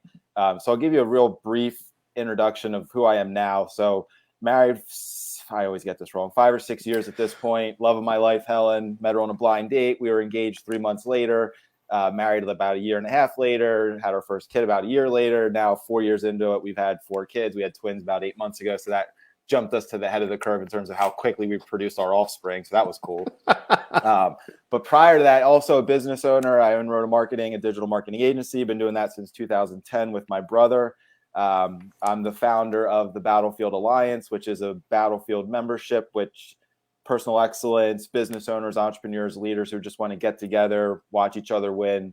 Very, very similar to like all the other groups out there. We have a couple different nuances that we're doing that's a little bit different, but just want to gather like-minded people to win in life and help support each other win. And then I'm partner in Signer 57, which is a pro-America, pro-freedom brand, lifestyle apparel company, which we're super excited about. A couple other little lead gen sites that I'm doing. So I got my hands in a lot of different things, but first and foremost, it's family guy. Like when people are like, who are you? I'm like, I'm a family man. Like I'm a husband and I'm a dad. Like that's by far my greatest joy in this world is doing that. Business is fun. I enjoy it. I love building relationships in the business world and, obviously creating revenue and financial freedom for our family. But I do all that because I want to spend as much time humanly as possible with my family. So that's who I am. Who I used to be. I grew up the all-star athlete, team captain on the baseball, basketball team, going through grade school. I was always on the traveling teams, was always playing 1 or 2 grades up, just very gifted at sports, specifically basketball and baseball. Then I got to high school and I was one big fish, now in a big ocean of many big fish. So I wasn't as special as I used to be. And it actually was going to take some work for me to maintain that level of stardom, let's call it, for lack of a better way of putting it, even though obviously like you're, elementary school, you're not a star, but like you were the big, guy on campus. So I didn't want to put in the work. I didn't know at the time that I didn't want to put in that work, but it always came easy to me to be the superstar. And now all of a sudden it wasn't easy. And if I wanted to continue to be the superstar, I was gonna have to really grind and work hard. And looking back on it now, I'm 40, I'm like, oh shit, I just made an unconscious decision not to put in that work. Instead, I found a group of friends who were mutual friends with some of the sports guys, but they didn't play sports. They were just into smoking weed and kind of doing drugs. So I hung out with them a little bit, and that started to become my persona. So I still played sports, basketball through high school, but I went from team captain to starter, but not team captain, to riding the bench, to pretty much not getting any. I was the guy who, like, at the end of the half would get, like, there's 30 seconds left and they don't want the all-star to, like, get his 3rd foul. So in comes Matt, and it's just like, holy shit, like, this is who I've become now. Like, I'm that guy that's coming in off the bench. Just for like, pointless seconds. So that pretty much became my persona through the rest of high school, was just hanging out, doing drugs. I got arrested in high school once for some stupid thing that I did, nothing like violent or anything, but got in trouble for breaking into a car, stealing money and doing that kind of stuff. Went to college, got arrested for selling drugs, continued to do drugs. And I always say it's easier for me to count the number of drugs that I didn't do as opposed to naming all the drugs that I did do, because I was doing a whole bunch of different drugs. So that was my story through college. I got kicked out my junior year, end of junior year. By the grace of God, I went to talk to the dean of students and I pled my case, and she actually let me back into college. So I didn't miss any time, even though technically I got arrested on campus and kicked out. So I've always said I've had a guardian angel. I continue to have a guardian angel watching over me, and I don't take that lightly, because there's been plenty of opportunities in my life where I think things could have gone slightly different and I would be in jail or dead at this point. So every day to me is a gift, because I know I've kind of avoided those disasters by the grace of God. Moved out to California after college to pursue a career in writing, whatever that meant at the time. I was just like, I love to write. I'm going to go to California. My mom was like, please don't. You're going to end up dead or in jail. And I was like, thanks for the vote of confidence. And I packed my car up after the summer, worked, had like $2,000 in cash, drove across the country, got a job working student loans, did that for a couple years, got fired from that because they were laying people off. And I ended up answering a guy on a Craigslist ad to help him run an SEO company. So I learned all about entrepreneurship. So that was kind of like the first trigger of like, okay, there's something more out there for me than just like going to work, punching the clock and then going home and doing drugs. Cause this was requiring me to be creative and really get outside my comfort zone. So I was out in California for like 5 years and then called my brother because I wanted to move back east and basically said to him, do you want to start a company, an SEO company if I move back? Short answer was yes. So we started that in 2010. I was still smoking weed for the first couple of years, like all day, every day. Not during the day when I was doing like sales calls and stuff, but like morning, night, and weekends for sure. And our business did okay, but it always kind of just like leveled off. Like we never really experienced growth. And then finally I met my wife. And at that time I was I say just smoking weed, but like all the other harder drugs were a thing of the past. And I was just smoking weed all the time. Met my wife at the time girlfriend, and she found out I was still smoking weed, and she was like, it's me or the drugs. And I was like, okay, it's you, because like I know I love you and I want to spend the rest of my life with you. So I basically made a split decision at that time. I'm done with drugs, and I made that decision, went home, gave my bag of weed to my cousin, and I haven't touched it since. So from there is kind of the starting point of where personal excellence has started to become who I am and who I want to be and who I want to inspire others to be, because I've been down that road. And I spent 15 or 20 years of my life down that road of lack of purpose, lack of clarity, lack of hard work, and just kind of floated through life. I always say I felt like I was floating through life, and I always knew there was more for me out there, but I didn't know how to pursue it. I didn't know how to dive into it. I didn't even know how to recognize it. I just had this like nagging gut instinct that like, Matt, you're meant for more than this. Like you're wasting your potential.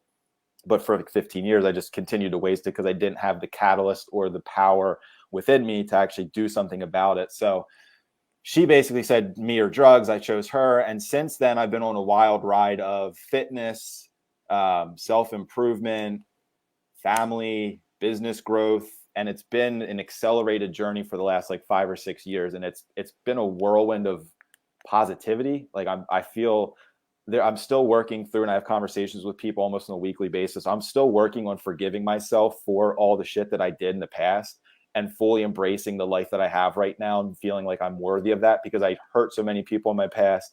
I made so many bad decisions, and now I have all these blessings. And I'm like, and I know I do, but I'm kind of like, do I deserve all these blessings? Because like shit, like I was a kind of a douchebag, and like I hurt people, and like I made terrible decisions. So like, why should I have all this right now?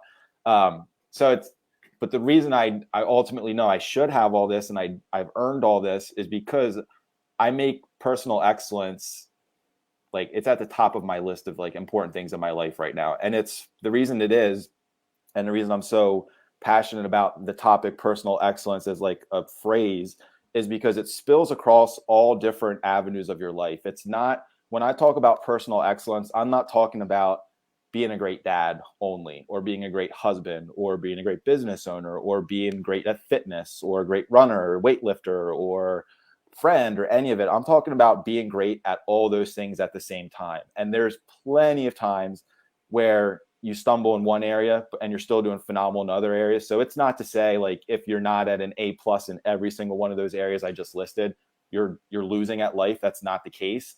Personal excellence for me is it's a nonstop, never-ending journey. So it's just a desire to continue to be the best that you can be in all those different areas of your life. So as we walk through this presentation, and as Chad said, I had an awesome slideshow that was going to make this make so much more sense to you guys who are listening, and you would have seen what I'm talking about. But I'll be able to walk you through it and kind of give you like the high level of it, and hopefully it clicks for someone out there. But well, and I'm going to explain it this way. It's not you, it's me. Fair enough.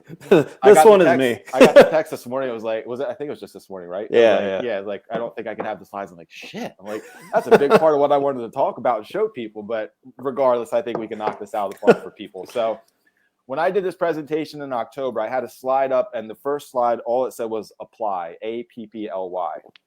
And the reason that I went through all this information and I created this presentation in this format was people go to all these different events, seminars, trainings, and they get all this information and they're super inspired that, you know, that day or that weekend. And then they go home and it's back to the normal. It's back to like what it was before. You know, Thursday was a shit show. Friday, Saturday, I'm super excited because I just heard all these great speakers. Monday rolls around and I'm back to my shit show. And the reason I think that happens is because people consume all that knowledge, all that inspiration, all that wisdom, but they don't apply any of it, or they don't apply enough of it. So what I would like for everybody to do that's listening, close your eyes for a split second and just see the word apply. It's a big, bold word, APPLY. And now the reason that that's so important, like I said, is because you're going to put together, take all this information that I'm going to share with you today, that Angie just shared, which was phenomenal, all the speakers after me today and tomorrow. We're all going to pour a ton of value into you guys who are listening, guys and gals that are listening, because just like Chad and, you know, like my essence of being is like, I want to see people succeed. And I don't care if I ever get a reward for that, like back to me. I just want to ripple effect out into the universe that I can help as many people succeed as humanly possible. So take something that you've learned from my conversation, Angie's, or anyone else later this weekend, and apply some of it. You have to apply what you're listening to. It can't just be watch it, hoorah, rah, rah, I feel great. And then the next day rolls around, you're like, do I remember anything? No, then you're back to square one. So the importance of applying what you learn is of the utmost importance. So this was funny listening to Angie speak before me, because I'm like, oh shit, she's taking some of my topic here. The next thing I want to briefly talk about, and she did a great job. So if you didn't hear, I'm guessing there's probably a replay of this somewhere, Chad. Or Yeah, we're gonna have a replay up and running here. Beautiful. And the cool thing about it is there is specific, and all three of you guys, I'm gonna say actually all four of you. Yeah. You know, all four of you guys in a row have relationships pretty much with everyone, and I'm sitting there, I'm like, this is gonna be fun because pretty much a lot of it parallels each other. Yep. And I'm Which is like, it's not going to be surprising. such a fucking punch in the mouth for Yeah, everyone. absolutely, dude. Yeah. So listen to Angie's episode, or just go online and search 75 Hard. So the next part of what I want to really quickly touch on, because I'm not going to get into the details of how you complete the program or what's included and all that stuff. Look up 75 Hard, go through that program, and I promise you, if you do that successfully to the T, so you don't cut any corners, you will at least be steps closer to living in personal excellence. So that's the whole point. Andy Frisella created that program for free. He's a phenomenal human being who puts out a ton of value. He just wants to see people win, watch his podcast, listen to his podcast, consume his content. He's a phenomenal human being. But I think his biggest contribution to life right now, and he would probably agree to a certain extent, is the 75 Hard program, which makes him next to nothing in terms of money. But it's such a value-driven program. So do that. And again, take some of what I'm going to talk about, everybody else. But even if it's just go through 75 Hard, you'll walk away from this weekend being like, okay, like I'm a winner, I can win, because the stuff that you'll have to do inside that program to be able to check all your boxes and get to that day 76 where, you know, I just crushed 75 days. You'll be on cloud 9. You will be 10 steps ahead of where you are today. It'll change your life. I can promise you that. And I was going to say, I know he's got a full podcast episode on his podcast. Yeah. What is it? 197. I don't remember exact number, yeah. but yeah, just look it up. You know, go to 75 Hard. There's if a you guys, book. there's a book, there's Yep. a podcast episode. He's very open about it. Yeah. And I know I want to get you on your next topic here, but what was the main reason why he created it? It was just a oops because something about him losing weight. I think so. He was just figuring out a way to like accept that challenge and win that challenge, and created this system for himself basically to win. Yeah. And now it's just like, and he gave it to, showed someone else, and they were like, that's phenomenal. He was like, oh, maybe I'm onto something here. Let's like box this together, make a package out of it. And now he's changed probably tens of thousands or hundreds of thousands of lives. Yeah. Incredible. But no, go ahead. Yeah, brother. So again, so then there's a slide I had here, but I'll summarize it really quick. Like there's statistics that show that like over 50% of Americans label themselves unhappy, unfulfilled, unhappy. Very few people will say with truthfulness, I'm very happy, and mean it from the bottom of their heart. And even those people like have struggles. So that's not to say they're like in a perfect bubble world, but feel very happy on a daily basis. That pains me, like on a soul level. That hurts to hear that, and it hurts to read those statistics, because I think there's so much beauty in the world, so much love in the world, so much kindness in the world, that opportunity, like et cetera, et cetera, et cetera. Everybody should have their, like, if this is happy, unhappy, like we should tilt in like happiness. Like by default, I feel like the human race is made to be happy, and with outside circumstances and pressures and content that's negative and influences that are negative, I think unfortunately it's going like this way, and like the negativity kind of takes over. So when I talk about personal excellence, again, it's I want to see people win in life, and I don't care what that means to you, whether it's you wake up happy, you go to bed happy, you build a business, you're the best dad you've ever been, you're a great husband, like whatever that looks like to you, whatever winning looks like to you, that's what this is all about to me and this presentation.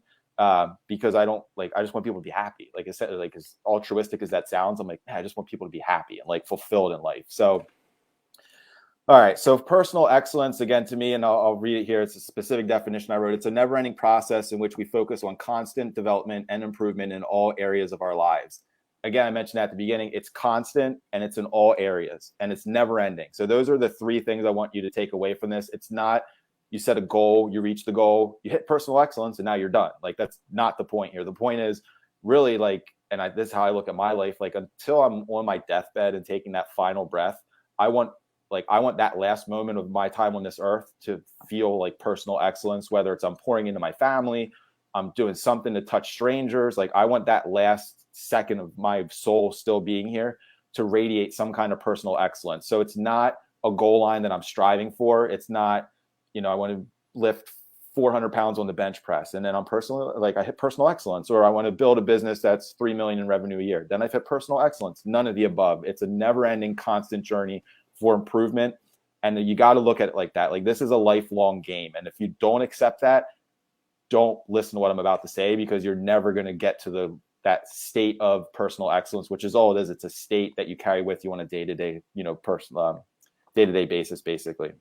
So why is it so important to me? I've kind of talked about it a little bit. I'm a husband, I'm a father. That's extremely important to me that I lead my children to live their best lives and to find happiness.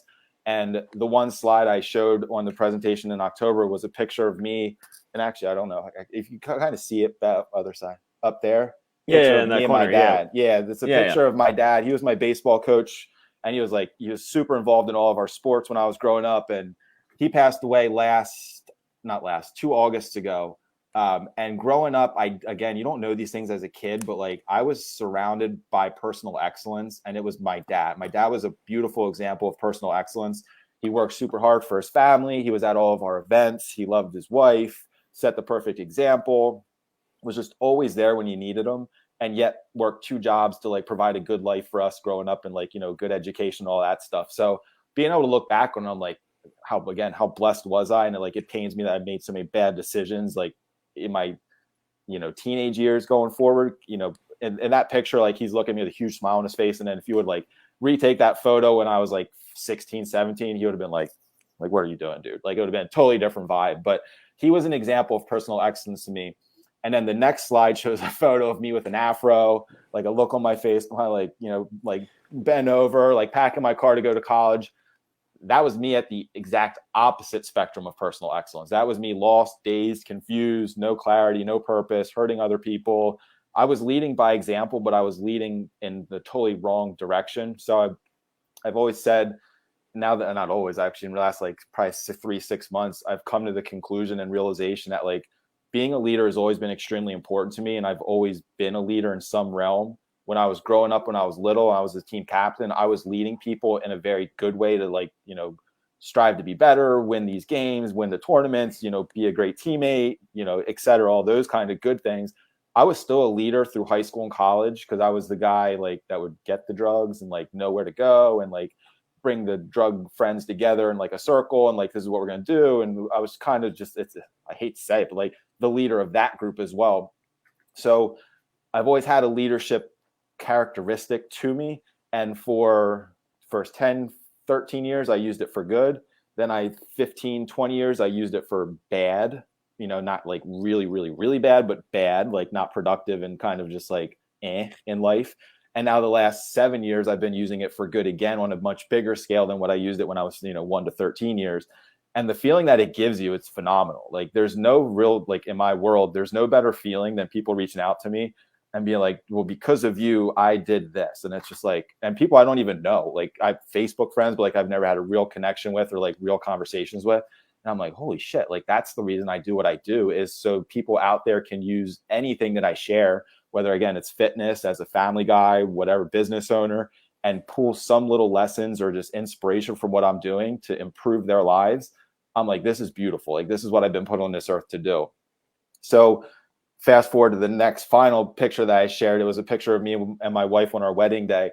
Like, that was my commitment to personal excellence at the time when she said it's me or drugs.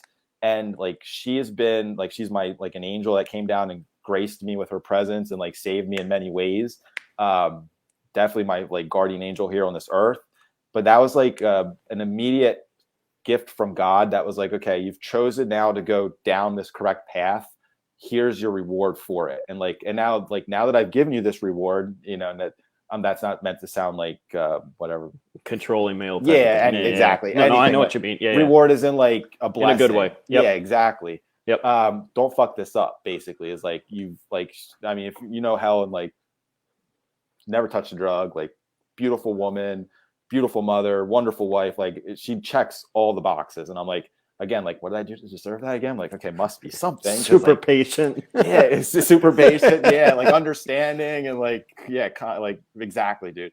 So I've hit the jackpot with her, and now, you know, if I ever had a hint of like, maybe I want to go back down in like a path of not personal excellence, never, ever, ever, ever would or could, because I'm like, no way I'm losing what I've got. Like, it's just all too important to me. So, all right. So now we've got the word apply in our consciousness, APPLY. The first pillar of personal excellence, and I'm going to dive into these pillars here so I make sure I get through them all, is attitude. So I think the very first thing you have to do when you make a commitment to start heading in the direction of personal excellence in your life is to make sure you've got the right attitude, because without that, I think that's the foundation. Everything else crumbles. So you can have the right business, you can find the right partner, you can, you know, decide fitness is important to you, but if your attitude sucks or it's not really like firm and like locked in place, the first stress test, the first trouble, challenge, whatever, can break you down and make you fall apart and can set you. I mean, it's like, you know, as recovering, like, or not recovering, but it's like people who've been addicted to stuff in the past, like, how easy was it to quit something for a while and then have like a little temptation thrown in front of you, yet take that temptation because your attitude and your like mindset's not right.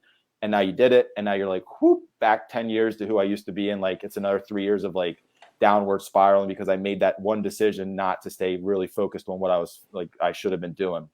So when it comes to attitude, for me, the most important things are mental toughness. It's just knowing that life is going to smack you and you've got to be able to force your way through those hard times and just keep that positive attitude no matter what life throws in front of you, because it will throw stuff in front of you.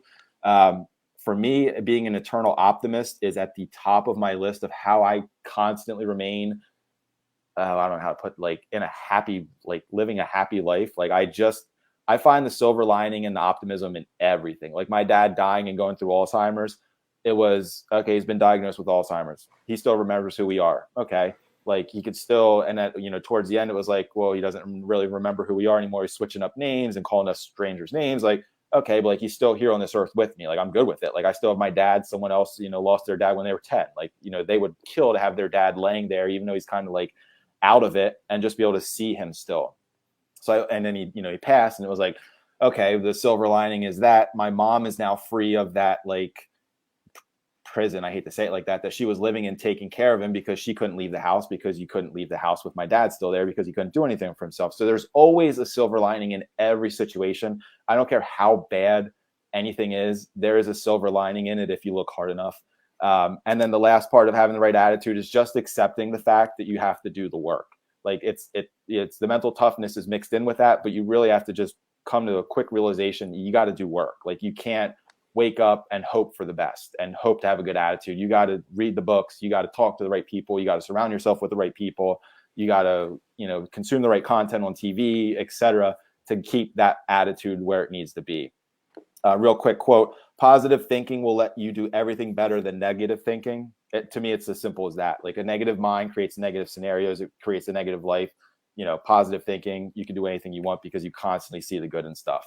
And then I have a picture of me running an ultra marathon. I'm an ultra marathon runner. So I've done like, you know, 50Ks, 50-mile races, 1 or 200 Ks.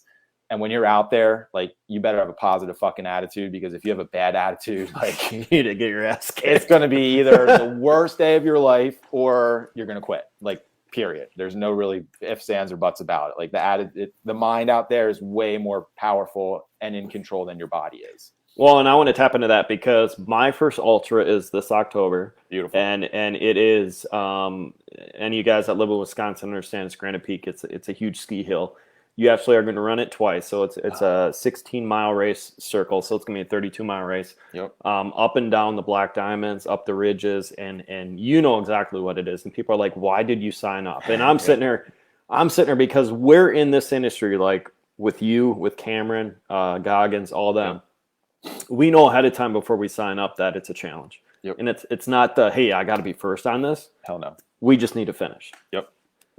And you got to go, like, you're going to go to a dark place, and you've got to be able to fight your way through that dark place to get to the finish line. And when you get to that finish line, I mean, I cried when my dad passed. I cried when our kids were born. I cried, I cry quite often, actually. So this isn't the right pride point, but like, I also cried when I finished my first 50-mile race because I was just like, it was painful as fuck. Like by mile 30, it was like every step started to hurt. And I'm like, I got 20 more miles. Like, how am I going to do this? And you force your way through it. You keep a good attitude. You force your way through it. And at the end, you're just like overwhelmed with the sense of accomplishment and like, holy crap, if I could do that, really, what else can I do in this world? Like, what else is out there that I'm limiting? My limiting beliefs are keeping me from trying, because I never thought. I used to run 5Ks, 3 miles, and by the end of it be like I'm never doing that again. Now it's like, every day I run 5 miles is like training runs, and like the hard ones and the ones that are scary are the 100Ks, because it's like, now I've done 50 a couple times and I'm like, okay, that hurts, and I'm almost dying at the end of it. It feels like, could I do another 12 or 13 miles on top of that? Some people are like, you're fucking nuts. And I'm like, I am, but like, it helps me build who I am so I can continue to live like with this striving for personal excellence. So it's all connected. Well, yeah. And I want to dig into that too, because I got called in a good way, but it's a group that we're around. Like the people that don't do those kind of don't understand the situation. They're like, you got to be a complete psychopath to do this stuff. Yeah. And back in the day, like people would be calling us that, and we'd be like, oh my God, they called us a psychopath. I smiled and I'm like, absolutely. He's like, what do you mean? I'm like, bring it. He's like, why? And okay, so the reason why, and you're going to tap into that too, is because we're so used to that different lifestyle. Yep. And to me, I almost smile because I'm like, you know what, buddy? Thank you for the response. Yep. I'm going to go whoop my ass. And on top of that, I'm going to accomplish more. Yep. In a way, and I'm going to do something that you're not willing to do. That's fine. Exactly it. Thank you. Yeah. When people say why, I'm like, why not? Like, because at the end of it, again, like I'm going to blast through a limiting self-belief. And then if I can do that, which I know I can, if I choose to do that, then, trying to grow my business from 1 million to 5, I can blast through that limiting self-belief too, because I just did this. It carries.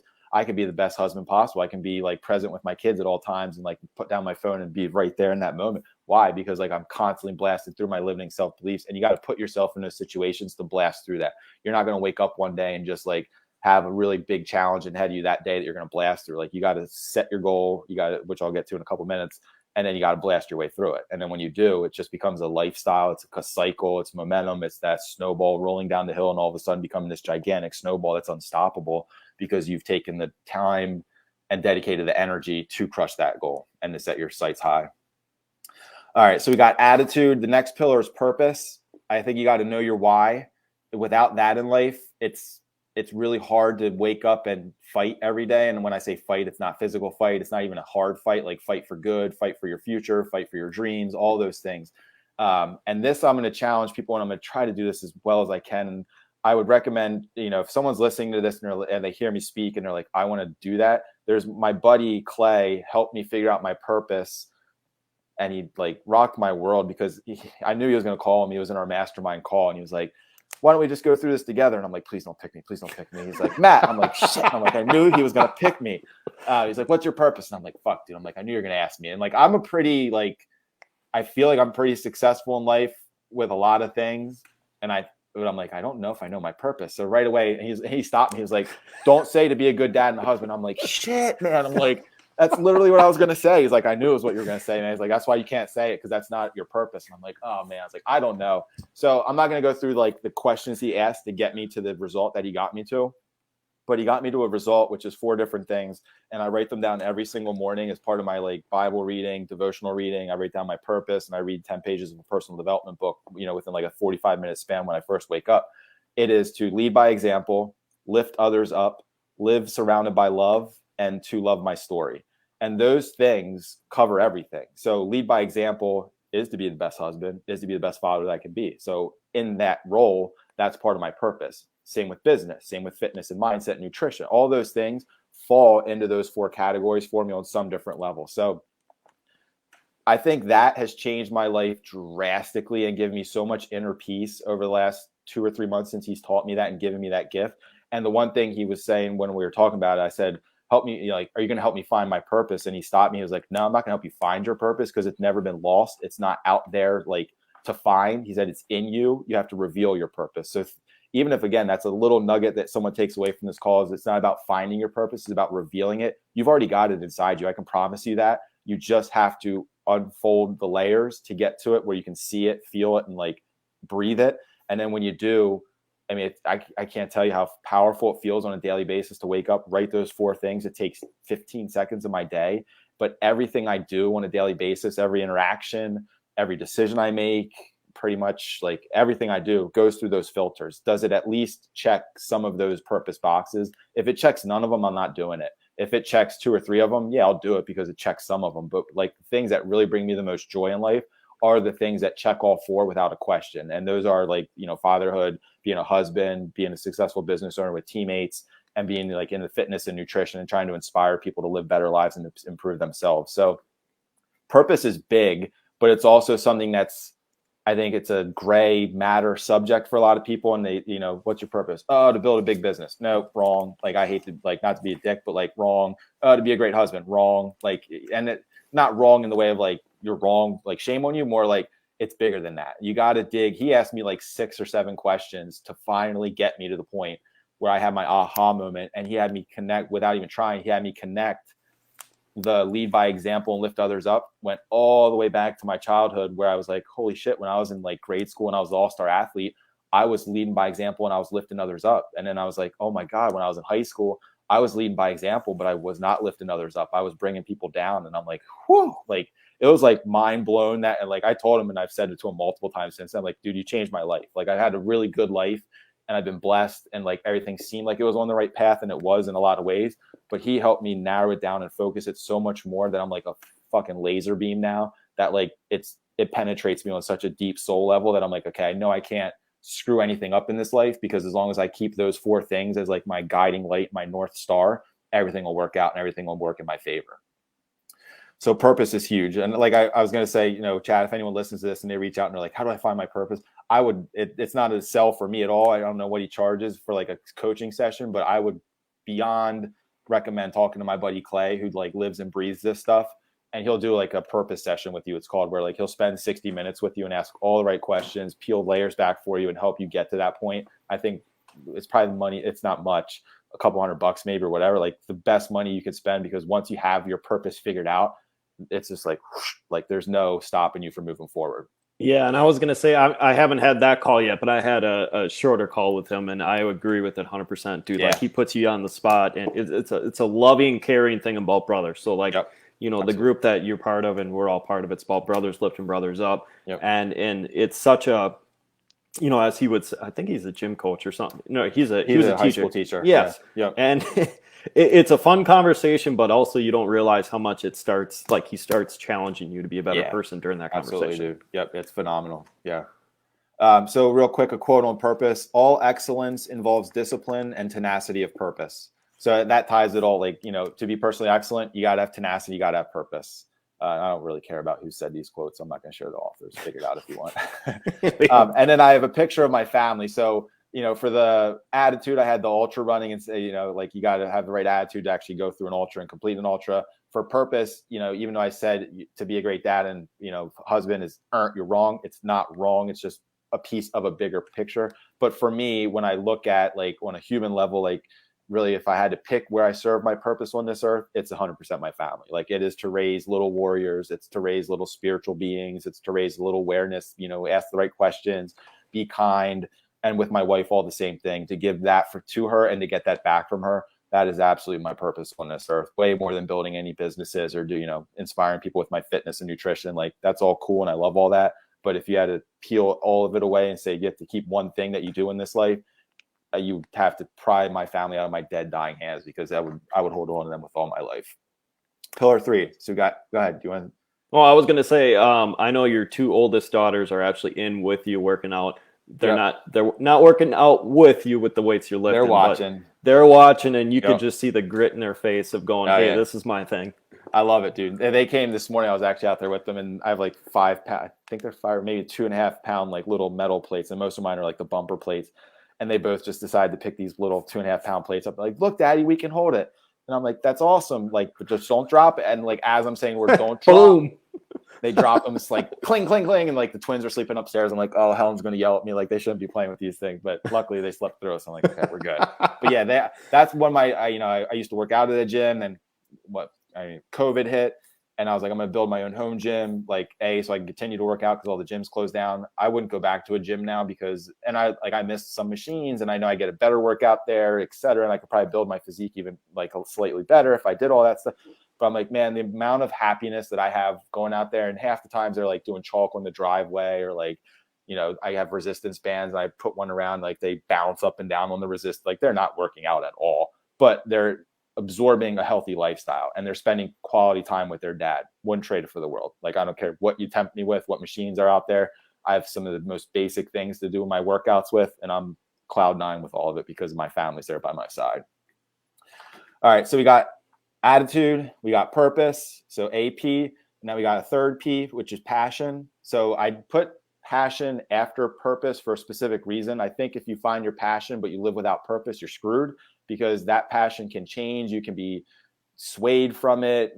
Passion comes and goes. You could be passionate about something today. It can change tomorrow. Purpose is all encompassing. It's never ending. So you got to have that purpose. You got to have the right attitude. So no matter what, like the next steps are, you're good to go. You got to have purpose, because that is your North Star. And then you got to find something that you're passionate about. So again, this is all to build up a life of personal excellence. You could probably live a pretty good life with choosing a couple of these different things and having purpose, but not really caring about having a passion. It's not to say you can't be a successful, happy human being without passion in your life. But if you're able to find something that makes you, like, brings out passion and you're passionate about, you're going to live a better life. I can promise you that. Whatever that passion is, again, building a business, being into fitness, whatever, I don't care what it is, like reading books or going for a walk in the woods, like whatever it is, something that brings you fulfillment, find it and throw your eggs in that basket. Go all in on it. Like, pour yourself into it, invest yourself into it, become it, and just live and breathe it. Because without that, I don't think the human soul can thrive like it's meant to thrive. Like, I feel like you have to have something that sparks your fire, that you wake up in the morning and you're like, okay, cool. Like, I have another day to, yes, have the right attitude and live my purpose, but also to be passionate about something. So when I talk of passion, I'm talking about learning and growing. That for me is those books back there. Like, I have a big bookshelf. That's how I built my business. It's how I've gone on my, personal development. I've attended, I don't even think, I'll say 1 or 2 seminars in my life. Just like I've never been one to go to them, and I've never hired a coach to this date. I take that back. I've hired 2 fitness coaches just to help me, like, on a 3-month program to, like, coach. But like, I've never had someone that I worked with consistently over time to help get. I've learned and become who I am by the books behind me. Like, and like putting myself in the right circles, surrounding myself with the right people, being in the right groups. So not just to say books by themselves, but the point of it is you got to learn and grow in some way, somehow. You got to learn and grow. If you're not growing, you're dying. Everybody's heard that saying, but I think it's really, really true. If you're not waking up on a daily basis and doing something to move forward in life, you're either staying in still, which doesn't sound like fun, or you're actually going to start moving backwards, which sounds like even less fun to me. And it's with passion. You're trying to strive to be your best. So when you're passionate about something, it's got all your cylinders firing. You're firing on all cylinders. You got that spark. You're doing something that's making you the best you that you can be. And for me, at least, and I think for a lot of people, this will hold true. When you're passionate about something, you're doing something, and you're probably creating some kind of positive change in that, whether it's positive change in you, whether it's positive change in you and one other person you're doing it with, or it's your positive change in you, plus you're inspiring 10, 20, 100, thousands of other people because you're passionate about something and you're sharing it. You're creating some kind of positive change in the world because of that passion that you have. Again, when you go back to my purpose, lift others up, check, like, I'm connecting those 2 dots. I'm living my best life. A real quick quote: there is no passion to be found playing small. in settling for a life that is less than the one you are capable of living. Now, I will share who said that one because I love the guy, Nelson Mandela. I think that's a really, really, really important quote to learn and just to like understand the depths of it, because we're not put on this earth to just like get by. We're not put on this earth to just float day to day and like not really be sparked by life and love and energy. We're meant to like experience life in its fullness. So if you're not doing that with the passion, it's like, what are you doing? And real quick, I had a video. So I've been passionate about helping inspire other people. I wish we could have shared this video. Wouldn't have time for it anyway, but it's me doing my first Toastmaster speech in 2015. And man, I'm like standing there. I'm like, like I just look like a total whack job. Like I look like I'm high on something, even though I wasn't at the time. Like it was just the worst speech of all time, probably for a Toastmaster speech. But I've been passionate about trying to inspire others. That's 2015. So was that 8 years ago? Like it's a never ending process. Like I talked in the beginning of my definition of personal excellence, it is a never ending process. So, here I'm doing a virtual summit. I did my first actual speech on a stage last October. I want to be on stages speaking more often because I want to touch as many lives as I can, because it connects the dots of my purpose and what I'm passionate about. And speaking of Toastmasters, I'm actually going to be rejoining the one in our local area. Not rejoining, make it short. What happens if you don't start sharpening that axe, public speaking? So public speaking actually lines up with a lot of things. So like something like this, where just the pause, it's the tempo of everything that Toastmasters teaches you. And people are like, what the hell is Toastmasters? Toastmasters, all it is a group of collaborative people you join that teach you how to be a public speaker. Articulate properly. And my favorite thing is they'll tell you how many times you say when you have a speech, and you don't know you do it until, and I probably said it 57 times so far in this, 45 minutes so far. So I apologize if I'm umming my way through it, but like they're like, they ding you every time you're they're like, ding, you're like, shit, like I keep doing it. It's like that awkward pause. And, you're like, ding. I'm like, I gotta stop doing it. So it's a really cool organization that if you have any, you don't have to want to speak on stage, sales, just to be a better articulator, like a communicator, I would suggest that it's a great organization. All right. So we got APP, attitude, purpose, passion. Now the fourth pillar is L, leadership. This is my favorite one, probably my favorite one. And some people listening might be like, well, and this is why my favorite. Some people listening might be like, well, yeah, easy for you to say because you own a business, you're a leader, or you're a dad, you're a leader. I promise you, every single one of you listening, anyone listening in the future, whatever, every single one of us is a leader, period. I have no question about it. Whether it's your coworker, whether it's your employees, whether it's your brother and sister, sons, daughters, husband, wives, strangers on the internet that you're posting content and are seeing it, I promise you, you have the ability to influence people in some form or another. And there's no doubt about that. So you have to understand that you have that role to live on this earth, is to be a leader. You set the standard by everything that you do, and you develop other leaders. So for me, the biggest goal of my leadership journey and why I've created the Battlefield Alliance and I do what I do is to create other leaders, so then they can go out and inspire people and they can create other leaders. And then some of those people go out and inspire other people and they create, and it goes back to that massive positive ripple effect that if I can plant seeds and be any part of that positive change on this earth while I'm here, my purpose is being served because I'm leading by example and I'm lifting others up. So real quick quote, he can control others may be powerful, but he who has mastered himself is mightier still. I love that quote because it's like, yeah, you could be I've said this recently on a podcast. I think it was like, what's self-leadership to you? And I'm like, it's fucking everything, because like I can get up there and quote all the books and I can talk about theory. I can BS my way through any conversation.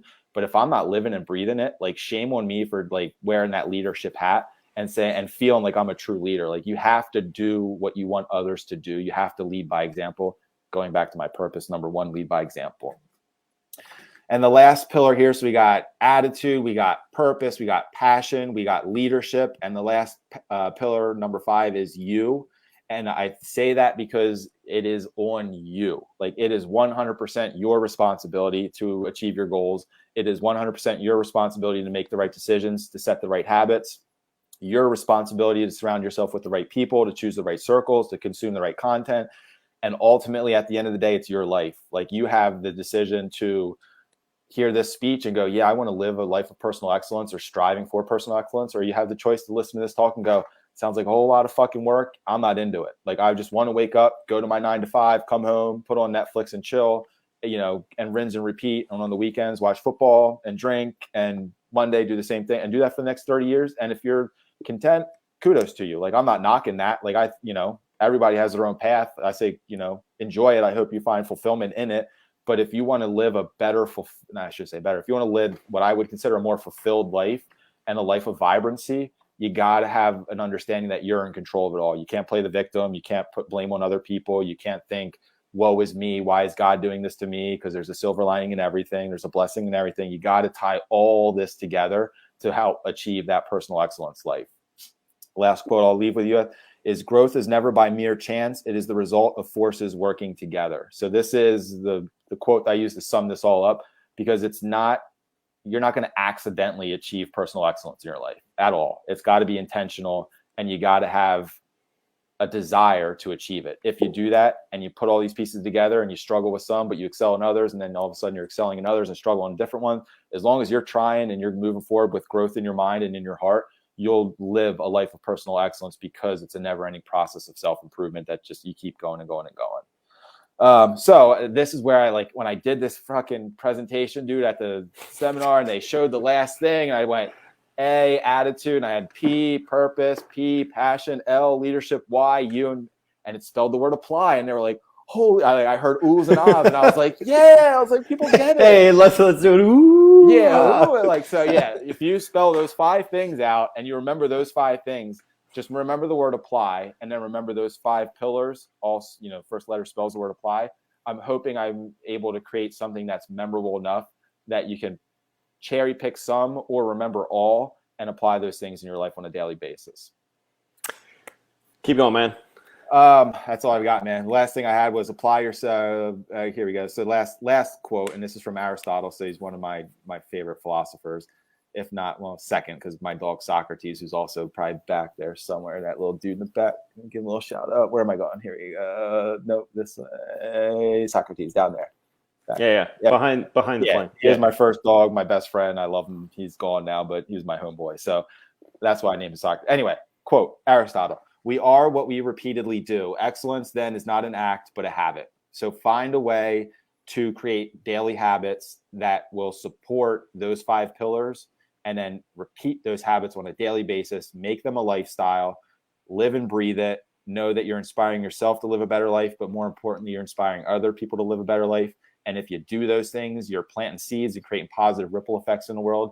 And if we all do that, which it's not that hard, and it's much more rewarding than the other options that are out there in life, I think collectively we could change those statistics to where it's like 95% of people in the world answered like, yes, I'm very happy in my life. And I think that's where we should be. I understand happiness and darkness has to be part of it, because yin and yang, and I get all that and I accept all that. It's part of the duality of living and human race and consciousness. But I think it should be massively geared towards most people are happy. And if that's what I'm on this earth to do, is to try to help achieve that in my limited time on this earth, that's what I want to do here. So the last slide, which I won't share the exact information, but Chad, if you want to at some point, if someone wants to reach out to Chad, it's my cell phone number and it's my email address. Like I don't have coaching programs. Like maybe I should, maybe I will someday, but right now I just want to help people. So if you want to have a conversation, I have an Excel document that I print every week up on my refrigerator. It's all my habits on a daily basis. I check to make sure that I'm living my purpose and doing what I'm saying I should be doing to create that ripple effect.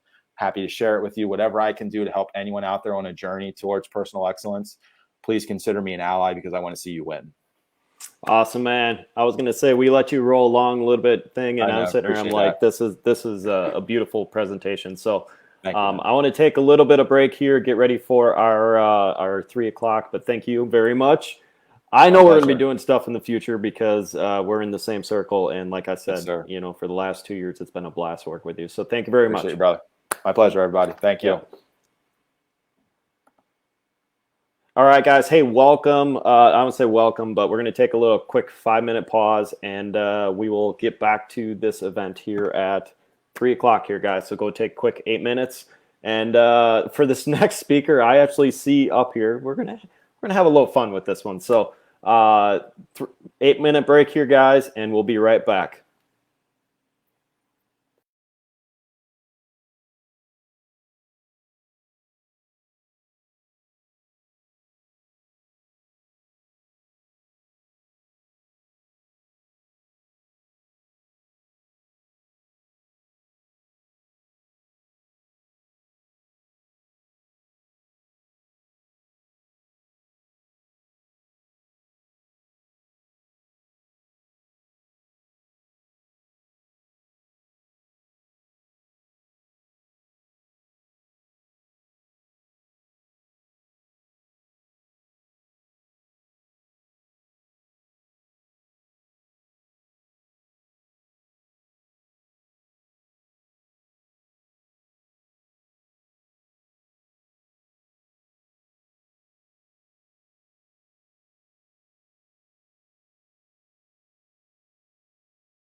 What's up, guys? Hey, we are back. We are coming off the break. We do have a co-host lining up here next to me. Larnie has returned. We're just waiting for her to come to the screen. But most importantly, we got a couple.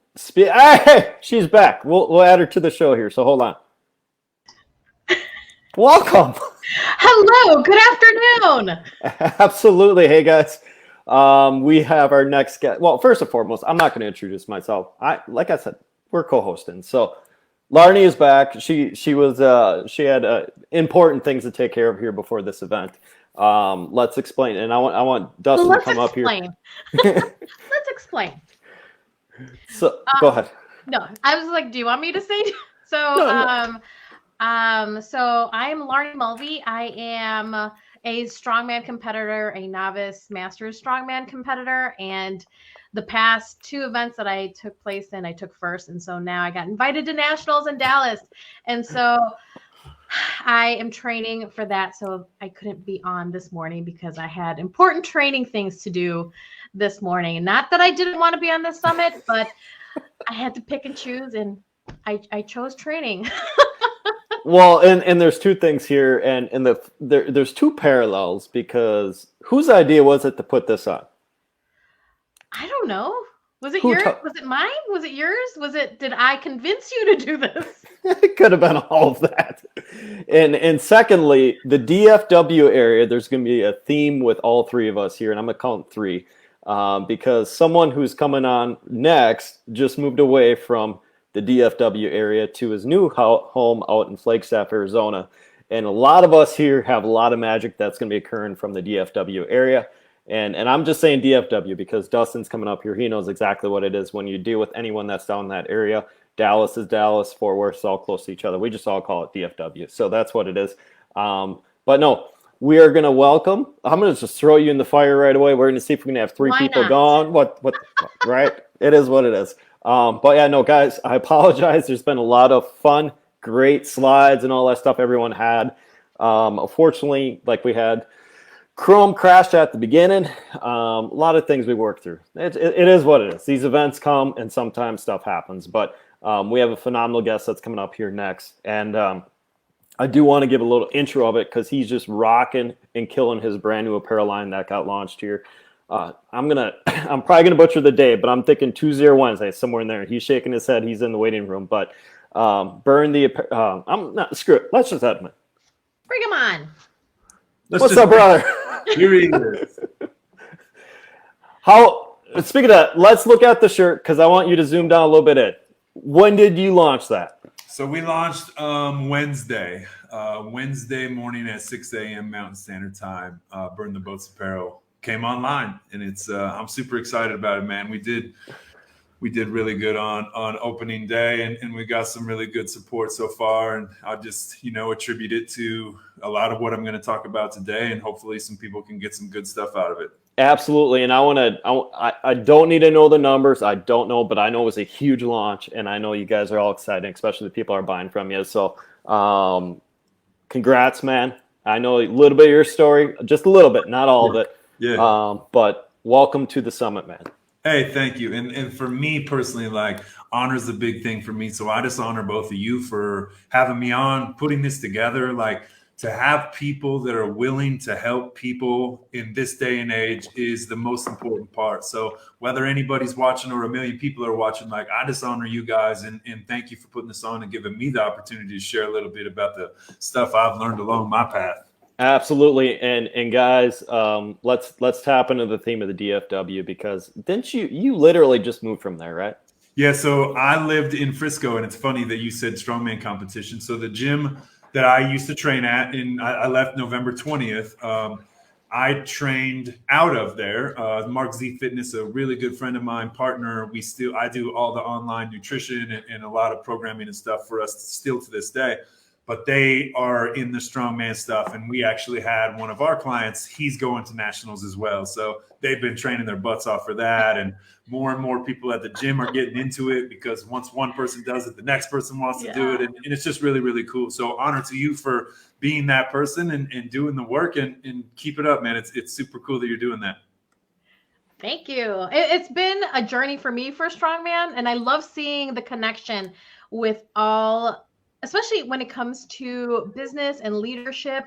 I really learned a lot about being, like I just started strongman stuff. And so it's a lot of interesting pathways, especially for women who are either just timid to like try something. And here I am at 46 years old going and like, let's go see what happens.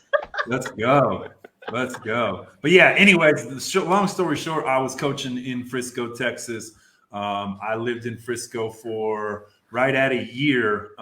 Had some really, really cool stuff happen in Frisco that obviously I'll speak a little bit about on my story. But yeah, Frisco's, there's an amazing church there that did a lot for me, Elevate Life Church. And so I got some really good ties in Frisco, Texas.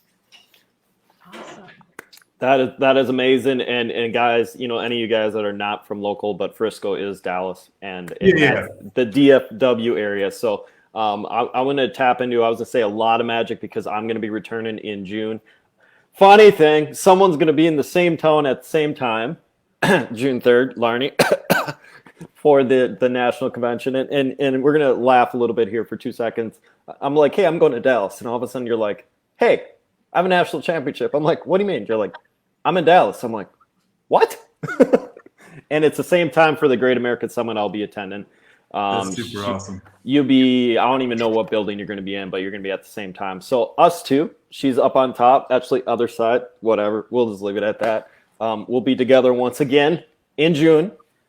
Yep. This time we will not be kicking off a coffee show. No. That's how we started. So anyway, that's another long story about this. But like, Dustin, tell us a little bit about yourself, who you are, because I this is the first time I've met you, and so I'm really interested in people's stories, and I love interviewing people because I feel like everyone's story matters. And so give us your story a little bit.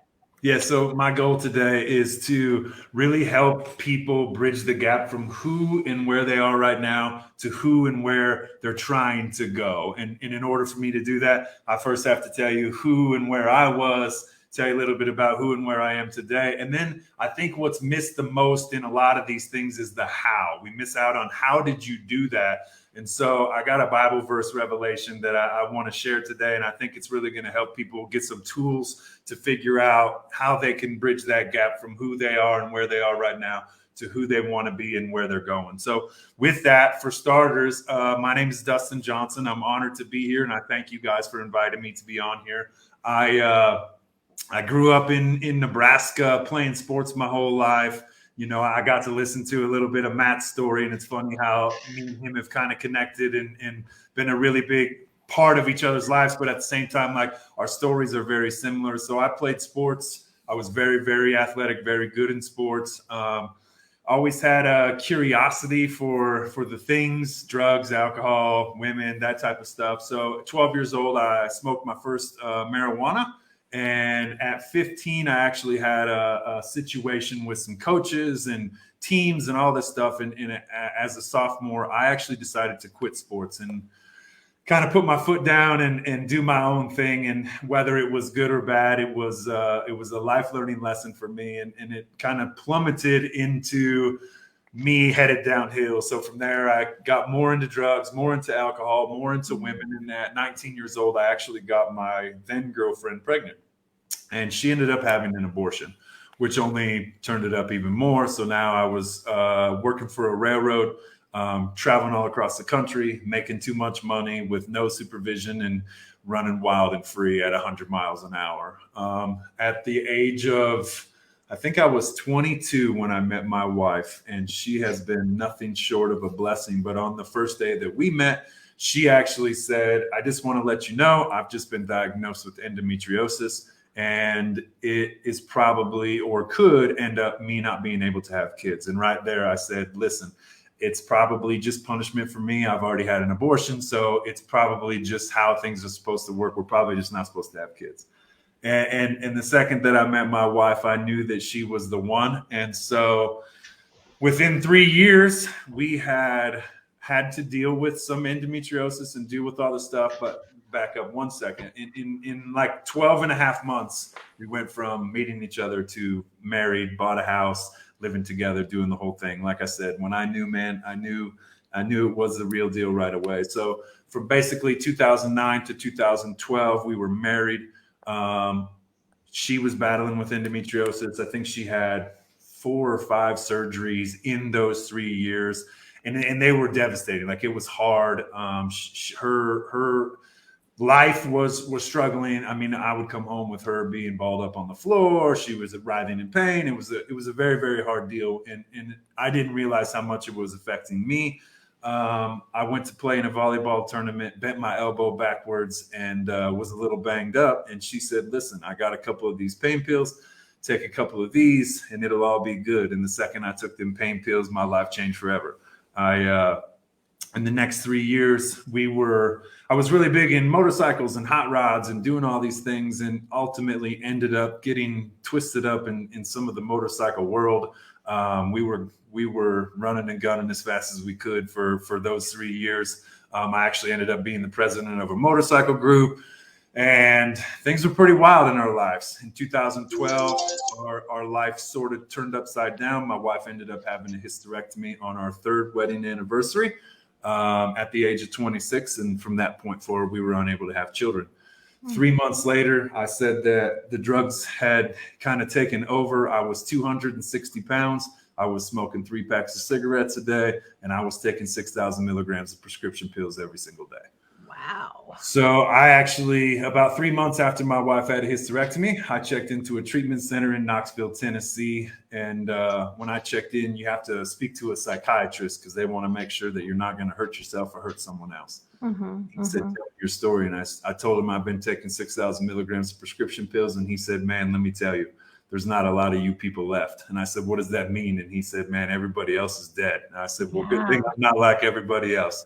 So it was quite the ride. Our relationship was a wreck. Our marriage was a wreck. Our bodies were a wreck. We were both overweight and out of shape and as miserable as we could be. We were in debt up to our eyeballs, and really just had to, when I got home from treatment, it was time to get down to business. It was time to take my health back and take my life back and do the things that I needed to do to become the person that I wanted to be. So we started in, and it literally started with fitness, which is funny. I ended up being a nutrition and fitness coach along the way and all this, but I literally started training with my wife in the garage because we couldn't afford to go to the gym. So we were doing push-ups and sit-ups and squats and sprints and pull-ups. I think we had like $300 worth of Walmart equipment in our garage.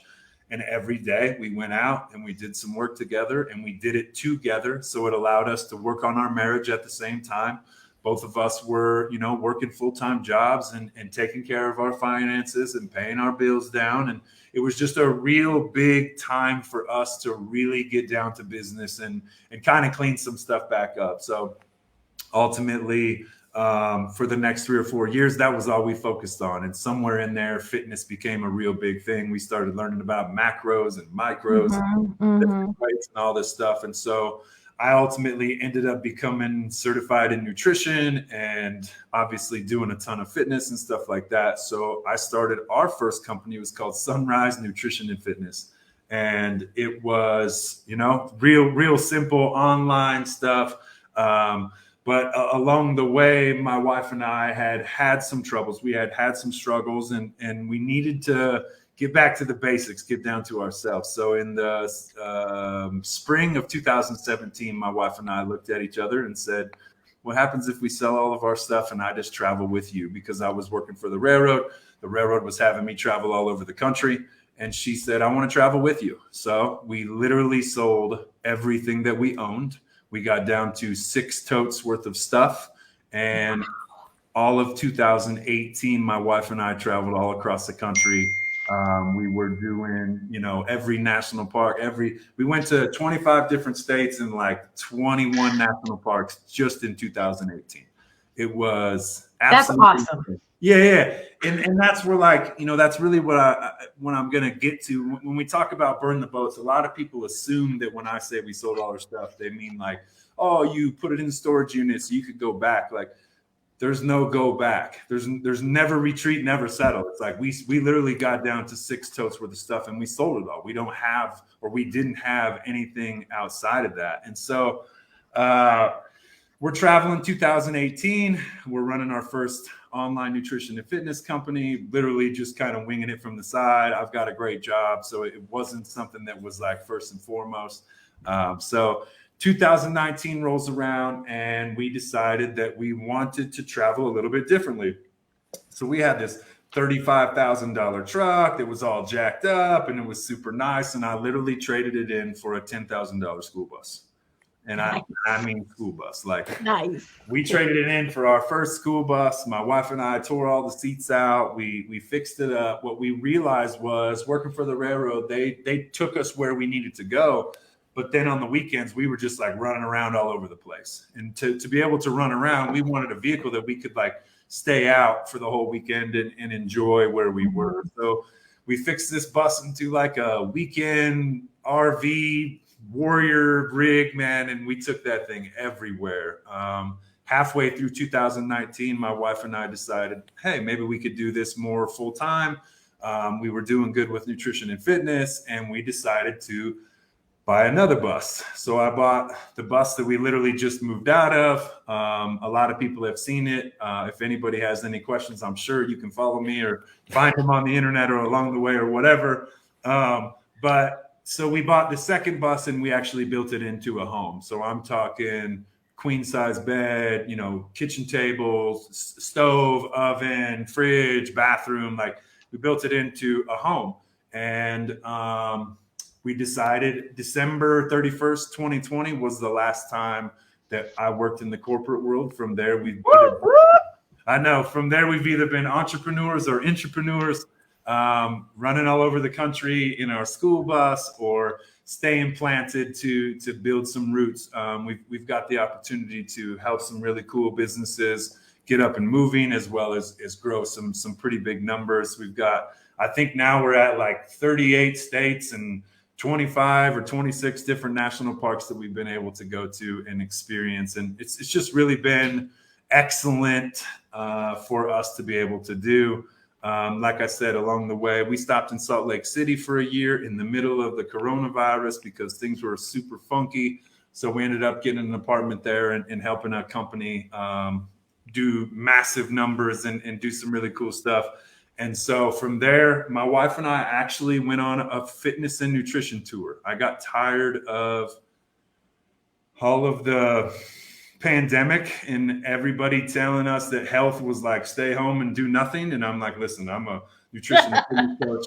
I can't do this anymore. So my wife and I packed up the bus and we literally went on a 10-city tour all across the country. We started in Salt Lake City, Utah. We made it all the way east to Pensacola, Florida, all the way west to San Diego, California.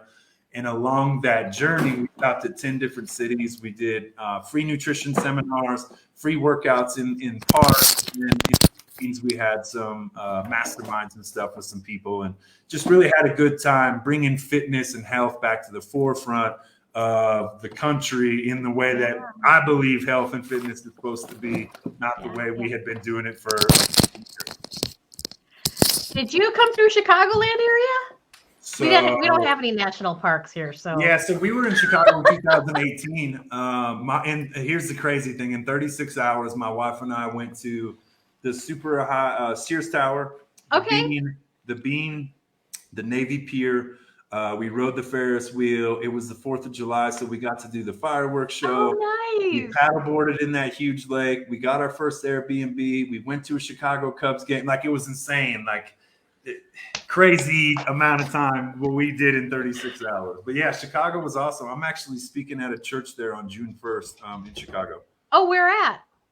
I don't even know. A guy reached out to me on Instagram and set it all up, and we haven't even like fully sealed the deal. Like it's on the books, but like talk about what he wants me to do or how he wants me to help out. So yeah, I'm looking forward to that. So when you guys are going to DFW, I'm going to Chicago. Yeah.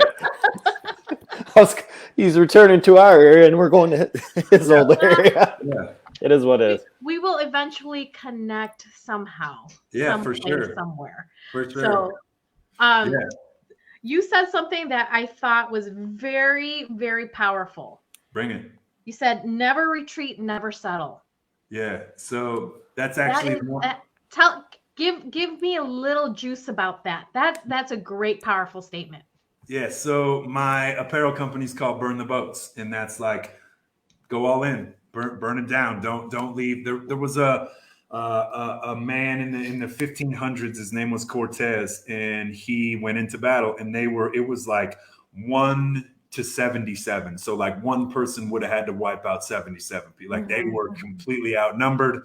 They were absolutely supposed to lose this war. They were completely screwed. And I believe it was in Cuba.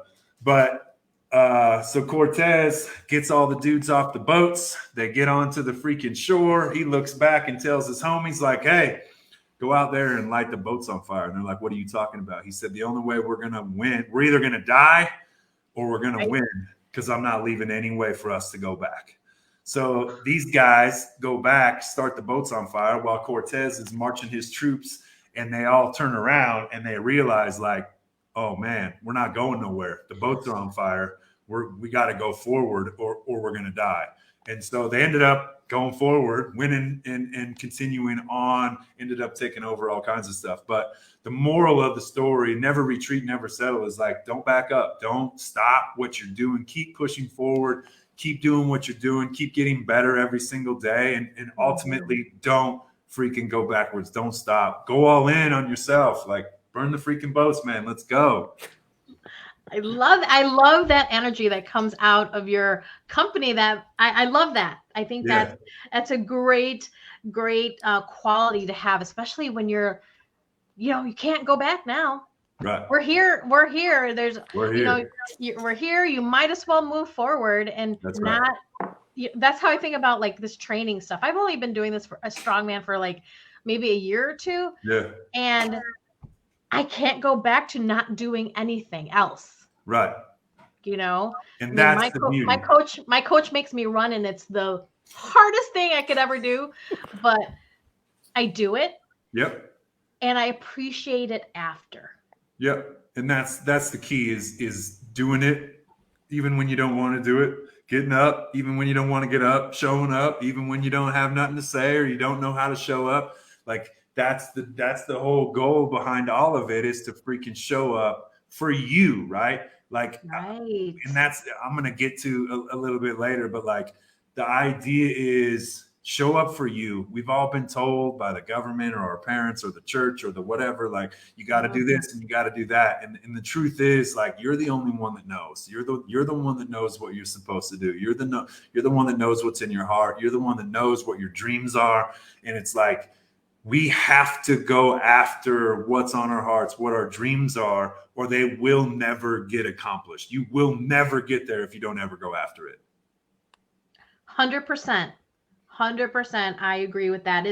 It can be scary. We're like, tell us how you got to that point. Were you scared? Was it like, holy shit, what am I going to do? Like, what was going through your mind when you're like, you know what? 6 totes. That's all we got. 6 totes. Yeah. And honestly, like the best part about that was, I think for us, obviously I went all in when I went to treatment. Like I have not used one prescription pain pill since I went to treatment. I've drank and I've smoked dope and stuff like that. But like prescription pain pills, it's over for me. Like it didn't do me good. There's no purpose for it in my life. And I moving forward, it's not something that I will move forward with. So it was for me when I went to treatment, like I was in bad enough shape that it was like, I surrender. I'm going forward and I don't need this anymore. When we sold everything that we owned, like when all of your stuff is walking off and you're like, you know, you're selling your stuff at a garage sale. And then like when we got down to 6 totes shoved into our truck, our motto was, if it fits, it ships. And so the day that we left, it was like all the doors closed. And if they didn't, like you had to throw all the stuff away. And so it was, you know, when we pulled out of that apartment and into our pickup truck, like that was it, man, for the next foreseeable future. All we had was 6 totes and each other, and our relationship needed it. Real talk.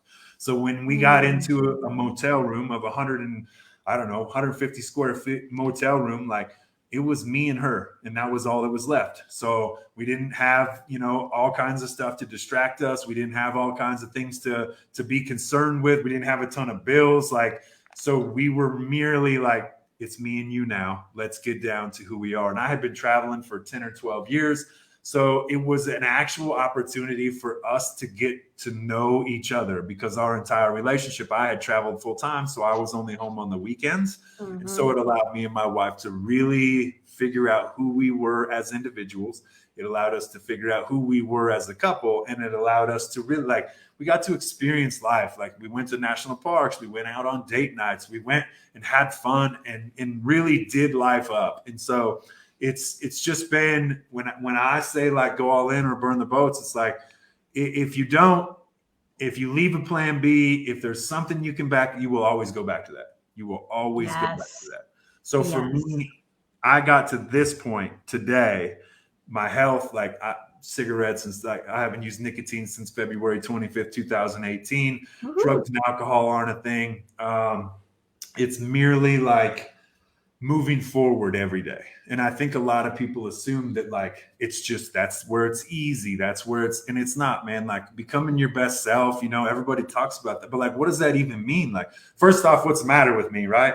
But like, what does it mean to become my best self? What does it mean, self-help or personal development? Like, what is this? I just read a book and then all of a sudden I'm like this personally developed person? Or like, what I have found is it really boils down to experience. And so when you go through life, if you're not taking experiences, you're literally just living whatever life that you have. And so saying yes to stuff, moving forward with stuff, trying new things, reading books, being around different people, trying, you know, whatever it is, focusing on your health, focusing on your marriage, focusing on your business or your job or whatever that is, like, it's merely moving forward every day. And it's the hardest thing ever. And that's why it's so important to be in a good community, be around like-minded people, be surrounded by people who are also trying to be their best selves. Like in the Bible, it says, let the dead bury the dead. And it's like, that doesn't make sense, but it does. Like, let the people that aren't trying to grow and expand and do better in their lives, let them be. But you get around the people that you need to be around to get to the place that you're trying to get to. So that's kind of where it is for me, and things like that. And I have this awesome Bible verse, and it's 2 Timothy 1:7. And for me, when I was on tour with my wife, and the whole reason we ended up in Frisco, Texas, was because of the church. We were out on tour. I went to Elevate Life Church, had this amazing experience at this event called Warrior Night. And at the time, I wasn't seeking God or believing in God, and I'm not going to get super crazy into God on this whole thing, but I'm at this Warrior event, and long story short, the pastor ends, I don't know anybody of 400 people. I'm literally standing there. The pastor ends up calling me out, starts speaking my life back to me. He's like, Dustin, I believe God's telling me that you've given up your entire life to be here, that, you know, you're chasing your dreams, you're doing all these things. And it was like, man, how does this guy know my story? I don't even know who he is. And so he called me down to the front, and he's, you know, speaking over me and prophesying over me. And he just stopped me and said, Dustin, have you ever made God your father? Have you ever made God the Lord of your life? And I was like, no. And he said, today's the day. And I said, all right, man. He said, it's time for you to run with some different people. It's time for you to do some different things. And so I want to invite you into a relationship with Jesus. And I said, I'm all in. I put my hands up, and literally when I say all in, like, I went all in. For the last 2 years, year and a half, it has been nonstop. As much as I can get, do as much growth and foundational with God, with life, with myself, with my wife, and really just going all in on everything that's available to me and doing all that I can. Yeah, I was gonna say you could definitely tell like the abundance just kicked in. Like, and I've been following you for a while, and I've been following like a lot of people in your circle for, if not have friendships with people in your circle, and I'm just like dude's on fire. And you just keep going and going and going, and honestly, like, you lift everyone up, and I could just keep going with the name of speakers that we had today that are in your circle, and it's like everyone's like, "Oh, I you know, a few of them are like, we gotta wait," and I'm sitting there, I'm like, I'm excited about this one because you know, we're all at different levels, but we're all helping each other out, and I'm like, this one, like, he's gonna be a phenomenal guest. I appreciate that, man, and it's like we all are on the same level. We're just going down different paths, right? And Matt Rhoda, like, I'm so glad I got to follow that dude. Me and Matt did a podcast, I don't know, a couple months ago. I was in Tucson, Arizona, and me and him get on, and I start telling, I'm like, man, my heart's on fire for God. I'm just chasing everything that I can get, doing all these things. And he just stopped and he's like, bro, what does that mean? Like, what does heart on fire for God actually mean? I said, I'm just like, I literally want everything that's available to me. Whether, you know, the Bible's got promises for me. This beating inside of my heart tells me that there's a purpose for me, and I'm going after it with everything that I got, no matter what, because I want to be able to go and see and be and do everything that God's called me to do. So hearts on fire for God is like, his way is greater than my way, and I'm taking his freaking highway, because I've been trying to do it myself for like 36, 37 years. And let me tell you, I am not a good navigator. I will take us down the wrong path if you let me. I promise. Oh, I'm just laughing because I literally was talking to Jenny this morning. I'm like, you know, I use the metaphor. Sometimes he just lets us go like a parent, and he just wants to backhand us at times. Be like, dude, what are you thinking? Yeah. And sometimes, like, I'll just be honest with you, man. I'm a man. We talk about this strength and all this shit right up until you start like, dear God, give me the strength. And then he starts giving you strength. And you're like, hold up, man. What am I doing with this shit? Back up. Don't talk to me that way. Don't you treat. I thought I was your son. Yeah. Oh man. And now and I know we've been talking 20 minutes about burn the boats and all that stuff. Let's talk about the journey to that, because you know, like I said, I'm one of the few in this event that saw the journey of, you know, slowly saw the journey of it. The apparel background, because this isn't your first shot at it. Right. So when I was 13 years old, I worked at my first apparel shop. I would literally like hustle t-shirts from the basement up to the top while that dude would screen print them, and then we would package them and ship them out. And so apparel's always been on my mind. So 2018, I started that nutrition and fitness company. Lo and behold, the first thing I do was have t-shirts made because I wanted them to be super cool. And, you know, 2020, I ended up stopping in Salt Lake City, Utah, and helping one of the major apparel companies literally go from not selling anything. We were basically selling about 20 packages a day to, in 11 months, we had made $4.5 million in revenue. And so it blew up, and it was an amazing opportunity. It was an amazing gift to be able to do. And I basically was the back end. One of our friends ran all the ads and did all the things, the website and all that. My wife and I literally ran HR and the entire warehousing. So ordering, shipping, receiving, packing, making, everything that has to do with an apparel company outside of the back end of the computer. I got firsthand experience, and really, like, my wife and I, since we started traveling, we wanted to build a lifestyle brand, but focused on our lifestyle and the things that we care about. So obviously faith, you know, family, fitness, and freedom is what I like to call it, whether you money or finances or whatever, but like freedom in general. Like, I literally lived in a school bus and on the road for like 3.5 out of the last 5 years. So freedom to me is a big thing, and everybody's definition of it is different. And so being able to work and do that apparel company was amazing. And it's given me the drive and the understanding. Like, for the last 10 years, I've been on a relentless pursuit of self-help and personal development. And I know that, like, God brought me as a messenger. I have a good message. I've been through the ringer. I'm willing to share it. And I have a presence when I'm in a room.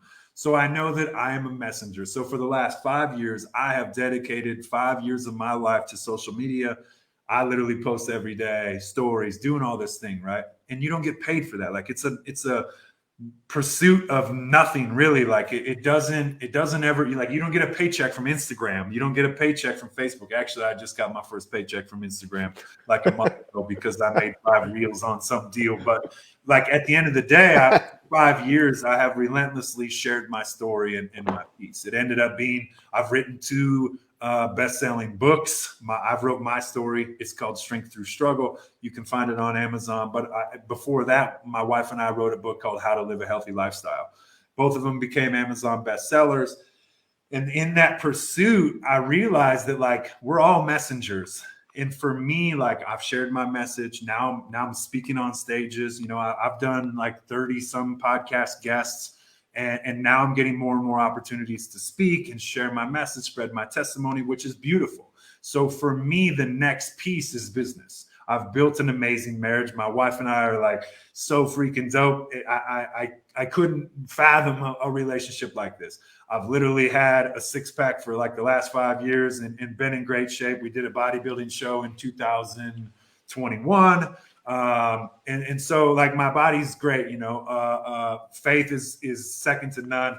I'm so grateful that God called me home a couple years ago and now it's a humongous part of my life. So outside of coaching, online nutrition and fitness, business is my next thing. And I'm building Burn the Boats Apparel. We're going to be a global brand. I'm just telling you this right now. So just keep watching because it's coming. Oh, no, it's coming. Yeah, it's coming. And so for me, like, this part is the next part of my message, right? So now I can somehow combine overcoming the enemy within. I can combine me believing in God. I can combine who I am and what I believe in and the nonstop pursuit of being my best self. And I can put it on a t-shirt because ultimately, like I do personal coaching, I do life coaching, right? But not everybody can afford $1,000, $5,000, $10,000. But a lot of people want to be able to wear a message or want to be able to establish who they are or have, I don't know about you, but do you remember the Sandlot when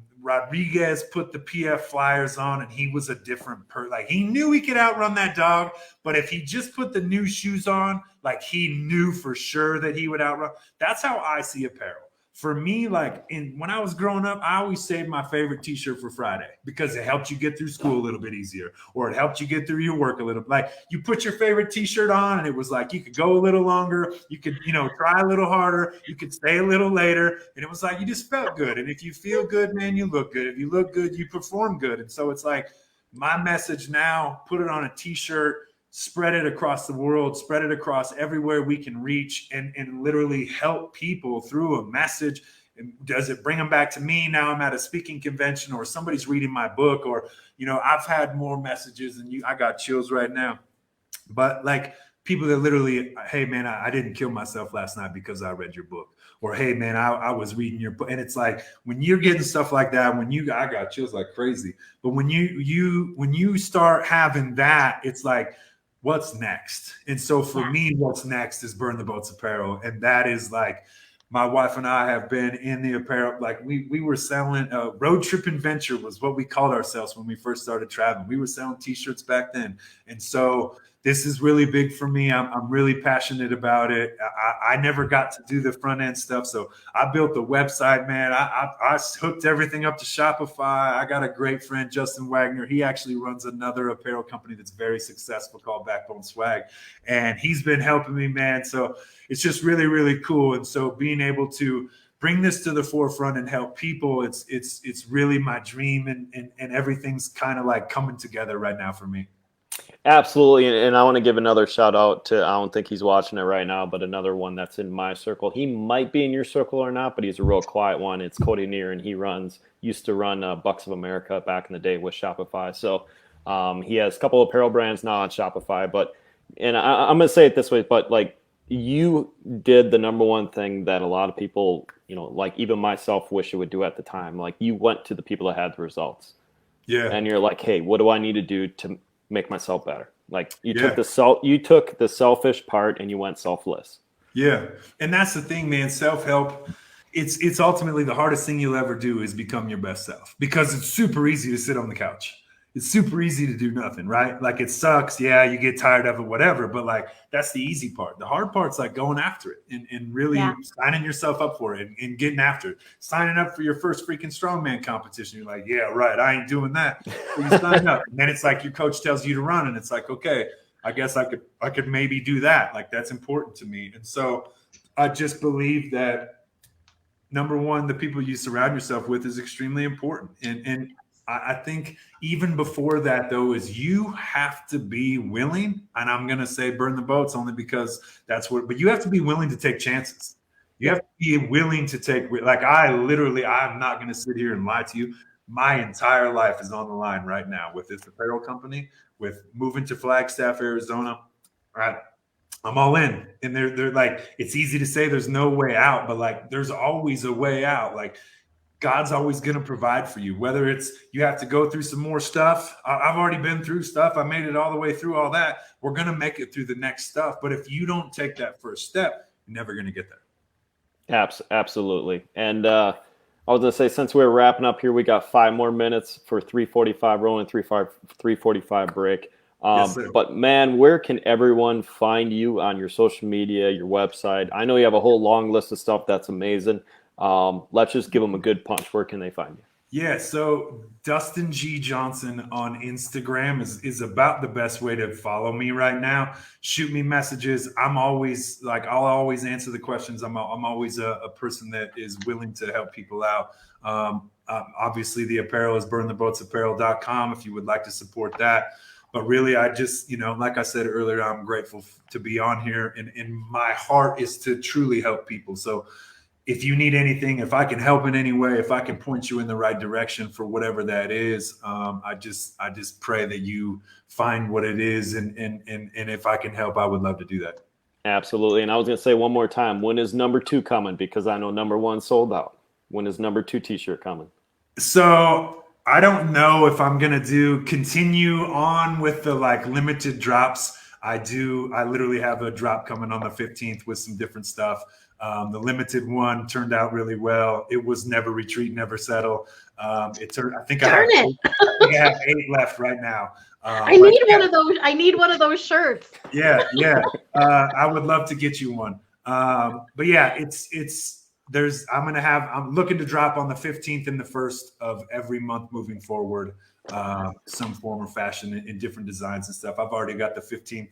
All the stuff's ordered and it's coming here. So I'm super excited about that. Man, I'm going to have to reach out to you for my own apparel. The Strong and Mighty brand is something I'm trying to build. So come on. I may have to reach out to you and just ask a few questions. Absolutely. Come on. So I was going to say, Larnie, there's 3 of us that are all running apparel brands. I know. Well, mine is like the baby, it's like. Hey, mine's a baby too. It's literally been over 4 days. I mean, like baby to the point it's like fresh and wet. Yeah. So I need to like mold it a little bit more, but it's all good. I got to blow dust off mine. Come on. Yeah. So real quick, I just want to finish on this. Yeah. 2 Timothy 1:7 says, God did not give you a spirit of fear, right? So we got to go over our fear. But he gave us a spirit of power, of love, and of a sound mind. So a power to me is your identity and knowing who you are. So for me, I've chosen 3 characteristics that I want it to be, and that's of honor, integrity, and authenticity. There's a lot of people that are not the same person online that they are in person. And that was something that really deterred me. So I wanted to be the same person I am here, that I am in church, that I am everywhere that I go. So I focus on them 3 characteristics. And that's how I got my power back from drugs, alcohol, sex, all the things that I was doing. I needed to get my power back. And I believe God gave us that power. The second one is love. And the most important part about love is, people don't tell you this, but you are unique. You are special. You are an individual. You are one of 400 trillion. Like you have a fingerprint that no one else has to leave an imprint on the world that no one else can. So take that love that's given to you and spread it out as you go. Spread the love. I always post that on my social media. It's always spread love, never settle. And so spread the love that you have, learn to love yourself, and continue to move forward. And the last part is a sound mind. To me, that's focus. And when you focus on the things that matter most to you, you can live a life that most matters. So the things that matter to me, faith, family, fitness, and freedom, like I said earlier. So now when I'm focused on them, it doesn't matter what Bitcoin's doing. It doesn't matter what the lady down the street's doing. It doesn't matter what the government's saying. I'm focused on my sound mind on my own stuff, and I can focus there. And the last part of that is you got to burn the boats, self-discipline, show up every freaking day, go forward, go after what you want, and be disciplined at it. And that's ultimately how I went from who I was to who I am today, relentlessly, over and over, day in and day out. Awesome. I took a lot of notes. I'm a Good. big note taker, Hey, so always reach out to me. I'm glad that we got connected on here. I don't know Yes. if we're connected any other way, but seriously, connect with me, and I'm always down to talk and chop it up, do whatever. awesome. Thank you so much. I appreciate it. For sure. So this is great. I'm glad that we did this virtual thing, Chad. Yeah. I'm glad that we have this summit, you know. Yeah. One, and I'm glad it was someone's idea. And someone's like, hey, we're going to force you in. And I'm like, wait a minute. And I'm going to use you, for example, Dustin. Like, all of a sudden, I'm like, I had this idea. And I'm like, I need to reach out to some people. All of a sudden, it's like, yes, yes, yes, yes, yes. I'm like, shit, we got something big here. Yeah, now we're doing it. So But that's taking that risk. Had you not taken that risk, you wouldn't be here today. I wouldn't even be talking right now. absolutely, And man. you're welcome. You're Yeah, welcome. thank I you. forced you into doing this. Here, I'll give the Air 5 to you. Yeah, yeah. 2 hours away and almost, 18 hours away? How close are you to Chicago right now? How close 22? am I to Chicago? I don't have any idea. Well, there we go. We'll do the high Long five. All right, man. You have a beautiful day. Hey, We're- thank you guys so much. All right. Thank you.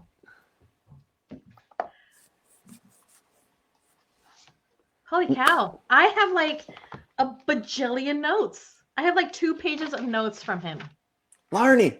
I'm sorry. I'm a note taker. I don't like to forget things. You know? Hey, So I guys, have to write things down. well, here's the thing. Here's the magic that what's going to happen is both of us actually ran a show together. Both of us have been a podcast together.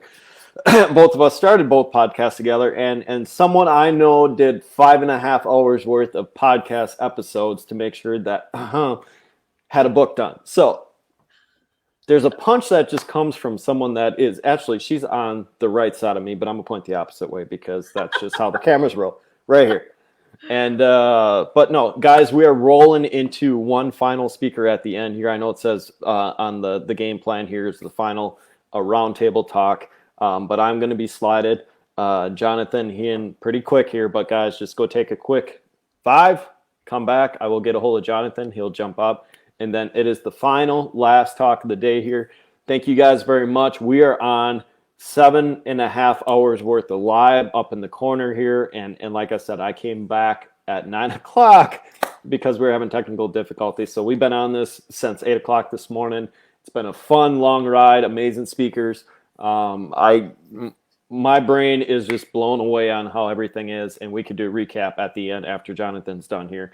And just matter, guys, just remember, we still have tomorrow. So we're just in the middle of the lineup of all the amazing people here, and the themes, we're talking about here's high energy lifestyle. So whether it's Ron, whether it's Jenny, whether it's Jesse, whether it's Angie, Rhoda, Dustin, Jonathan, Garrett. Oh man, sorry guys, I'm losing you guys tomorrow, but it's been such a beautiful, wonderful day on day 1 here on the Break Free Summit. But we're gonna take a quick 5 because both of us had a lot of water today. So we'll be right back.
I can't hear you. I was gonna say we are back at 3:59, and look who's back at 4 o'clock. But hey, you know what? As what I was explaining during the day here, guys, we potentially might have the last speaker. The last speaker is originally scheduled for tomorrow, and I wanted to see if Jonathan would come a day early just to kind of get it knocked